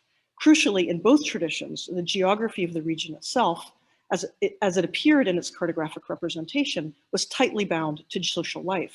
In Adlam's map, by contrast, the exceptionally unified focus on waterways presents these river systems and tributaries as largely distinct from human, specifically indigenous, settlement. The eye of the map reader is drawn to the river systems on the one hand and to the technical drawings on the other. The land surveyors and speculators, the hydraulic engineers, and the city and state officials to whom the map is addressed can see the territory of Western Pennsylvania as a geographic fact, not as a social fact. More crucially, geography itself, in its detail, is seen as largely empty of social life. This is a pivotal step, I argue, in the development of the European mapping of the Americas since the 16th century, when mapping first became a tool for laying claim to pre-nation state American lands. Thank you. Thank you very much, Bertie, for this fascinating talk and for, I have to add, letting us into a library, only virtually, which is something I'm sure a lot of us are really yearning to get back into. So that was really nice to be actually there with the object. Can I ask Kimberly to switch her camera and a mic on so that we can listen to her paper? I don't know whether, are you going to do it live or are you? I am. Yes. You are, okay, good.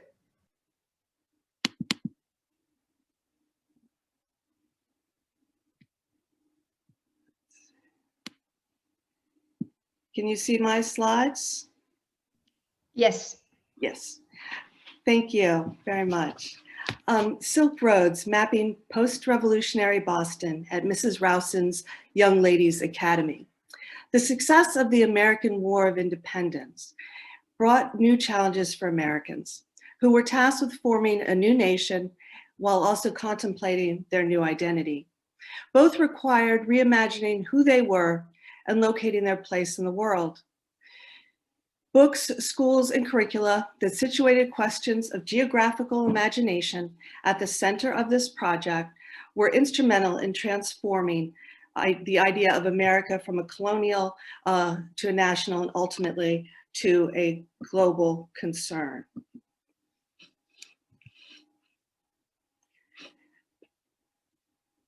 One of the most important of these disseminating agents were the scores of young ladies' academies and dame schools, as they were called, which were very, very popular throughout the 17th and 18th century. However, they positively flourished and expanded in the late 18th and early 19th century. And one of the best of these, best known of these, was that of Mrs. Susanna Haswell Rowson, who was an author, an actor, a playwright, and was located and centered in Boston, Massachusetts. I'm showing you here an advertisement from a typical female academy from the mid-18th century. And here, an advertisement from Mrs. Rowson's academy. Following her years as an actress, playwright, and novelist, and the publication of her incredibly popular novel, Charlotte Temple, which was published in 1791 in Britain and in 1794 in America, and went into at least 200 American printings. I'm showing you here a frontispiece from her various copies of the book, as well as a handbill from her very popular play, Slaves in Algiers. The English author then in 1797, following this already fairly active and well-known career, decided that she would open a young ladies' academy in Boston in 1797. She attracted students largely from the Northeast, and particularly from New England. with as many as 60 students being instructed on a daily basis, and as many, about half of that, 30, who would reside with her in what she called her family. I'm showing you here a drawing, pen and ink and watercolor drawing of her academy on what was known as the Roxbury Neck, in between Boston and the next town over, Roxbury. The house no longer survives, but this was probably completed by one of her students, and shows you the commodious accommodations for teaching and boarding students. And here in the center, oops, excuse me, the center, the conservatory or oratory, where lessons in music and dance were held, and then finally the stable block.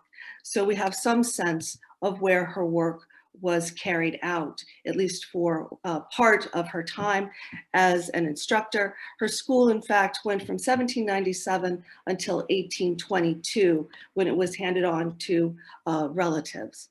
Here's some samples of fairly traditional work from Mrs. Rowson's Female Academy. Embroideries taken from classical stories, fables, and so on, watercolor paintings, needlework such as quilting, and mourning pictures. Her academy, as I said, appealed to daughters of the elite families of the Northeast. But one of her real tools for raising consciousness was through her publications. And I'm showing you here her 1806 publication of The Abridgment of Universal Geography. And that's going to be the focus of my talk today.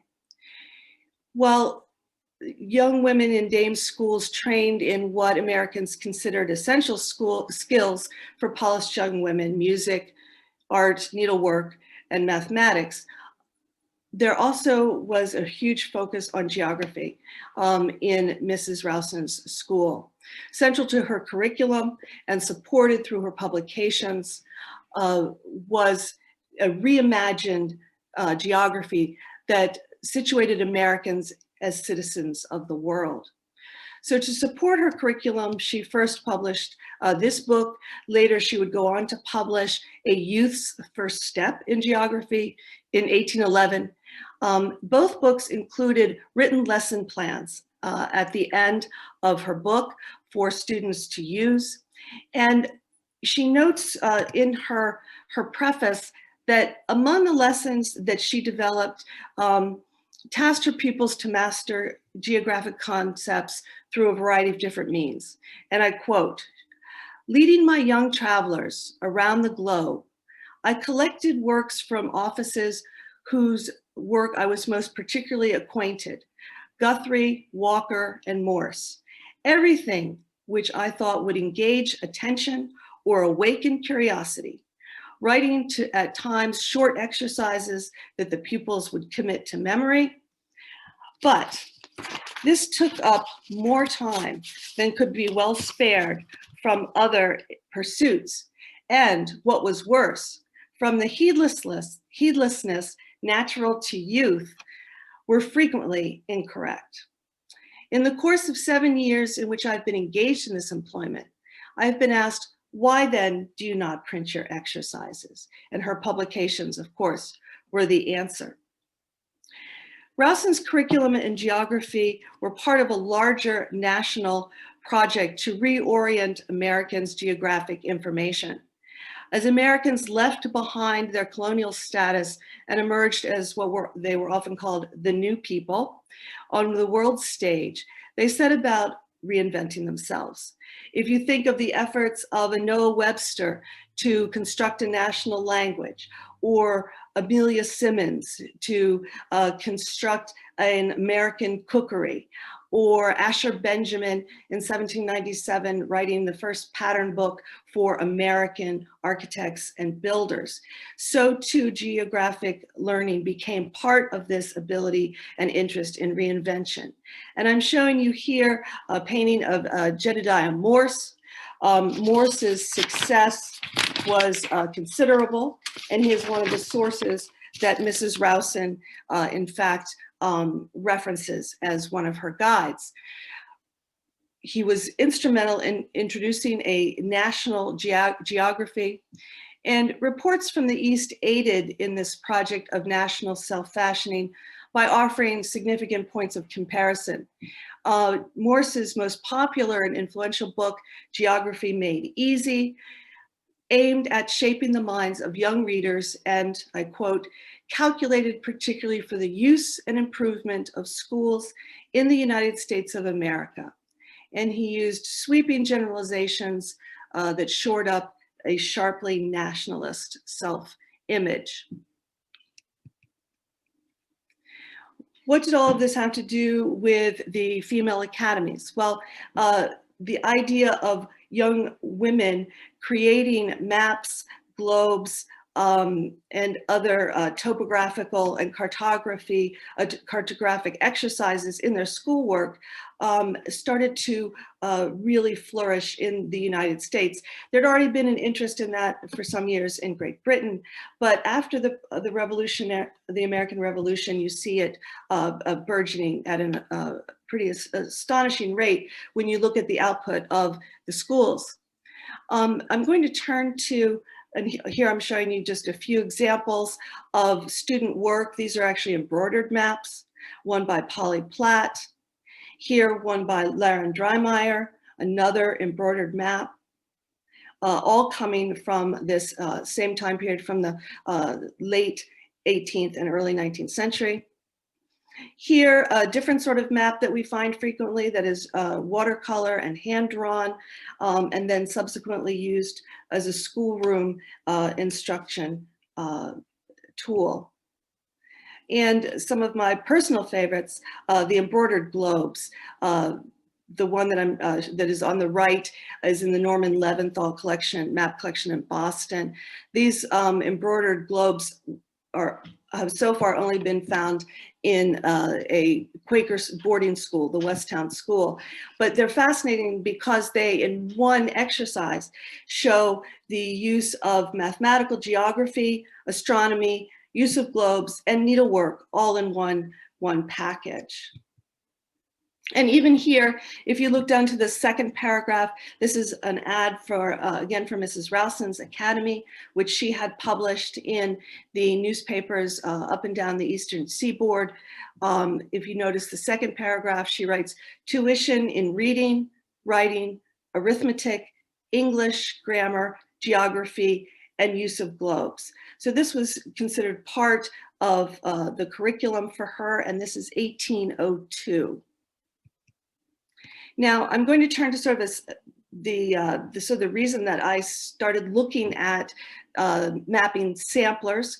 I had an opportunity years ago to attend a very sort of special antique show, and there were two mapping samplers that I had been acquainted with, and I rounded the corner and saw one of them on the wall and realized that it was an example of work from Mrs. Rowson's Academy.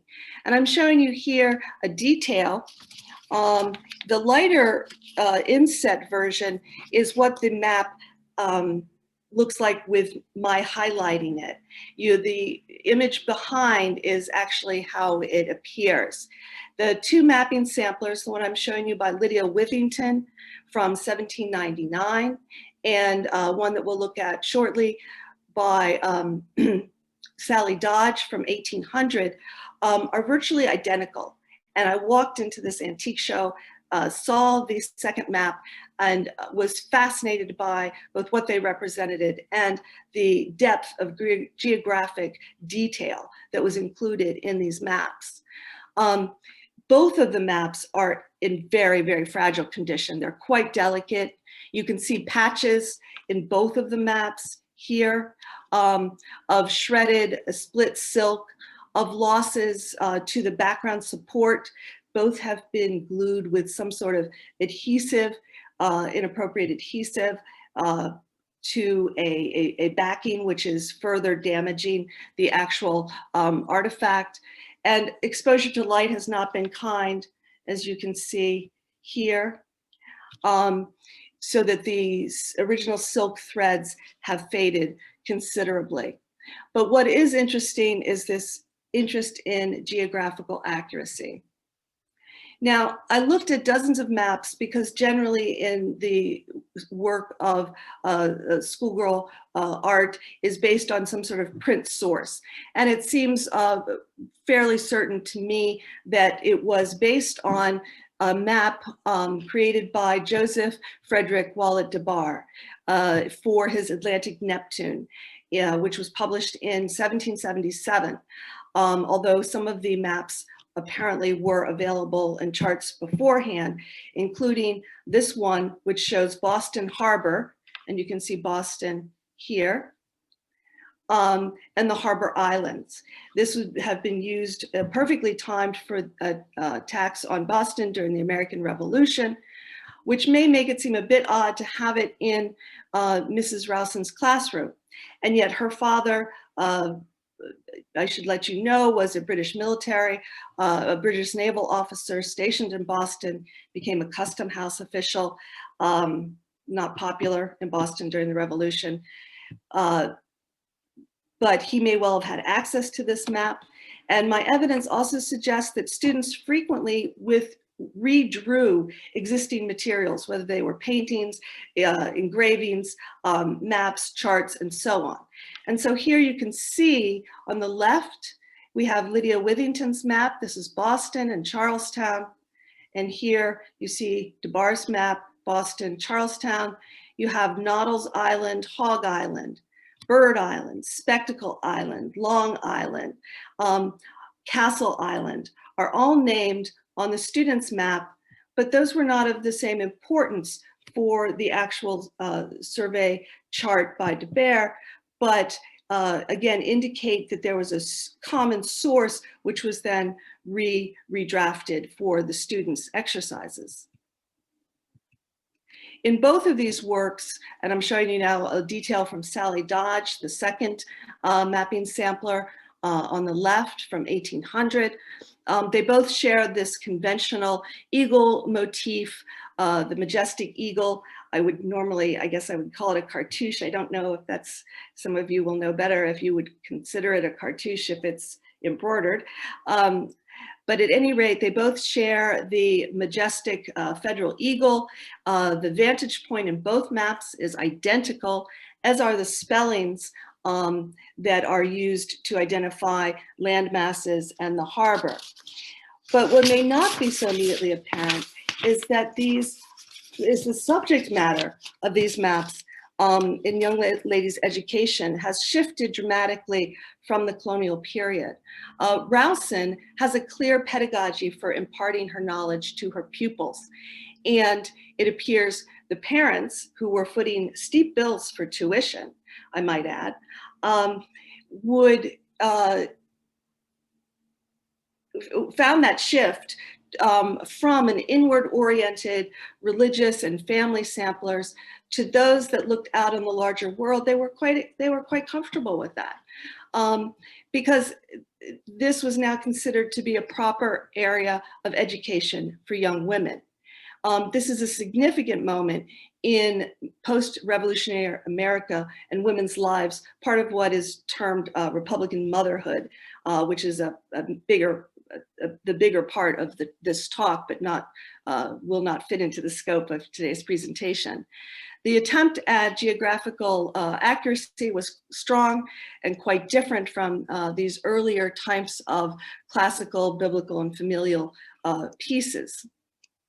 This is unsurprising when one realizes that Mrs. Rowson had been teaching geography as an integral part of her curriculum for many years, well prior to her publications.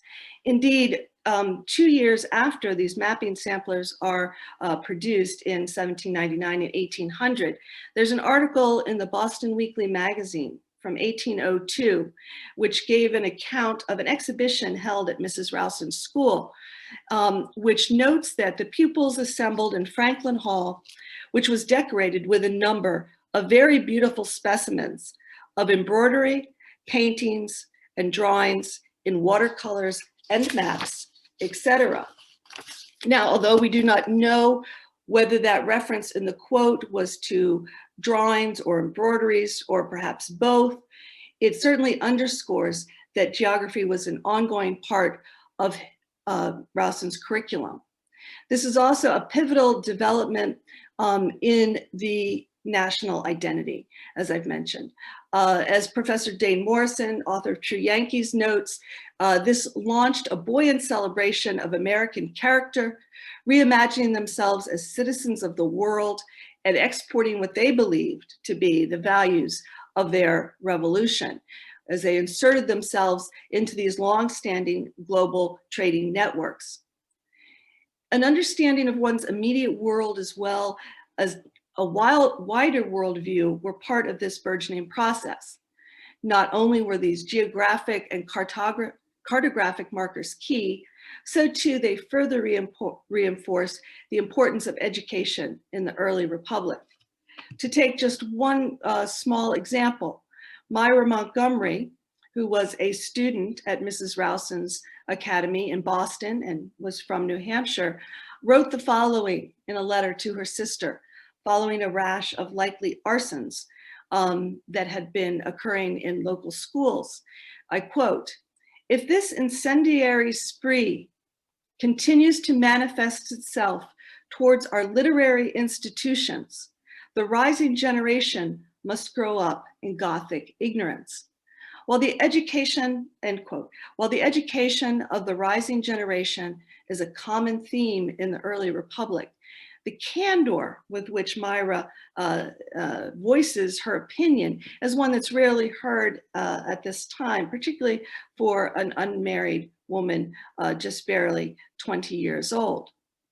So what can we conclude from this? Well, clearly the production of maps is only going to grow and to continue during this time period. I'm showing you here a recent acquisition by Historic Deerfield in Deerfield, Massachusetts, of an entire book of maps created by Eliza Draper, whose sisters ran an academy.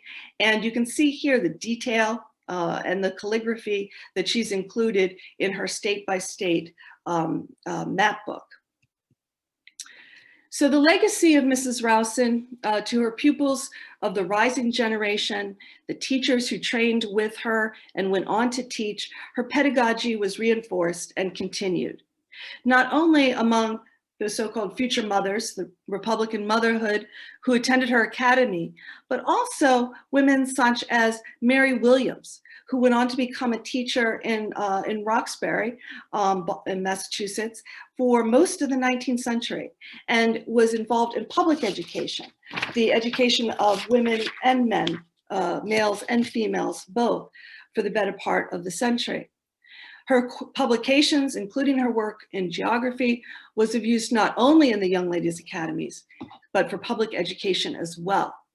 Her geographic pedagogy in her school and books were instrumental in transforming the idea of America from colonial to national to global.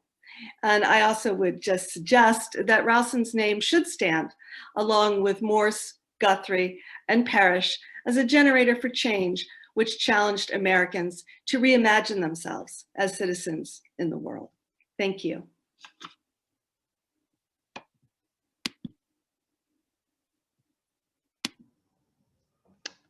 Thank you very much, Kimberly. Thank you. So I'll now invite all the speakers on the panel to switch their cameras back on. And I'll start with the questions. Hold on, because I've taken notes in a different document. So we'll start with questions to Manon. The first question was from Christopher Gilson, who wants to ask you whether the depiction of the flooding that you mentioned about China, whether this is an isolated example, or do you find many examples of natural disasters on early modern maps? Thank you very much for this question. I'm not an expert when it comes to maps, and and I'm mostly focused on the monstrous physical monsters that appeared on them. So I might not be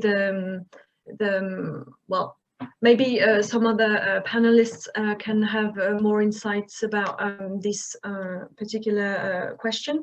What I can infer, though, is considering the emphasis that speed laid on floods, we can imagine indeed that it was something that cartographers would pay particular attention to. But again, my knowledge of maps is too limited for me to provide more answers to this excellent question. Thank you. Still for you, we had a couple of questions which I'll try and summarize maybe fast from Tim Soriano, who wanted you to reflect maybe on the African monsters that you showed, whom he describes as mainly variations of elephants. Do you have any analysis or thoughts? Asks Tim. Well, so it was quite common to present Africa as a land rife with monsters, especially in the 16th century. Well, usually, so the Renaissance inherited from classical antiquity the idea that faraway lands were in general particularly rife with monsters. So considering this, it's normal that Africa should be the homeland of many monstrous shapes. The area called Libya, which is obviously quite broad and doesn't have anything to do with what we call, well, doesn't have much to do with what we call Libya today, is particularly is peopled with monsters. As to the elephants, well, I think that I would argue that on the contrary, they are not that monstrous. When you see representations of them on maps, I have in mind a monsters map of Africa, and it's quite striking because you have a cyclope who appears just next to an elephant, well, close to an elephant. And whereas the cyclope is obviously fanciful and made up, the elephant is quite, on the contrary, quite realistic. I don't know if it helps. Okay, thank you. Thank you. There are other questions, but maybe I'll send them to Manon directly. Maybe just to finish, there was one question from Odo Gagné. I hope I'm pronouncing your name right. About Olaus Magnus's Carta Marina and the representation of the whales. So I'll read the question. Did you mention that that Magnus is in fact quite precise, depicting whales with names on the map, differentiating quite exactly between species and putting them on a whaling nation's map with a graticule that makes an anthropologic account at the same time? They are not ornaments there, even if they might look strange. Mm-hmm. No, definitely. So Magnus is not using sea monsters as ornaments, but rather to describe actual species. So it's actually, so in the 17th century, we move on to more fanciful shapes and creatures that are not meant to represent actual animals, but Magnus is completely different and actually represents what he believes to be true species. Does this answer your question, Odo? Yes, thanks. Yes. There were also a couple of questions for Alex. One from Sonia Ross, who wants to ask Alex, so Sonia, you can put your camera on. impressing the commercial significance and details you showed on Moll's map in the more southern areas. Maybe I missed it, but for Latifau, still 1725, America and Asia were connected in the north. Which picture shows Moll's map? Well, thanks for the question. I'm not sure I completely understand what's being asked, but what I can say is that, at least in Moll's maps, he does not connect North America with Asia. Asia has a very strong eastern edge to it, border, and North America, where what we now call Alaska is blank. He just sort of ends the landmass. He doesn't even try to guess whether it's joined or what the landmass might look like. So it's kind of like the eastern part of Australia, same thing, right? He draws the western part, and the eastern part's just left open. Is it? So. Yeah, it's missing, kind of left hanging. Exactly. Yeah. Which is quite an honest practice, isn't it? Is not trying to make up for unknown information. There's another question, this time from Agnès, still to Annex. Agnès was curious about the criteria for drawing boundaries on maps, being unclear, as you stressed out, with sovereignty claims as opposed to ethnicity, for example. Could you please elaborate on this aspect, on the distinction you made between how you draw boundaries and on what criteria you draw them? Yeah, it's a little mystifying. I mean, Moll's not doing anything that other cartographers in his day did in this regard. It's just that when you stand back and look at the map, you notice these lines, right? And they're colored or not colored, doesn't really matter. And the majority show what we would call nations or empires. So there's even the cultural region Germany, the Holy Roman Empire. There's France. There's Russia. There's Persia, the Mughal Empire, and then the Qing in China. And so there's this, and then in North America, various European empires. So not native peoples' existence, but the lines for empires. But when you come to Africa, which is almost in the center of all these maps, you get these and these lines literally go east-west, and they cover almost the whole of the continent, and the very top is Barbary. Then you have another region called Bila-Delgarud, which who knows what that is, but it shows up on other maps. And then you have the Sahara Desert, which is not a country or a nation or a state of any kind. Then you go down and you have, I think, Negro Land, which is an English translation of Sudan, which is Arabic for land of the blacks, land of the Negro. When I first saw that, I thought that was kind of a racist thing, and it really is just a translation of Sudan into English. And then Guinea, which of course, again, is not really a nation, it's kind of a region, it's where a lot of the slaves came from. So the criteria for Africa, I'm still mystified by what criteria you have these lines literally drawn east-west like latitude that cover the whole continent, and they're not nations, they're not states in Africa at all. And so my point there was simply that the map has a visual narrative, which is that the world's populated by either nations or empires, right? And so everything's a nation or an empire. But you come to Africa, Europeans don't know what's really going on in Africa beyond, maybe 25 miles from the coast.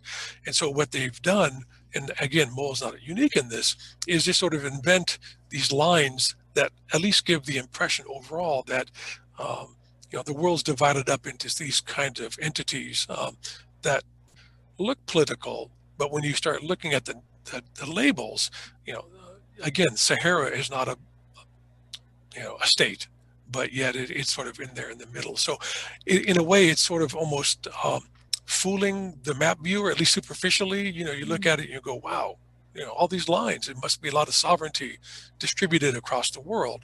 And when you look at Africa, it's not really about sovereignty at all, but it gives this impression. It kind of fills in that. Otherwise, Africa would just be a continent with nothing inside of it, right? And that would be that big gap visually in the map. So my guess is simply it's there to kind of complete this visual narrative of sovereignty, sovereign states. I could be wrong. I mean, it's really kind of a guess. I had a question for Alex as well.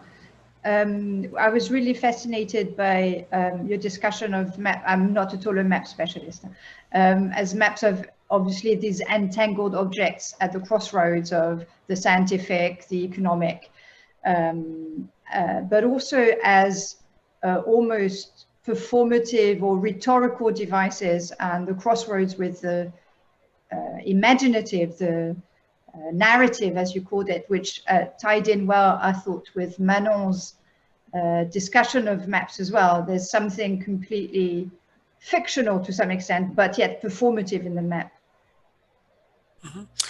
Yeah, no, in fact, yeah, I haven't really thought of Mole's maps as performative until earlier today when they came up as a topic.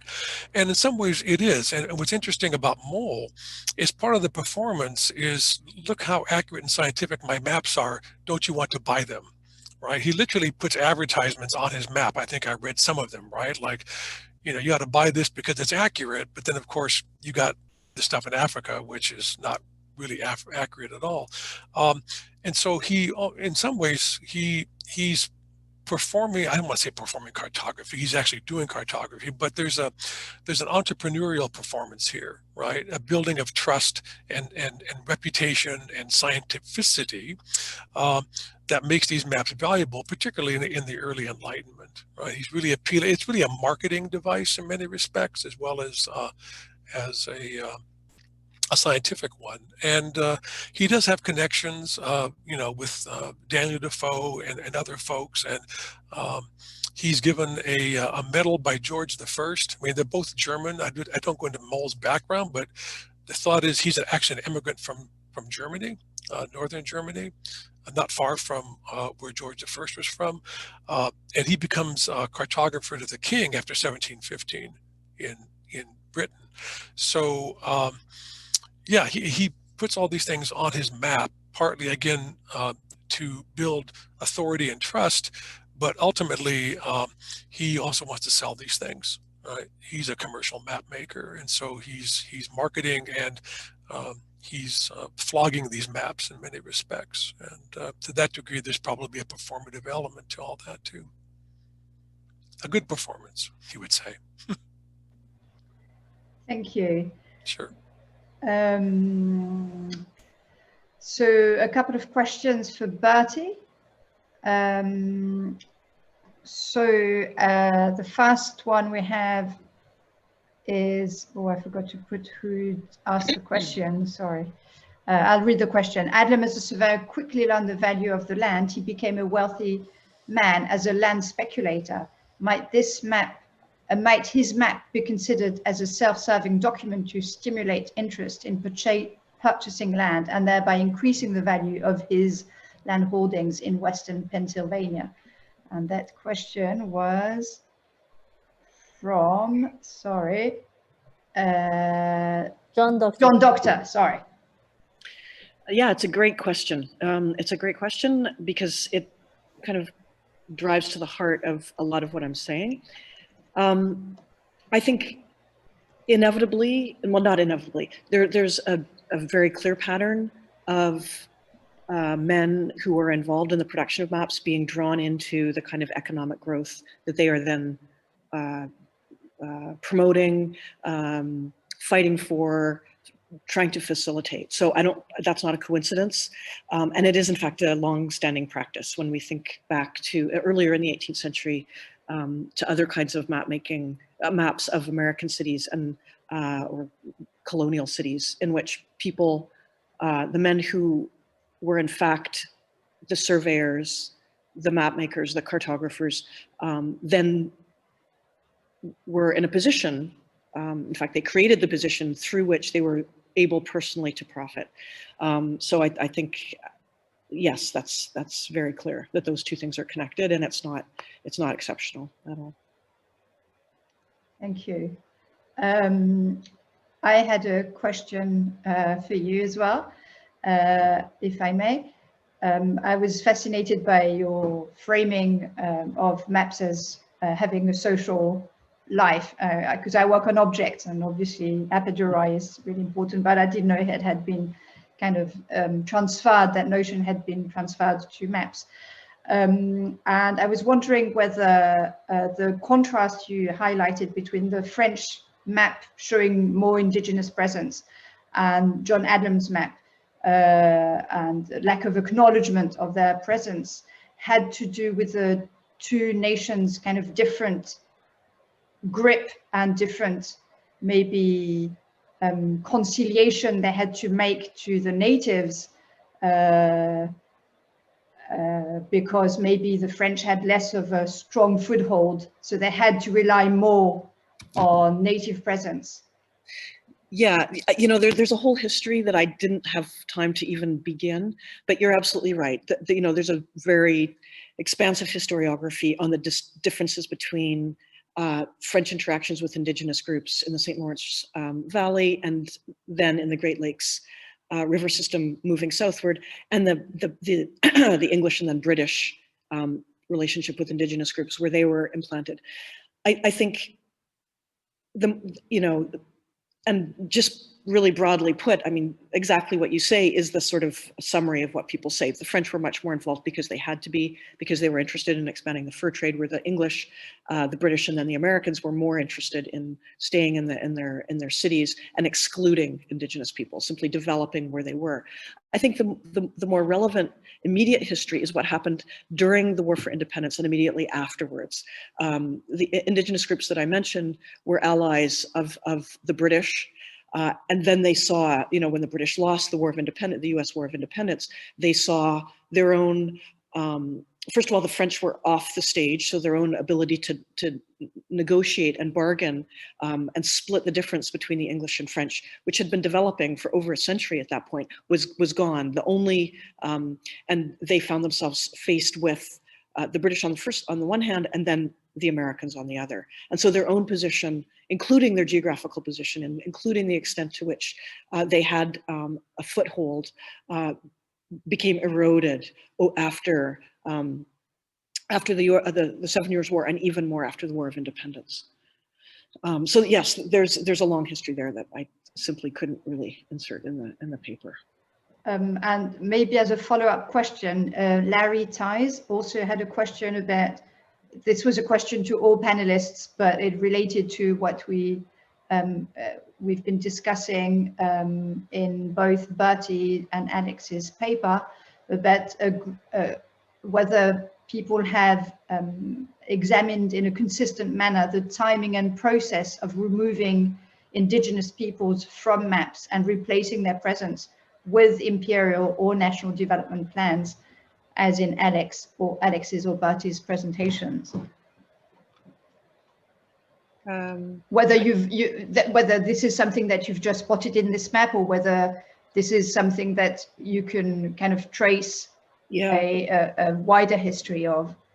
It's a huge question. It's a huge question. And I have to say, both as a scholar and as a curator, I see the interest in both indigenous mapping, kind of defining what indigenous mapping means, defining the indigenous presence on maps is of incredible interest. And it's just gaining, you know, more and more people are focused on that. It's a very complicated question. There hasn't been a single, to my knowledge, there hasn't been a single work doing that kind of tracing repeated, because a lot of it has to do with defining your terms. What does an indigenous presence on a map mean? Is it a toponym? And if it's simply a toponym, there's an indigenous presence all over the place. So I think defining that in more detail and looking at, for example, the Cornelli map, where there's such dense evidence and detailed evidence of indigenous presence, you know, that's one way you can look at it. You can look at actual objects that indigenous people were involved with, as you know, in another way. And there are certain people that are doing that kind of work, but it's a vast question, and it actually gets to the question of what is a map. You know, how are maps formed? Where does geographic information come from? Does the originator of geographic information, if they're not named, do they have a presence on the map? Because certainly 17th and 18th century maps of the Americas inevitably Indigenous people are involved in transmitting geographic information, whether or not there's any other presence, evidence of their presence. Yeah, if I could just follow up briefly. Yeah, I agree with everything that Bertie said. On Moll's maps, I didn't show the one that is most relevant, is his map of North America.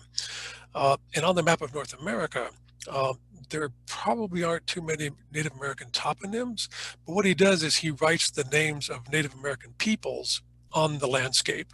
So in some ways, they almost look like a natural feature. Now, the Iroquois Confederation, he singles out.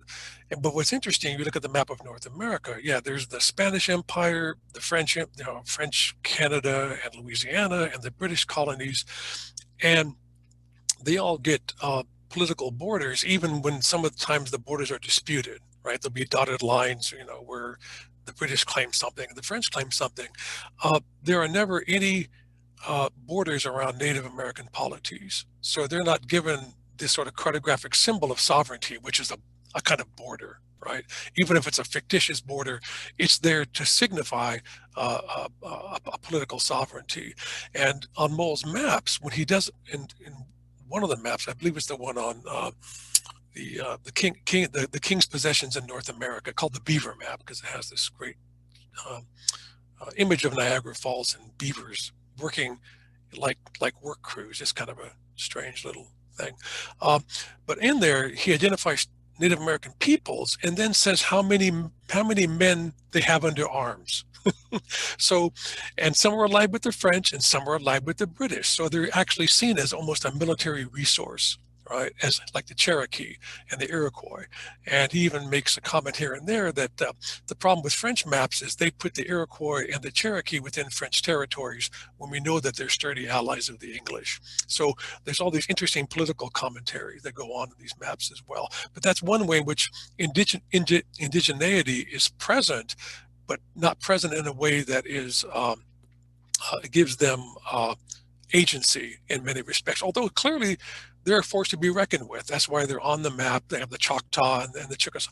They're there because they are interesting political and important political allies. So in some ways, their importance is acknowledged and erased in many ways, right? It's acknowledged militarily, but not given in political significance, if you will. Even though they're signing treaties, right? I mean, the Iroquois and the British and the French, Chickasaw and so on, they actually write treaties. So they're treated diplomatically, but not cartographically as independent polities. So it's kind of an interesting, and this is up to about 1720. Thank you. There was a further question to Bertie from Agnès, who wanted you to wanted to know if you had any thoughts on comparing the Adlam map to Thomas Holmes' map a century before, a map of Pennsylvania, to the extent that the social group targeted in Holmes' map also seems to be specific map readers, as the map shows and promotes the state of Pennsylvania with absolutely no mention of its native Indian population. Thanks for the question. I don't actually know the map. I don't know if we have it or we don't. I've never seen it. Do you have, I mean, it's a lot to ask, but if you were to, do you have access to it right now, the digitized? You'd have to ask Agnès. I don't know, Agnès, can you, are you here? I'm going to try to do it pretty quickly, but... I don't know if we have time to do a quick comparison. Okay, so maybe if Agnès, no? We can talk later. Yeah. Okay. Now, I had a question for Kimberly. I was fascinated by those embroidered globes. I mean, there's a lot of talk on embroidered or map samplers, but I'd never come across these globes. Can you tell us a bit more about, you said that, they're attached to this Quaker school, but do you know what they're made of? Were they made from scratch? Were they just objects to be embroidered that came already in a spheric shape? What do you know what gives them shape, or what are they made of? What is the core made of? Yes, there's several different versions. Basically, they were not pre-assembled. They were created by the students in much the way you would create a globe. So the various gores were created and embroidered.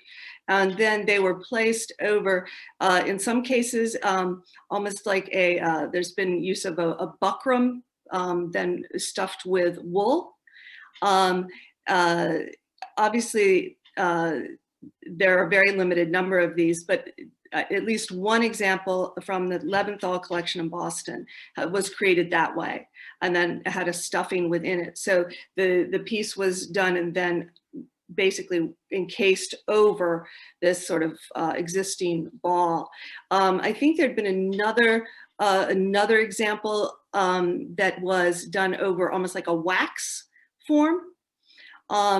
So the whole process of this, I agree with you, I find absolutely fascinating, because it starts from, you know, taking the flat idea of a map and an embroidery, and then creating this, you know, multi-dimensional globe. So there was, several of them were on exhibit, I forget where. I can send more information, what little I have and know about them. But what's interesting is they've all been traced simply to this one school in Westchester, Pennsylvania, the Quaker school, the Westfield School. And if I can ask a further question, do you have an idea of their size, their scale? Are they big, small? They're actually relatively small. The images I showed make them look, I think, much larger than they are. But I can send you information with the dimensions, Ariane. That would be no problem. Thank you. Thank you. I have a question for Kimberly, if I could. I don't know. Of course. Yes, that's allowed. Okay. So I really enjoyed your paper. I'm wondering if you can talk about the gender aspect of this. Are these sorts of things, like the schoolroom maps? I can see how the embroidered maps and possibly, yeah, I guess the embroidered maps, it's clearly work that would have been carried out more by young women rather than young men. But is the schoolroom type, this genre of map, was that present with in boys' geographic education as well, in the period and place that you're looking at? Bertie, part of your response didn't quite come through. You were asking about gender differences between both the creation and the use of and the use of the embroidered maps, or sorry. The question put simply is just did young men and boys create the same sort of work, or is this only the production coming out of from young women? Well, it's actually interesting, because what we have in terms of extant material, and as we all know, that, you know, there may be many examples that we have yet to uncover or that have since been lost. The maps I showed you today, the mapping samplers were a very, very bad condition, and so given the focus of Mrs. Rowson's, I assume that there were many more examples and given references. But as far as the actual output, it's interesting, because you see in the female academies, you see women doing both embroidered maps and pen and ink maps and pencil maps. The only examples, and they're very rare, that I've seen created by men, by male students, are of a pen and ink, occasionally watercolor. Even the calligraphy that I showed you in those final maps by Eliza Draper, you tend not to find in the very few, and I've only seen a handful at this point, because my interest has been in the aspect of female education, but tends to be a much more sort of straightforward approach to the schoolroom map. What I find interesting also, and this refers to, if it's all right, take a little more time to answer a question as well from a participant, which is, did Mrs. Rowson, in her question, or in her school, did she anticipate that she was really just working with female students? And one of the things that I found particularly interesting particularly at this time of Republican motherhood, this idea that the women of the new republic were raising the next generation, and so they needed to be educated. This was started by a number of very important women scholars, Linda Kerr and Carol Birkin, among others, but that she does not specify who her book is intended for. In any of the preface, she just talks about her pupils and her students. She makes no gender differences, which I think is interesting. She does the usual 18th century, I didn't think I should take this on for reasons of, not seeming presumptuous. And I could never hope that others might want to use this in their school, I'm paraphrasing. But what's interesting is her book is used in co-ed educational institutions. And what I've started looking at is how she transferred this knowledge. There are a number of letters of reference and recommendations that she writes for young women who are going on to become teachers in academies for men and women, particularly one I'm looking at right now, Mary Williams, who went on to teach for most of the 19th century in Roxbury and left a lot of information. I've been asked to stop. Sorry. So maybe you can carry on the conversation through email. Absolutely. I'm really sorry. Thank you all very much, all speakers on the panel. I'll hand over to the organizers who are going to tell you what's next. I think there's a short coffee break. Yes, thank you very much, Ariane, and thank you to all of you for that incredible panel. I'm sorry that we had to interrupt, but we need to, keep on our schedule. So we're now taking a very short break because we're supposed to start again at 4:10 for the keynote lecture by Max Edelson. So if you can just go and grab a quick coffee and be back at 4:10, that would be fantastic. Thank you very much.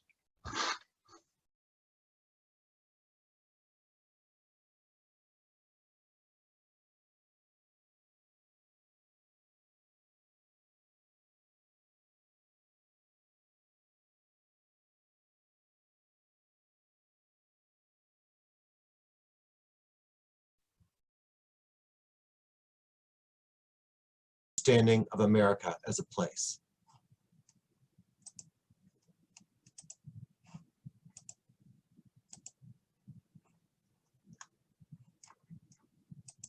Just a moment, please.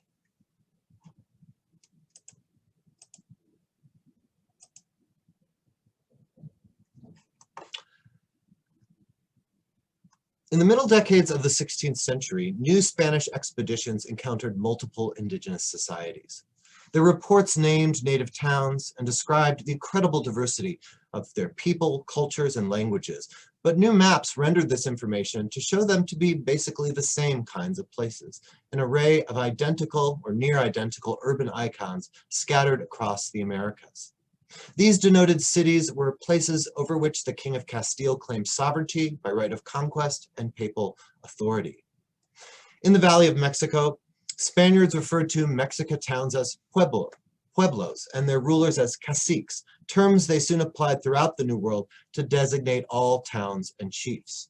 Gastaldi's map of New Spain, published in 1548, turns these instances of native towns into a graphic pattern that spreads across space. It is populated by a dozen named places, each symbolized by an icon featuring two towers connected by a smaller structure.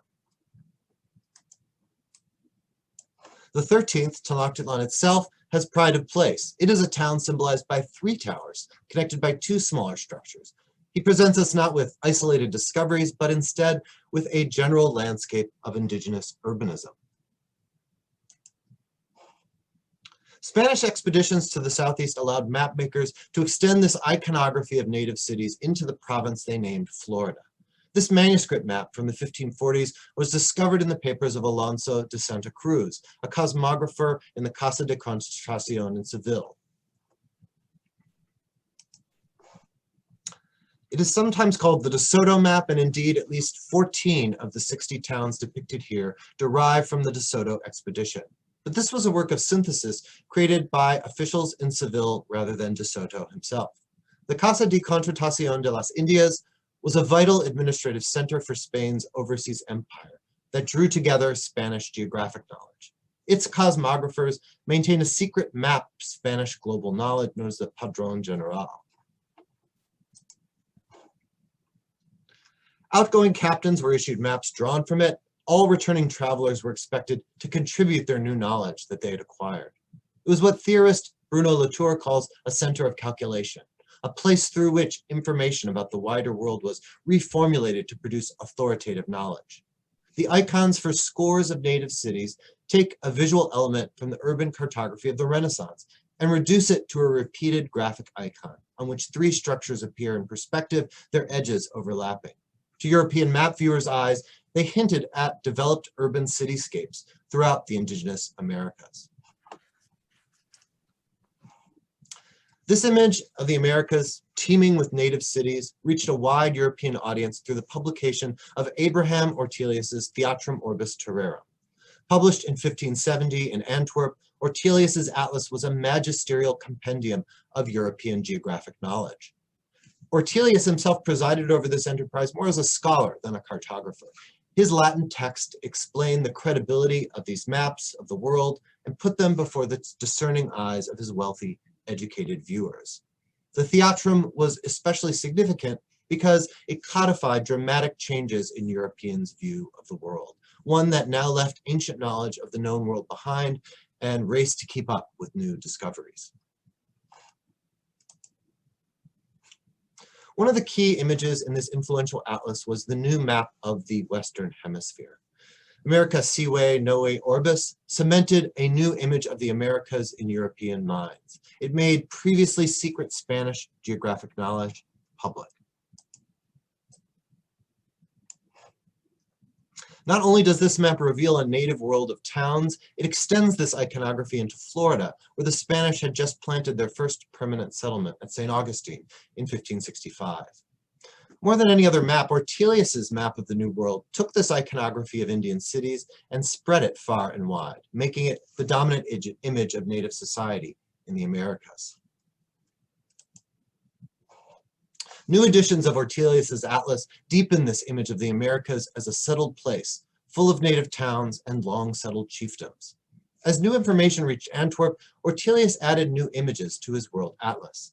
In 1584, he added 3 of Peru, Yucatan, and Florida that zoom in on particular regions of Spanish America.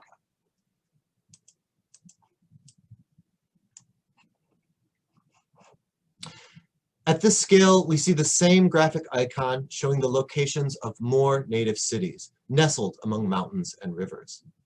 This new map, produced by another Spanish cartographer, drew heavily on the De Soto expedition and newly published narratives of it. It is the first map to locate and name Cofita Cheque, a name that was mangled and reported with more than 24 variants in contemporary texts. Here it appears as Cadalechegue.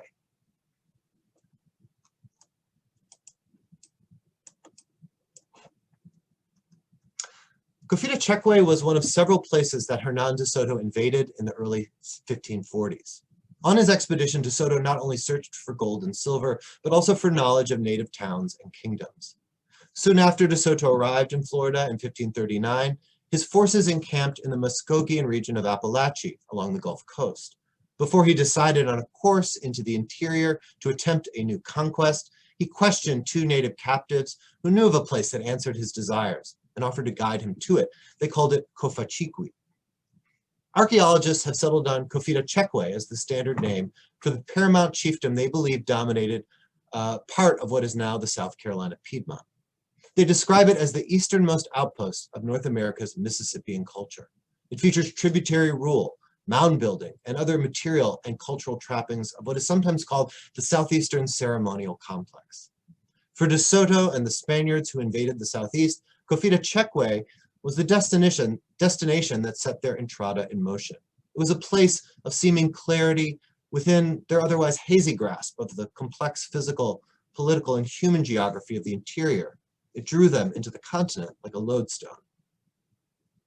The stockpiles of pearls the Spaniards looted from a funerary temple there was the only significant cache of mineral wealth they found in the southeast. They also found sheets of wrought copper that showed familiarity with metallurgy and suggested rich veins of ore hidden in the nearby mountains.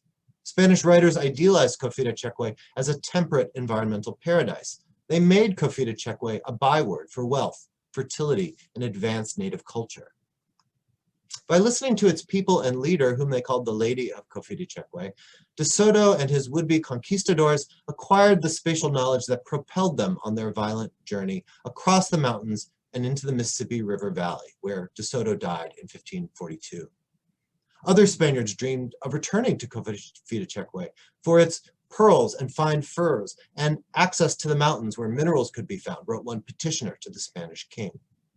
Juan Pardo's expedition returned to Coffita-Chekwe in the 1560s, the last recorded Spanish contact with this now fabled chiefdom. For decades, the Spanish dreamed of founding a new port settlement along the Atlantic coast and linking it back to the untapped wealth of Coffita-Chekwe. Ortelius's image of Florida was reprinted in all subsequent editions of Ortelius's atlas. It became a default source for geographic knowledge of the North American interior when English colonizers arrived along its shores in the 17th century, much of it recapitulated by Dutch maps that had been published in the interim.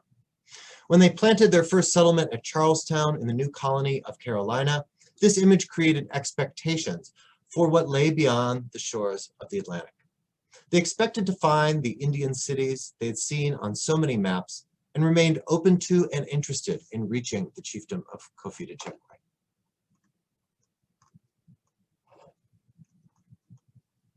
This image of native cities generated by Spanish cartographers shaped English assumptions about the kind of place Carolina could become. More than a century after the last Spanish raiders visited Coffita-Chekwe, the lords proprietors of Carolina imagined a continental interior dominated by powerful Indian chiefdoms. English ideas of North America were fantasies perpetuated by maps and texts, but they were fantasies with consequences. We can tell a new story of this volatile colony's beginnings by describing how Indians and colonists first misunderstood and then came to new and more realistic understandings of one another. Carolina's proprietors commissioned 2 maps to promote the colony and document its progress. Historians have generally dismissed these maps, published in London in 1673 and 1682, as inaccurate. The first map was published in a new edition of John Ogilby's America, an English translation of a Dutch text that drew together narratives and images of the New World for an English audience. Prior to the 1673 edition of this book, the Lords proprietors drafted a new map of Carolina to be included in it. They also penned what one of them called a, quote, description such as might invite people without seeming to come from us, unquote. In other words, they wanted their promotional literature aimed at recruiting settlers and investors for Carolina inserted in Ogilby's published text as if it were a dispassionate description.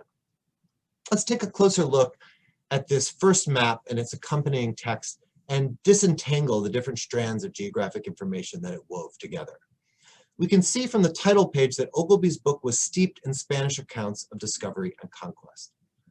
Its subtitle emphasized the conquest of the vast empires of Mexico and Peru. It was a book that introduced English readers to an America composed not only of European plantations, but also of native cities, fortresses, towns, and temples. From the first page, Ogilby's account matched the picture handed down by Spanish maps. America was a place populated by native civilizations that Europeans were in the process of discovering and taking over.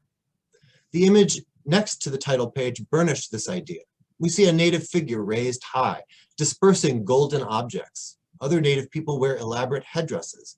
They are surrounded by exotic goods and animals. Ogilby's description of Carolina added credence to the image of powerful native chiefdoms. There was no attempt to suggest that Carolina was a terra nullius, an empty place that could be legally claimed by the English. Instead, Ogilby describes a populous and bountiful country of Indian states, almost continuously engaged in war, he wrote. This was not the endless war of uncultured savages taken from the mind of Thomas Hobbes, however. Instead, Ogilby gives us a stout and valiant people, in his words, with good understanding, well-humored, and generally just and honest. They were courteous and civil, so much so that the name of salvage did not apply. Early colonists in Carolina reported that the people they had encountered were neither treacherous nor unpredictable. Rather, they have been all along very kind, one wrote. Their leaders were justly styled kings. And when the English arrived on the coast, the several little kingdoms there vied with one another to encourage them to settle amongst them, and supplied them with food with a, quote, fair dealing we could scarcely have promised them among civilized, well-bred, and religious habitants of any part of Europe, unquote. In Ogilvy's Carolina, every little town is a distinct principality, governed by an hereditary king and obedient to his commands. Ogilvy used the Spanish term for native leaders, caciques, to link Carolina's Indians to chieftains encountered elsewhere in Spanish America. The map published to accompany this text synthesized fragments of information into a single image. Their first-hand English knowledge was limited to 3 areas. The English had been surveying and partially settling the southern parts of Virginia from Jamestown to Cape Hatteras for decades. In 1664, the Carolina proprietors planted a settlement along the Clarendon River, now the Cape Fear River in North Carolina. Although this site was abandoned in 1667, this map reflects some of the knowledge they acquired in this venture. The second lasting settlement provided a third area of direct English geographic knowledge. Carolina's proprietors established this outpost along the Ashley River and mapped out some of the rivers and islands nearby. An inset shows the location of sandbars and clear channels into Charleston Harbor, as well as a smattering of buildings along the riverbank. And here you can see the original site of Charleston nestled alongside the Ashley River. But to understand the geopolitical position of this new settlement, the map populated the South with native cities copied from earlier maps that had derived their information from Spanish accounts. It added details from the northern interior from a recent English expedition as well.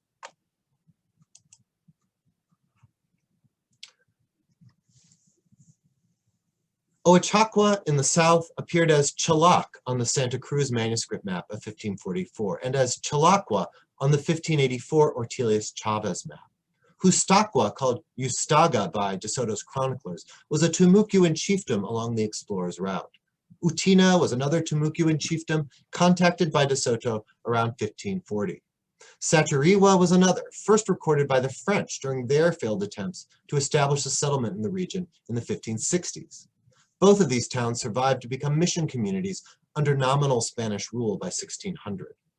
This mapped landscape continued a graphic iconography of indigenous cities begun by the Spanish in the early 16th century. This iconography carried with it a series of ethnographic presumptions about the Native Americans who inhabited these places. This was a region dense with chiefdoms, each centered on a town and surrounded by a larger provincial territory, one that it dominated by force and from which it exacted tribute. The presence of these Spanish-allied chiefdoms south of Carolina shaped the new English colony from the beginning. 7 years before the first Carolina colonists arrived in 1670, explorer William Hilton reconnoitered the coast on behalf of a group of merchant adventurers from Barbados. He encountered Indians who spoke credible Spanish and were in no way afraid of the sound of gunfire. The crew feared that this friendly native group was in league with the Spanish. They saw firsthand the site of Charles Fort, the French settlement that the Spanish had put to the torch a century earlier. Hilton left his mark on this landscape by naming Hilton Head Island for himself. Robert Sanford's voyage later that year to the same area produced a similar impression of a territory well peopled by native chiefdoms. He visited one town led by a cacique who sat on an elevated throne in a circular house of state with all of the apparent trappings of power appropriate to a ruler of his station. Sanford spent most of his expedition exploring Port Royal, the intended site for the new colony. He noted warily that some of the Indians he met had shaved their heads he thought, in emulation of the Spanish friars. This made him suspicious of a cozy relationship with England's bitter rival. When the first English settlers arrived at Port Royal in 1670 with instructions to establish the colony there, they learned of a new and disturbing threat that complicated this intention. Local natives told them of a predatory band of Indians called the Westos, who had been attacking the civilized Indians of the coast. This news contributed to a decision to pull up anchor and travel up the coast some 50 miles, where the colonists established Charlestown along the Ashley River. Ogilvy's map provides context for this sudden decision to abandon Port Royal as Carolina's initial settlement site. Port Royal sat, as we see here, on the contested edge of a densely settled region of chiefdoms. Although local Indians greeted English explorers with great courtesy, these visits reinforced knowledge about Spain's long-standing connections with this place and its peoples. With such an image in their minds, the English appreciated the dangers of planting a new and vulnerable settlement at the edge of this space. They moved the site of the Carolina colony to put their new settlement at a safer distance from St. Augustine and the volatile landscape of chiefdoms that they were only beginning to comprehend. As English Carolina began, colonists associated its southern flank with danger. At the same time, they looked to the north and the west to seek out new opportunities and alliances. The South was a space of Spanish intrigue and power in a complex indigenous world. If the English could forge alliances with chiefdoms beyond the Spanish orbit, they believed, they could secure their place in the region and project power deeply into the continent. The first attempt by the English to investigate the northern sector of the Carolina interior sought to find the chiefdoms first encountered by De Soto. Explorer John Lederer ventured into this space from Virginia in 1669 and 1670, just as the first colonists were heading to Carolina by sea. Lederer trekked through what he called the western parts of Carolina and Virginia, and he found the chiefdoms he was looking for. The Indians he encountered had sophisticated cultures.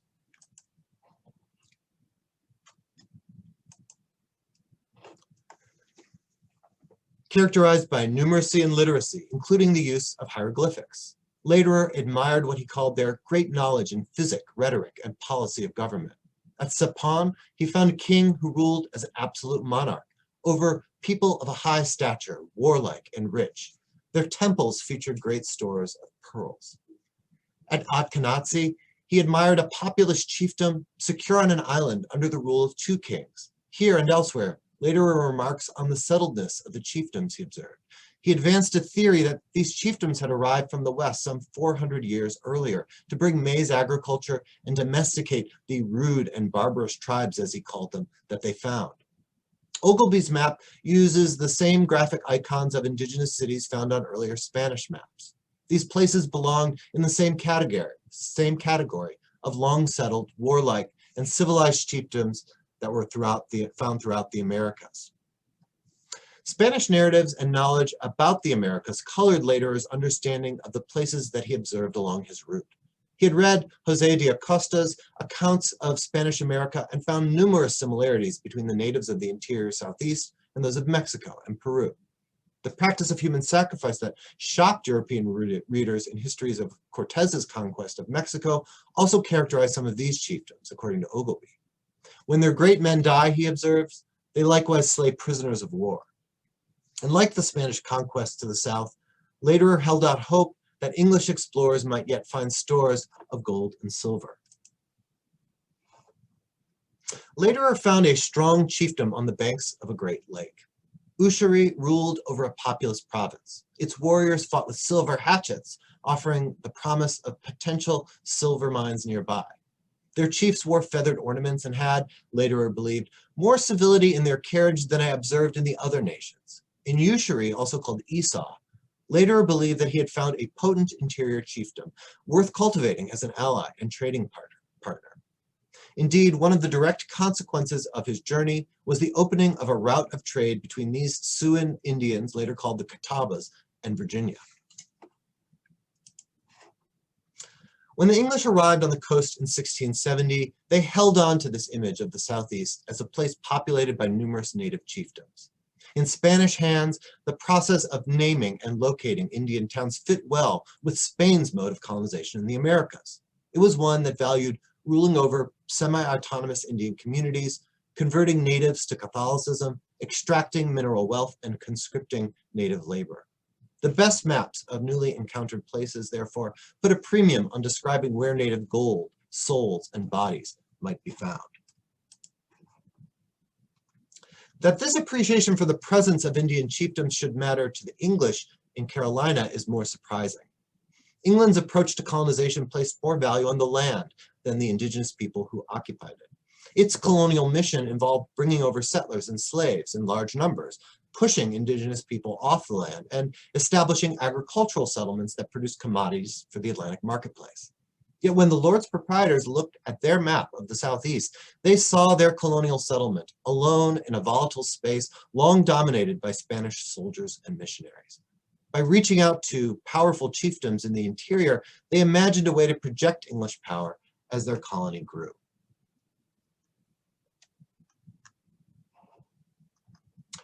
In 1682, the Lords Proprietors of Carolina published a second official map of their colony, Joel Gascoigne's A New Map of the Country of Carolina. Much had changed in a decade. Officials moved the port and capital city to the tip of a peninsula formed by the Ashley and Cooper rivers. Plantation settlements dispersed some 30 miles into the interior along the banks of these rivers. With African slaves brought from Barbados, Carolina's first planters experimented with indigo, rice, and silk. Enslaved Africans and Indians grew maize, raised cattle, sawed lumber, and extracted pitch, tar, and turpentine from abundant pine forests. Beyond this small settlement, the English picture of the interior was clarifying into a new configuration of native communities. The Ogleby-Moxon map located dozens of indigenous cities across the Southeast. Gascoigne's map reduced this complexity to 5 sites: Siwi, Combahee, Westo, Cofita-Chekwe, and Esau. These 5 native toponyms tell the story about how English colonists were beginning to make sense of the indigenous interior behind their small settlement at Charleston.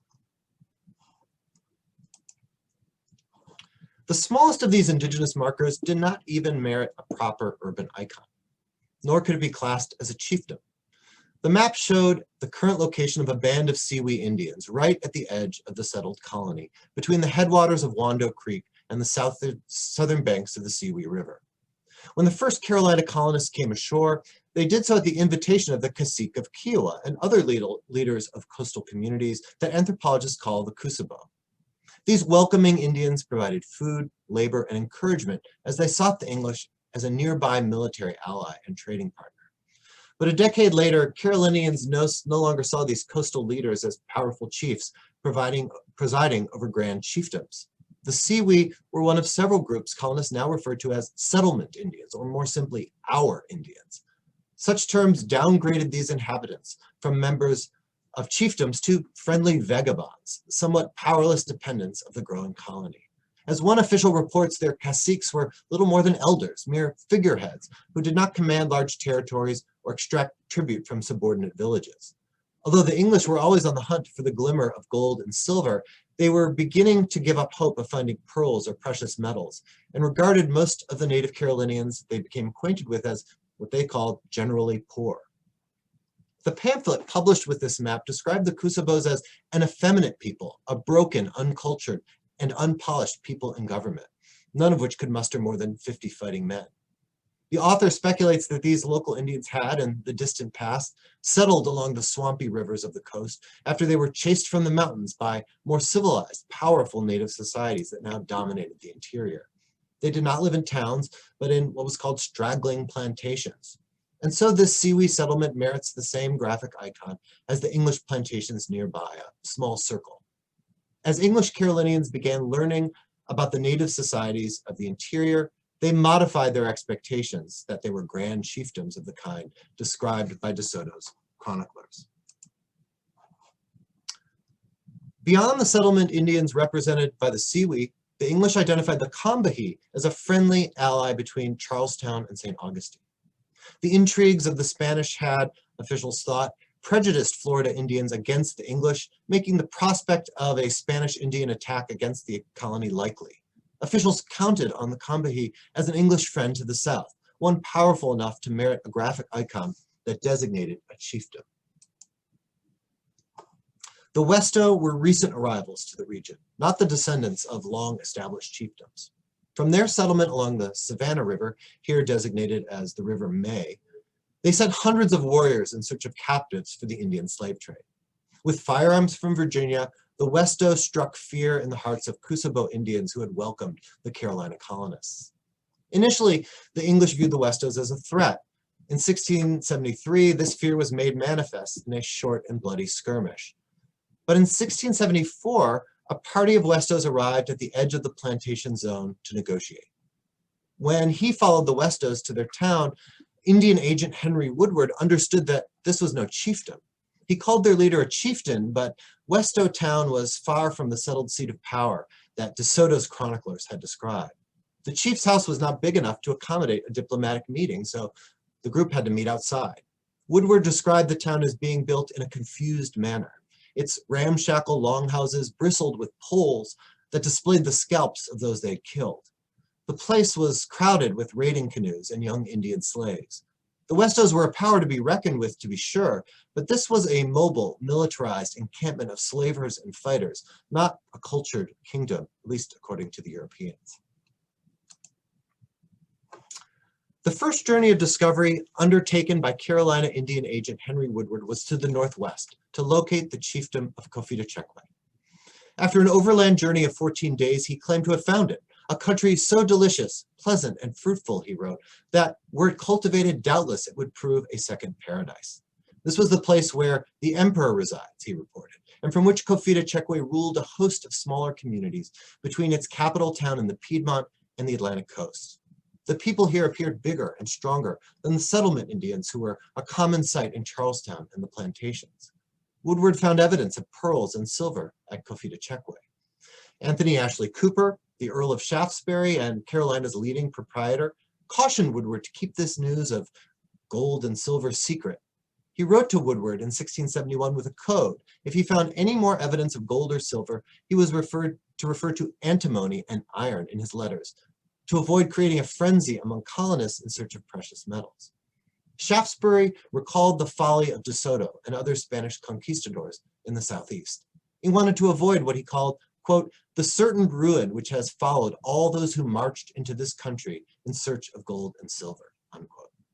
Carolina was meant as a plantation colony, but Carolina's proprietors held out hope that they might also gain the fabled wealth that had eluded the Spanish in due time. When Coffee-to-Chekwe's leader, with 100 warriors in tow, made a formal diplomatic visit to Charlestown in 1672, the proprietors initiated talks to seal a new alliance between Carolina and the Emperor of Coffee-to-Chekwe. Carolina officials sought out a defensive alliance with Coffee-to-Chekwe, especially against the Westos. In 1681, the English and Westos were at war. If these warlike Indians did not come to terms, Shaftesbury ordered that his officials to, quote, send to the Coffee-to-Chekwes for assistance. This was the last documentary reference to Coffee-to-Chekwe in English records. Of the dozens of indigenous chiefdoms noted on previous maps, the only one that Gascoigne retained on the Lords Proprietor's second map was Coffee-to-Chekwe. Although it lingered on in cartography for another decade or two, the chiefdom of Coffee-to-Chekwe had otherwise vanished. The final Indian chiefdom on Gascoigne's map was Esau. When John Lederer reached this town in 1670, he called it Usheri, but it was also known as Esau, as it appears here. It is the only native place from Lederer's journey that appears on this map. As Coffee-to-Chekwe vanished from English understandings, Esau and the larger Catawba Confederacy of which it was a part took its place. Indeed, archaeologists and anthropologists still debate the relationship between Coffee-to-Chekwe and the Catawbas. Some argue that Esau and other Catawba towns were once a subordinate community that Coffee-to-Chekwe dominated.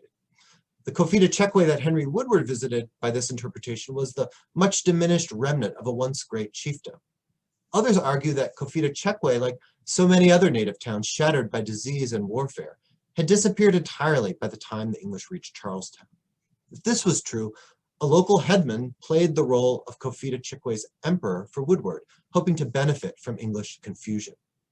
Perhaps this Confita Chikwe was, in fact, one of a dozen or more towns in the region that had taken on refugees from Confita Chikwe as its population dispersed. Perhaps this so-called emperor presided over the spiritually significant sites that had once figured at the center of chiefdom society. Gascoigne's new map of the country of Carolina painted a picture of the indigenous interior that helped the English grasp the emerging geopolitics of this fast-changing frontier. The map, with these Indian towns spread out across so much space, visualized a kind of balance between indigenous powers. By the early 1680s, dreams of mountains of pearls, gold, and silver that the proprietors might claim disappeared along with any reference to Confita Chikwe. For the Earl of Shaftesbury, this meant working with newly acknowledged Indian leaders to forge a stable diplomatic order so Carolina could take root and grow. Peace, as he put it, was the thing most requisite for planters. As Confita Chikwe's presence faded, Carolina officials began learning about the actual people and places of the southeastern interior. By 1715, a census counted some 30,000 Indians who lived within about 500 miles of Charlestown, among them Uchis, Savannahs, Appalachies, Palachicolas, Yamassees, Catawbas, Chirraws, Congarees, Creeks, Tallapoosa's, Alabamas, and Cherokees. Although some had ties to the ancestral chiefdoms, these societies were profoundly different from those that English colonists had expected to find some 50 years earlier. Traditional political economy in Mississippian chiefdoms depended on strict social hierarchies and the extraction of agricultural surpluses. In the new order, native nations gained power and influence through deer hunting, slave raiding, and trade with Europeans. New native towns were not built around long-standing religious sites that made manifest the authority of a priestly leadership caste. Instead, political leaders lacked coercive authority and shared goods and power broadly. Many of these new polities were coalescent societies, formed by taking in refugees and absorbing those whose societies had been shattered by infectious disease and almost unending warfare. This was the new indigenous reality that Carolina's colonists needed to reckon with. To do so, they could no longer rely on Spanish maps and texts. They had to forget De Soto and erase the geographic knowledge that old maps had passed down to them. They had to give up on the idea that it was possible to gain gold, silver, and the labor of Indian subjects the way the Spanish had in Mexico and Peru. In short, when Carolinians stopped searching for Confita Chikwe, they were forced to come to terms with realities of native life and influence that they were not fully prepared for. The very idea of what Carolina was as a colony and what it became changed at this moment of adjustment.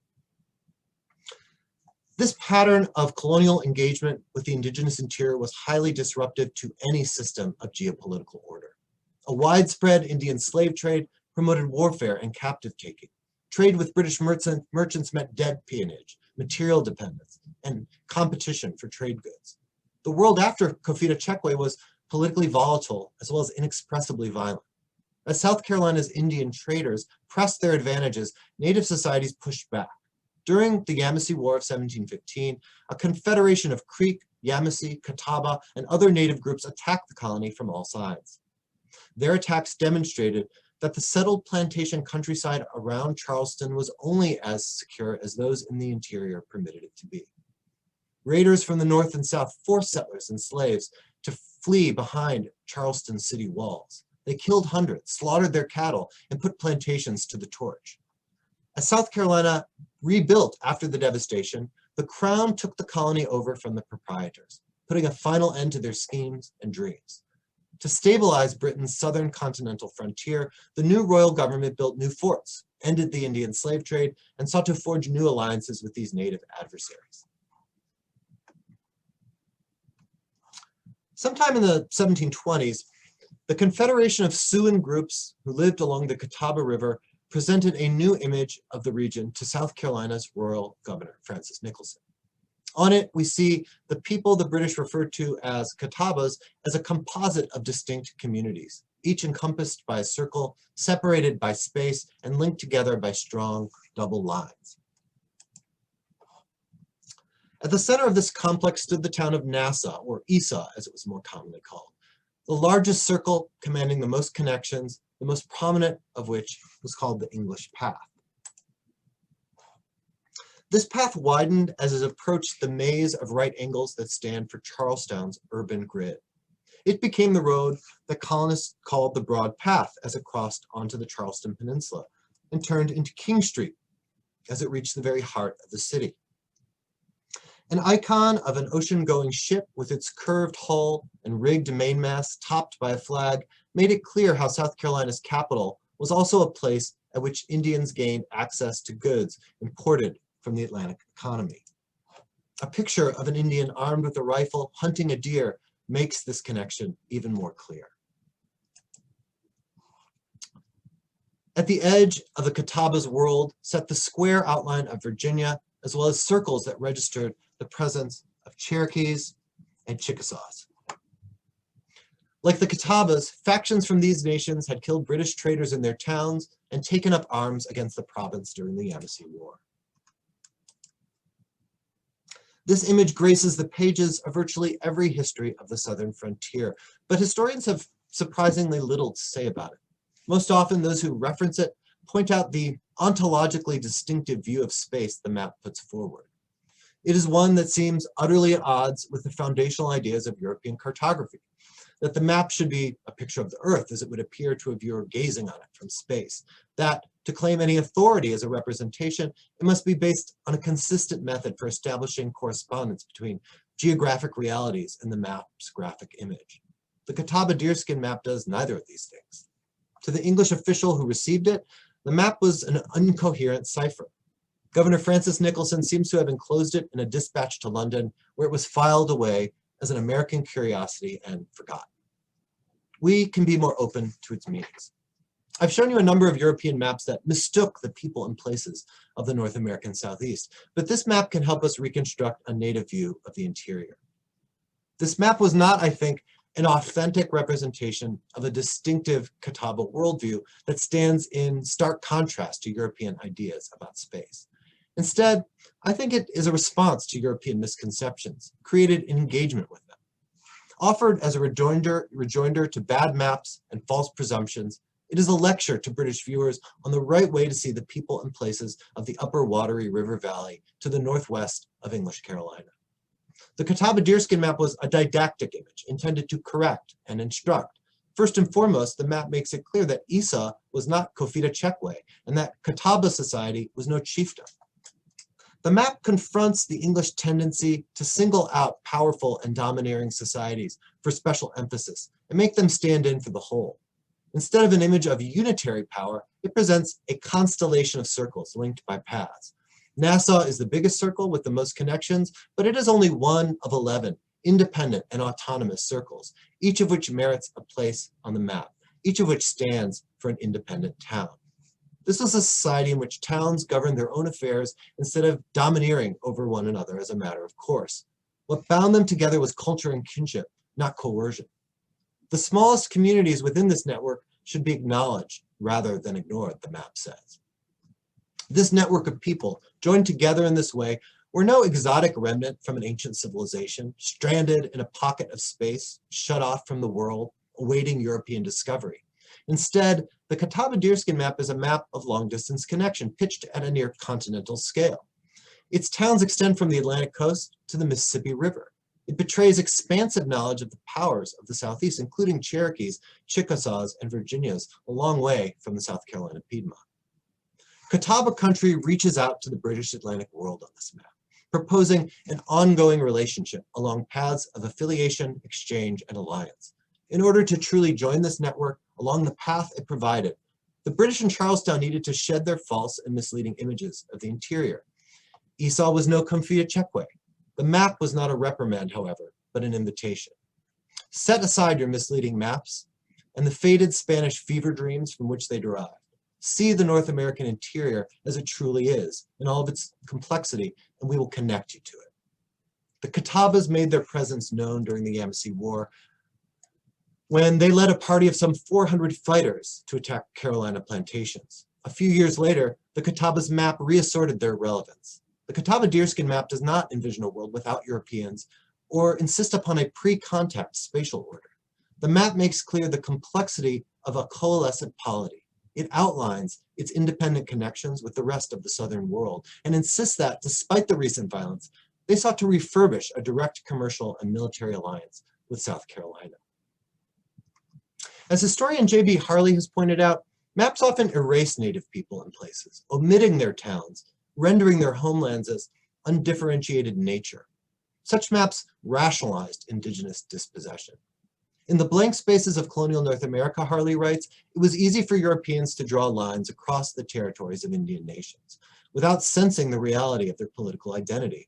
The map allowed them to say, this is mine, these are the boundaries. The story I've told today takes a different approach to the problem of distorted geographic knowledge in the history of early encounters and colonization.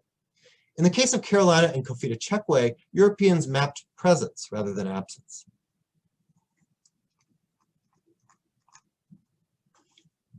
In 1666, the King of England granted a charter to 8 lords proprietors to settle a band of subtropical North American territory that stretched theoretically across the continent.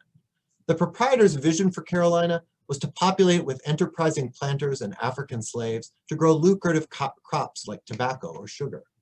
Their colonial vision did not imagine a place for Native Americans within the boundaries of the new colony they named Carolina after their sovereign, Charles II. English Carolina began from a single modest point in 1670 with the settlement of Charlestown. For the next few decades, colonists settled plantations along rivers within the coastal plain.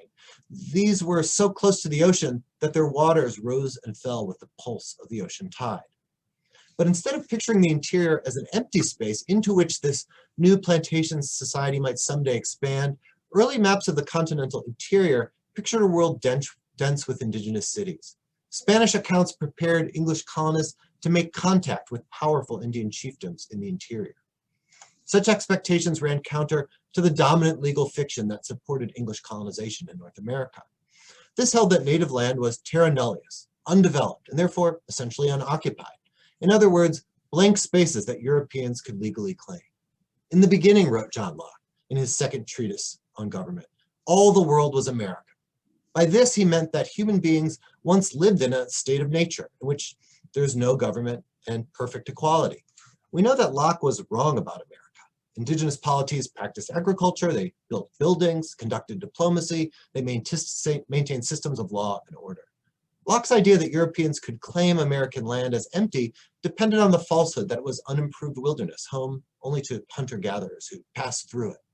But Locke's theory of property is rooted in this revision of English expectations for Native Americans in the Carolina interior. Locke himself had direct experience as one of the leading officials who managed the Carolina colony itself. Not only did he see the maps that I've discussed today, he was actually involved in producing them. He sketched a hand-drawn map of Carolina and provided it to John Ogleby, who published it in 1673 as the first proprietor's map.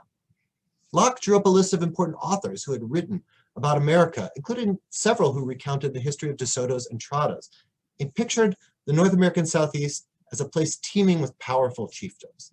His meditation on Native American states and property took shape as he learned about the new realities of North American society. Philosopher Edward Casey has scrutinized how human beings think of space as they inhabit and move through it. In his seminal work of spatial philosophy, Getting Back into Place, he examines how people understand space in relation to their own bodies. One of the most basic ways of describing space divides it into two. There are spaces that we can perceive and interact with our senses, and those that fall beyond our immediate perception. In everyday language, this is the difference between what we call here and there. Colonial maps extended the senses of colonizers far beyond the places they knew firsthand. Maps allowed colonizers to move into new spaces imaginatively, seeing them in the mind's eye as if they had experienced them physically. By taking viewers to distant places, these maps made it possible to conceive of those places.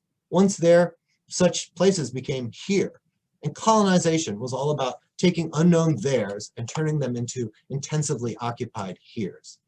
With this distinction in mind, we should not be so quick to dismiss the incorrect geographic knowledge that appeared on so many early American maps. Instead, We should study the sources of this information and attempt to find new meanings in it. Such error-filled maps certainly show the weaknesses and incapacities of early colonizers who knew so little about the territories they boldly claimed to own. What these maps reveal was that even the most hapless imperialists cast their roving eyes far into the distance and tried to grasp what they saw. Thank you.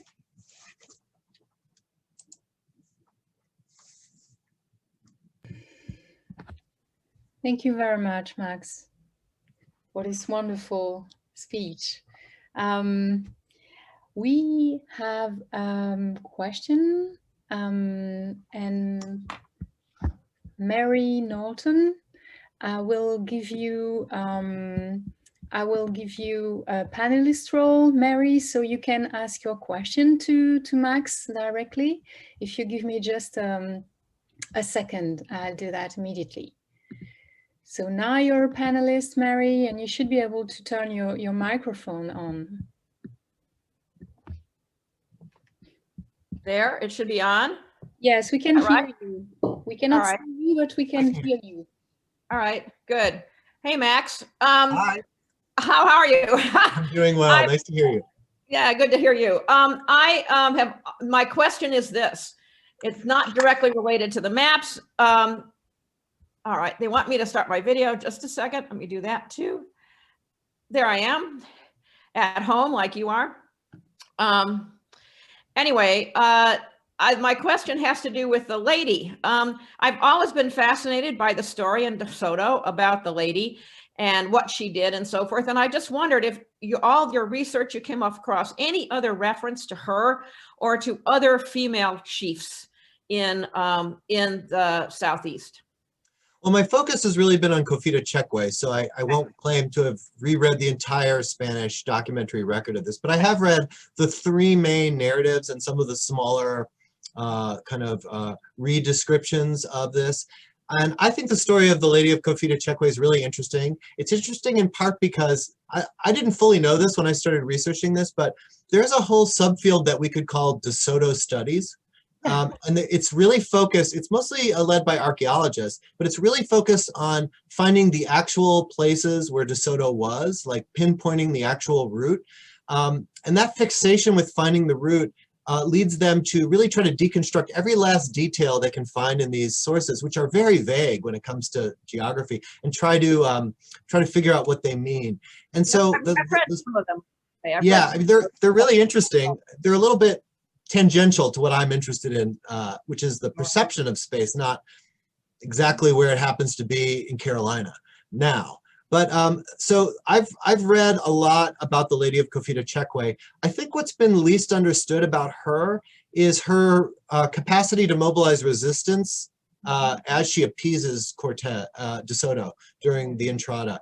So you know, DeSoto takes her as basically a prisoner as he marches to the next town along his Entrada, and she manages to evade him. The details of this are very confused, and different narrators have different takes on it. So there's this really interesting kind of oscillation between appeasement and welcoming, which of course DeSoto loves because it shows their submission to him in a very formal legal sense. But on the other hand, a sense, I think, of wanting him to pass through as quickly as possible and make that possible. So I think there is a new book, I haven't read it yet. It's sort of a popular history told from the perspective of the Lady of Cofita Chekwe. I've requested it for our library, so I'm looking forward to reading it. The other thing I'll say about this, and I certainly, I don't know of any other female chieftains on this journey that had the same kind of focus as the Lady of Cofita Chekwe.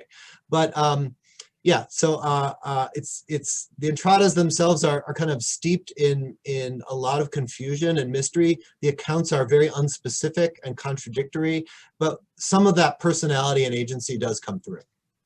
Yeah, I always thought that what was going on was she was trying to get him out of there and move along, you know, trying to, you know, welcoming him, but saying you can go, you can find what you really want somewhere else, and I'll lead you there. And so there she goes. Like the way women have to deal with violent men sometimes, right? You try to get them, you try to deflect the violence. He was definitely violent. And DeSoto was bringing the violence very explicitly. Thank you. Nice to see you. Thank you very much. So our next question is from Larry Ties. Larry, we have moved you into the panelists, and so if you want to activate your microphone to ask your question to Max, thank you.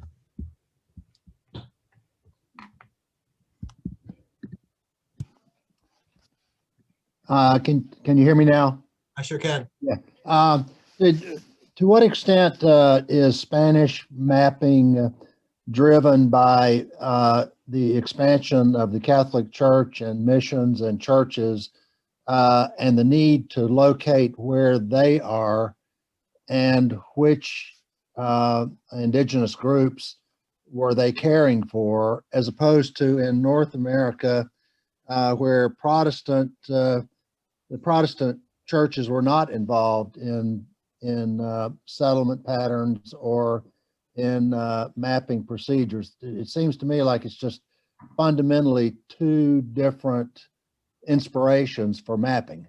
Yeah, so I'm no expert on Spanish mapping, but I really enjoyed diving into these Spanish maps because as I started looking at maps of English North America, these Spanish city icons appear all over them. And I wanted to kind of get to the heart of how they were created. So I would refer you to the work of Barbara Mundi and Jordana Dim and many other people who really study Spanish cartography. My friend and colleague Ricardo Padron, who study it directly. But I think you're exactly right. The reason that the urban icon becomes important in Spanish cartography is in part because it's convenient and useful for Spanish authorities who want to take over native communities intact, both for the purposes of conversion and resource extraction and colonization, for all of those things. To have them consolidated into a city makes sense legally, it makes sense culturally, and it's the way they want to see the Indians they want to take over. And so it very much fits with the Spanish mode of colonization. I think the best thing I've read on this lately is Alan Greer's new book called Property and Dispossession that compares the Valley of Mexico, New France, and New England to look at how the three major empires in the Americas had different conceptions of native societies and their rights to property. Right, right. Thank you. Thank you. Thank you very much, Larry. We had a question from one of our panelists, Louise McCarthy. Louise, if you want to... I'm afraid I had to move to my phone because my computer died. Could someone possibly read my question for me? Oh, Sorry yeah, about that, sorry. Of course, I will do that. So Louise said, during your fascinating talk, you showed how maps envision America as urban settled territory, urban versus, well, settled territory, by scattering symbols standing for urban settlements. I picked up similar symbols, such as towers and encircled dot, on the 1600 English map of North America by Tatton and Wright. What motivated the choice of this particular graphic symbol for towns? Did the 16th and 17th century maps you look at graphically distinguish European from native settlements? Yeah, that's a great question. So I want to do more work understanding where these icons come from, but there's certainly plenty of maps of Europe and other places in the world that use similar iconography. And one of the things I've noticed in these little icons, these little city icons, is it's like a choreographic view of a city that were the kinds of views that were very popular during Renaissance mapmaking, where it's like you were looking at the city from a little space above it, and you could see the buildings in 3 dimensions kind of overlapping. So many of these icons are like a little miniature version of that image. So I think it is linked to the emerging urban plan and choreographic view in Renaissance cartography. But I'd love to do more work tracing the actual icons and how and the different versions of them. Yeah, I hope that answers your question. I think what's interesting to me is that there's not a different kind of icon for a native settlement in most cases, that the icons are generic.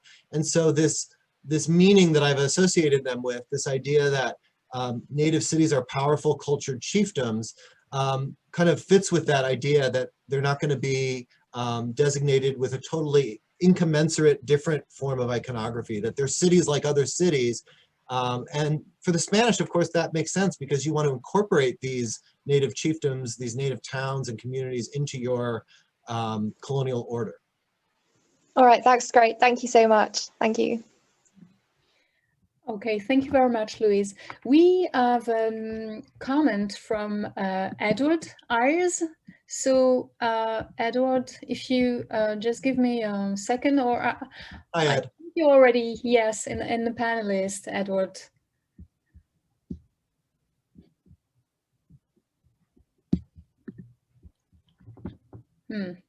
Edward, now you would need to activate your microphone and video if you're still with us.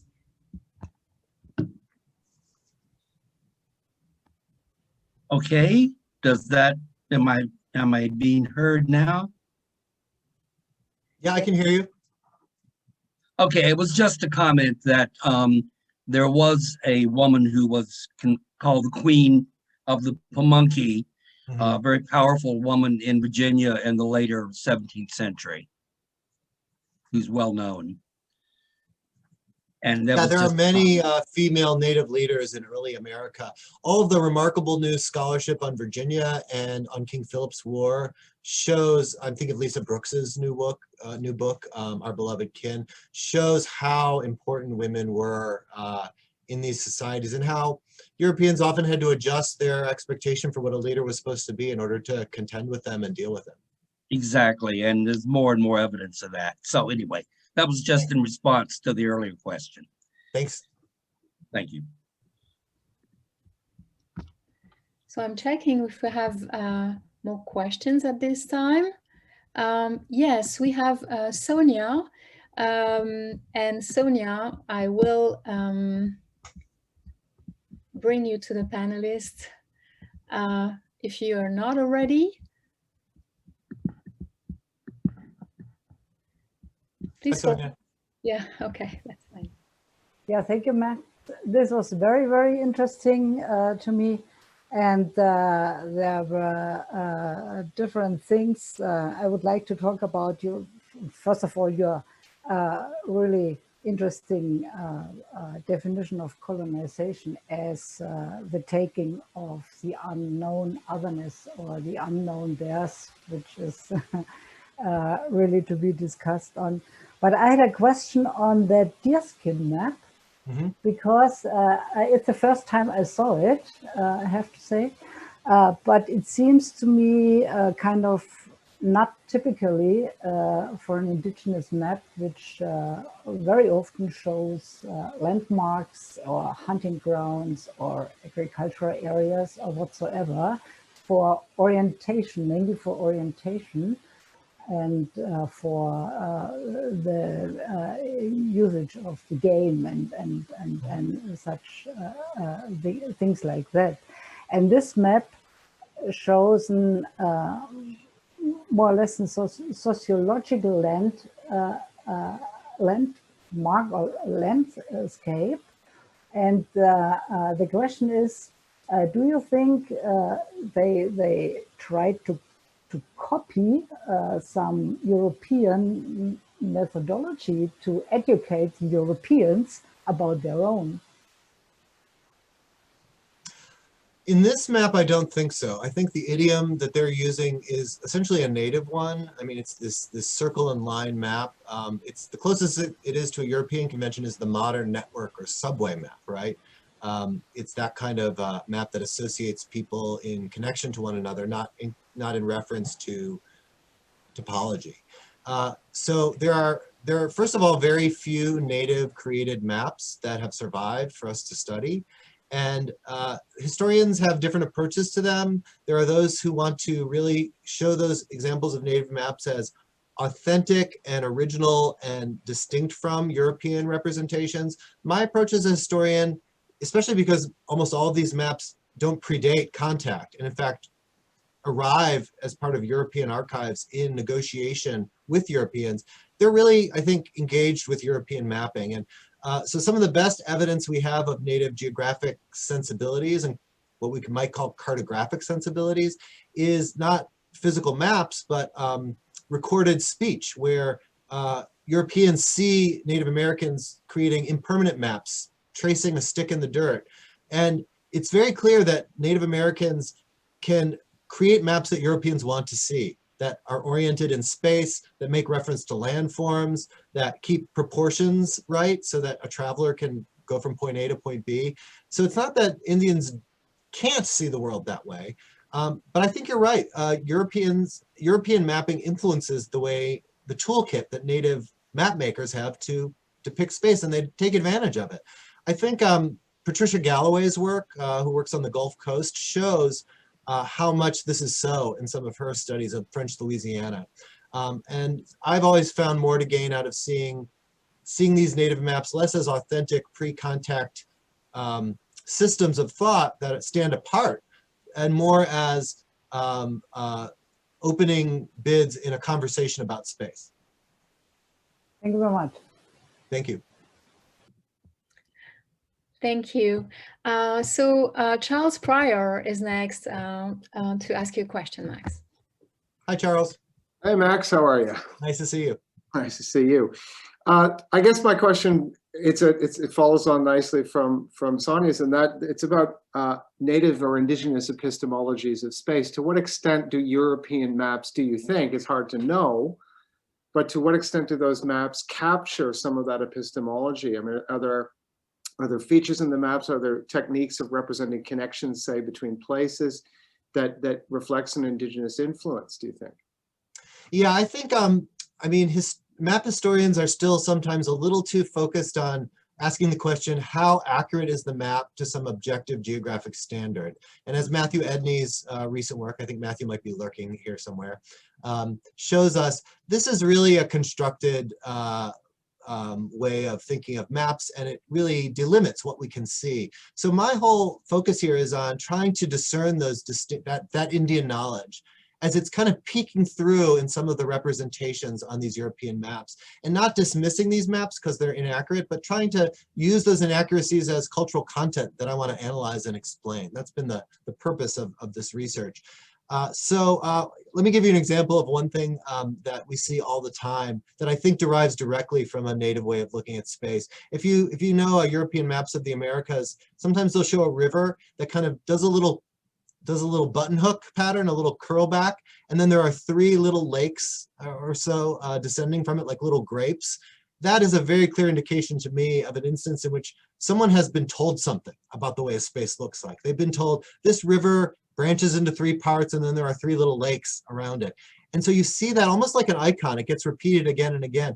There's an epistemological sort of bit of evidence there, I think, where we see, oh, this is an oral report that's being translated into a graphic icon. And I think the maps are full of these. It's just a matter of trying to hunt them out and look for them.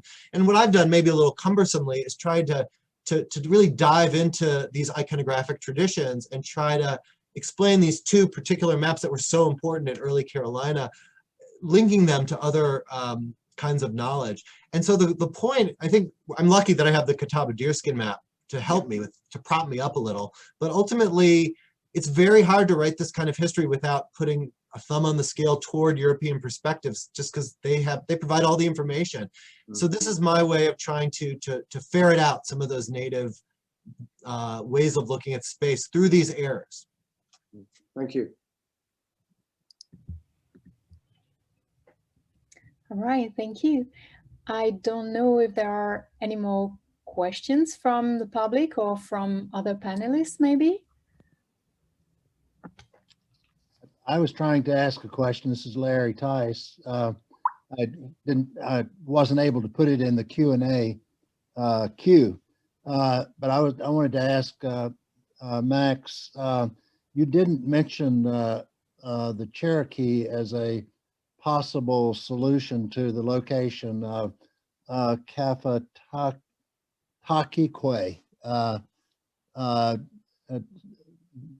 What you described about the place sounded an awful lot like the Cherokee habitation in the mountains of North Carolina, Tennessee, and Georgia. So I'm not going to weigh in on where Kafatakikwe was. there's the famous Mulberry site in upcountry Carolina is what some people think it is, because it's a big mound-based Mississippian culture site. We don't really know.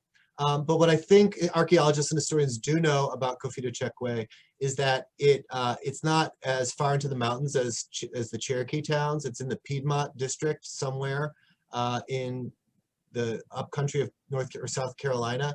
And I'm not an expert in Cherokee history, but the Cherokees do not seem to have the same strong links that the Catawbas do to this Mississippian culture.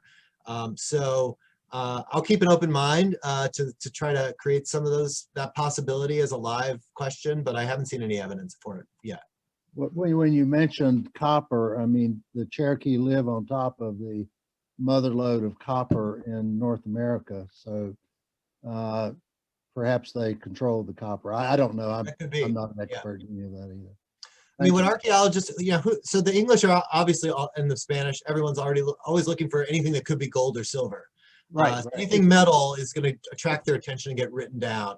Right. So, but what we do know from archaeologists is that all of these pre-contact people are connected to networks of trade, and that metal goods are a huge part of that trade. It's much more long distance than you would think. Like stuff is coming from far away.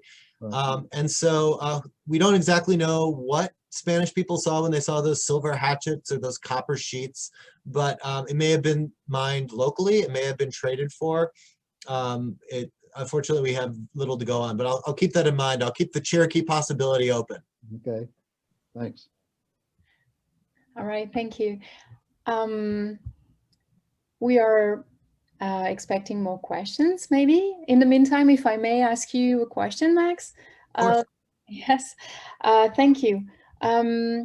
I was curious about the bathing scene, and I was wondering if it was part of the more civility that was observed in these populations, and it was if it was a ritual in some populations more than in others, or if you have more information on this.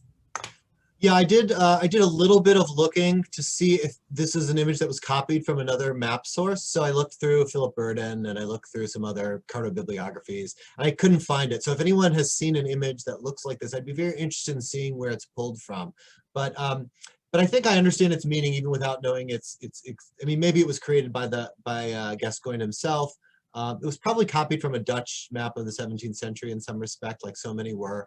But what it says to me is, first of all, it makes a claim about civility. So as Sarika Davies, if you haven't read Sarika Davies' book on the appearance of monsters as cartouche images and maps, you should. It's a fantastic book. And so there is a stockpile of graphic references to describe Native Americans as cannibals, as monsters. And so by choosing this image, it's a choice that's made to show Native Americans as human, with these humanistic forms, very much like John White's watercolors that were published by DeBry of Algonquin Indians in the Roanoke area of early Virginia. You know, Europeans are using these images to suggest that Native people they might encounter might not just be savage adversaries, they might be useful allies. And it seems very much in keeping with the general analysis that I've presented. I have no idea why they're bathing or what that scene is supposed to indicate, but I would guess that someone like Joel Gascoigne or whoever did the cartouche, it might have been a different engraver, might have been drawing on a stockpile of images from some other European source and just translating it into this instance. So I'm going to keep hunting for it. Maybe I'll find it. Thank you very much. Based on the clothing and the hats, it seems to be linked to Mesoamerica. So that would be my first guess. All right, thank you very much. So we have a question by Matthew Edney. So Matthew, if you would like to turn your microphone on. Hi, Matthew. Yes. Thanks, Agnès. Hi, Max. Nice to see you. Yeah, I've been lurking all morning. It's hard to get up early and be coherent. So I'm just wondering if you've seen any kind of parallels between the strategies that the Carolinian proprietors were encouraging in, I mean, with Ogilvy's, you know, the proprietor's map and so on, with other groups of English proprietors in North America, whether the Penns or even further north, or maybe even the Dutch for that matter in New York, New Netherland? Yeah, I haven't. I don't know if this is true with you, but I've created this book project that's sort of focused on the Southeast.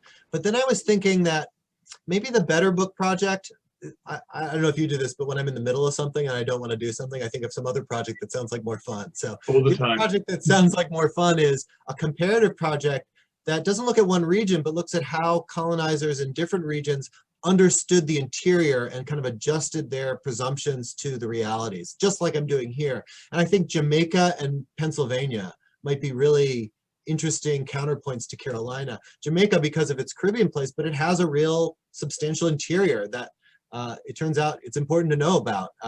And Pennsylvania would be the other logical place to go. So I've done a little work with the early pen maps, the ones everyone knows, which I don't, you know, people have been more focused on the plan for Philadelphia and its environs than with the rivers and landforms that occur behind it. And there's a reason for that, because those seem to be sort of made up. They're not very detailed or informative. But I think I could do a similar analysis with that. And maybe I'll switch my book project to something a little broader, try an article that broadens to that point of view. You know, London is a small world in the late 17th century. All these guys know each other. Some of them are proprietors of multiple colonies. Yep. So that information network that's happening, and you know, there's only a handful of people who are engraving and publishing maps and tracks, and they're all reading each other's stuff. So I think coming back to London and trying to reconstruct some of the conduits of that knowledge would be really important. If you can think of anything, I'd love to hear about it. I will do that. Thanks. Thank you. Thank you very much. So we have a next question by Bertie Mendelblatt, who was in the previous panel. Hi. Nice to see you. Yeah, nice to see you, Max. So thanks for the paper. That was absolutely, yeah, very, very interesting. And I just, took me in lots of different directions, but I think what I really picked up on was the quite sophisticated analytical method that you use to think about Indigenous mapping and Indigenous epistemologies, specifically and relating to cartographic depictions. You know, the presence or the absence of, you know, this came up a little bit in an earlier panel too, the presence, absence of Indigenous mapping, what Indigenous maps look like. And I immediately thought of a map that I've been thinking about. I haven't done a lot of research on it now yet, but if I could be made a co-chair, I actually was digging around. We have this map at the JCB, but it hasn't been digitized, but I have found a digitized version on a map dealer's website and is one of the very few printed European maps that includes not only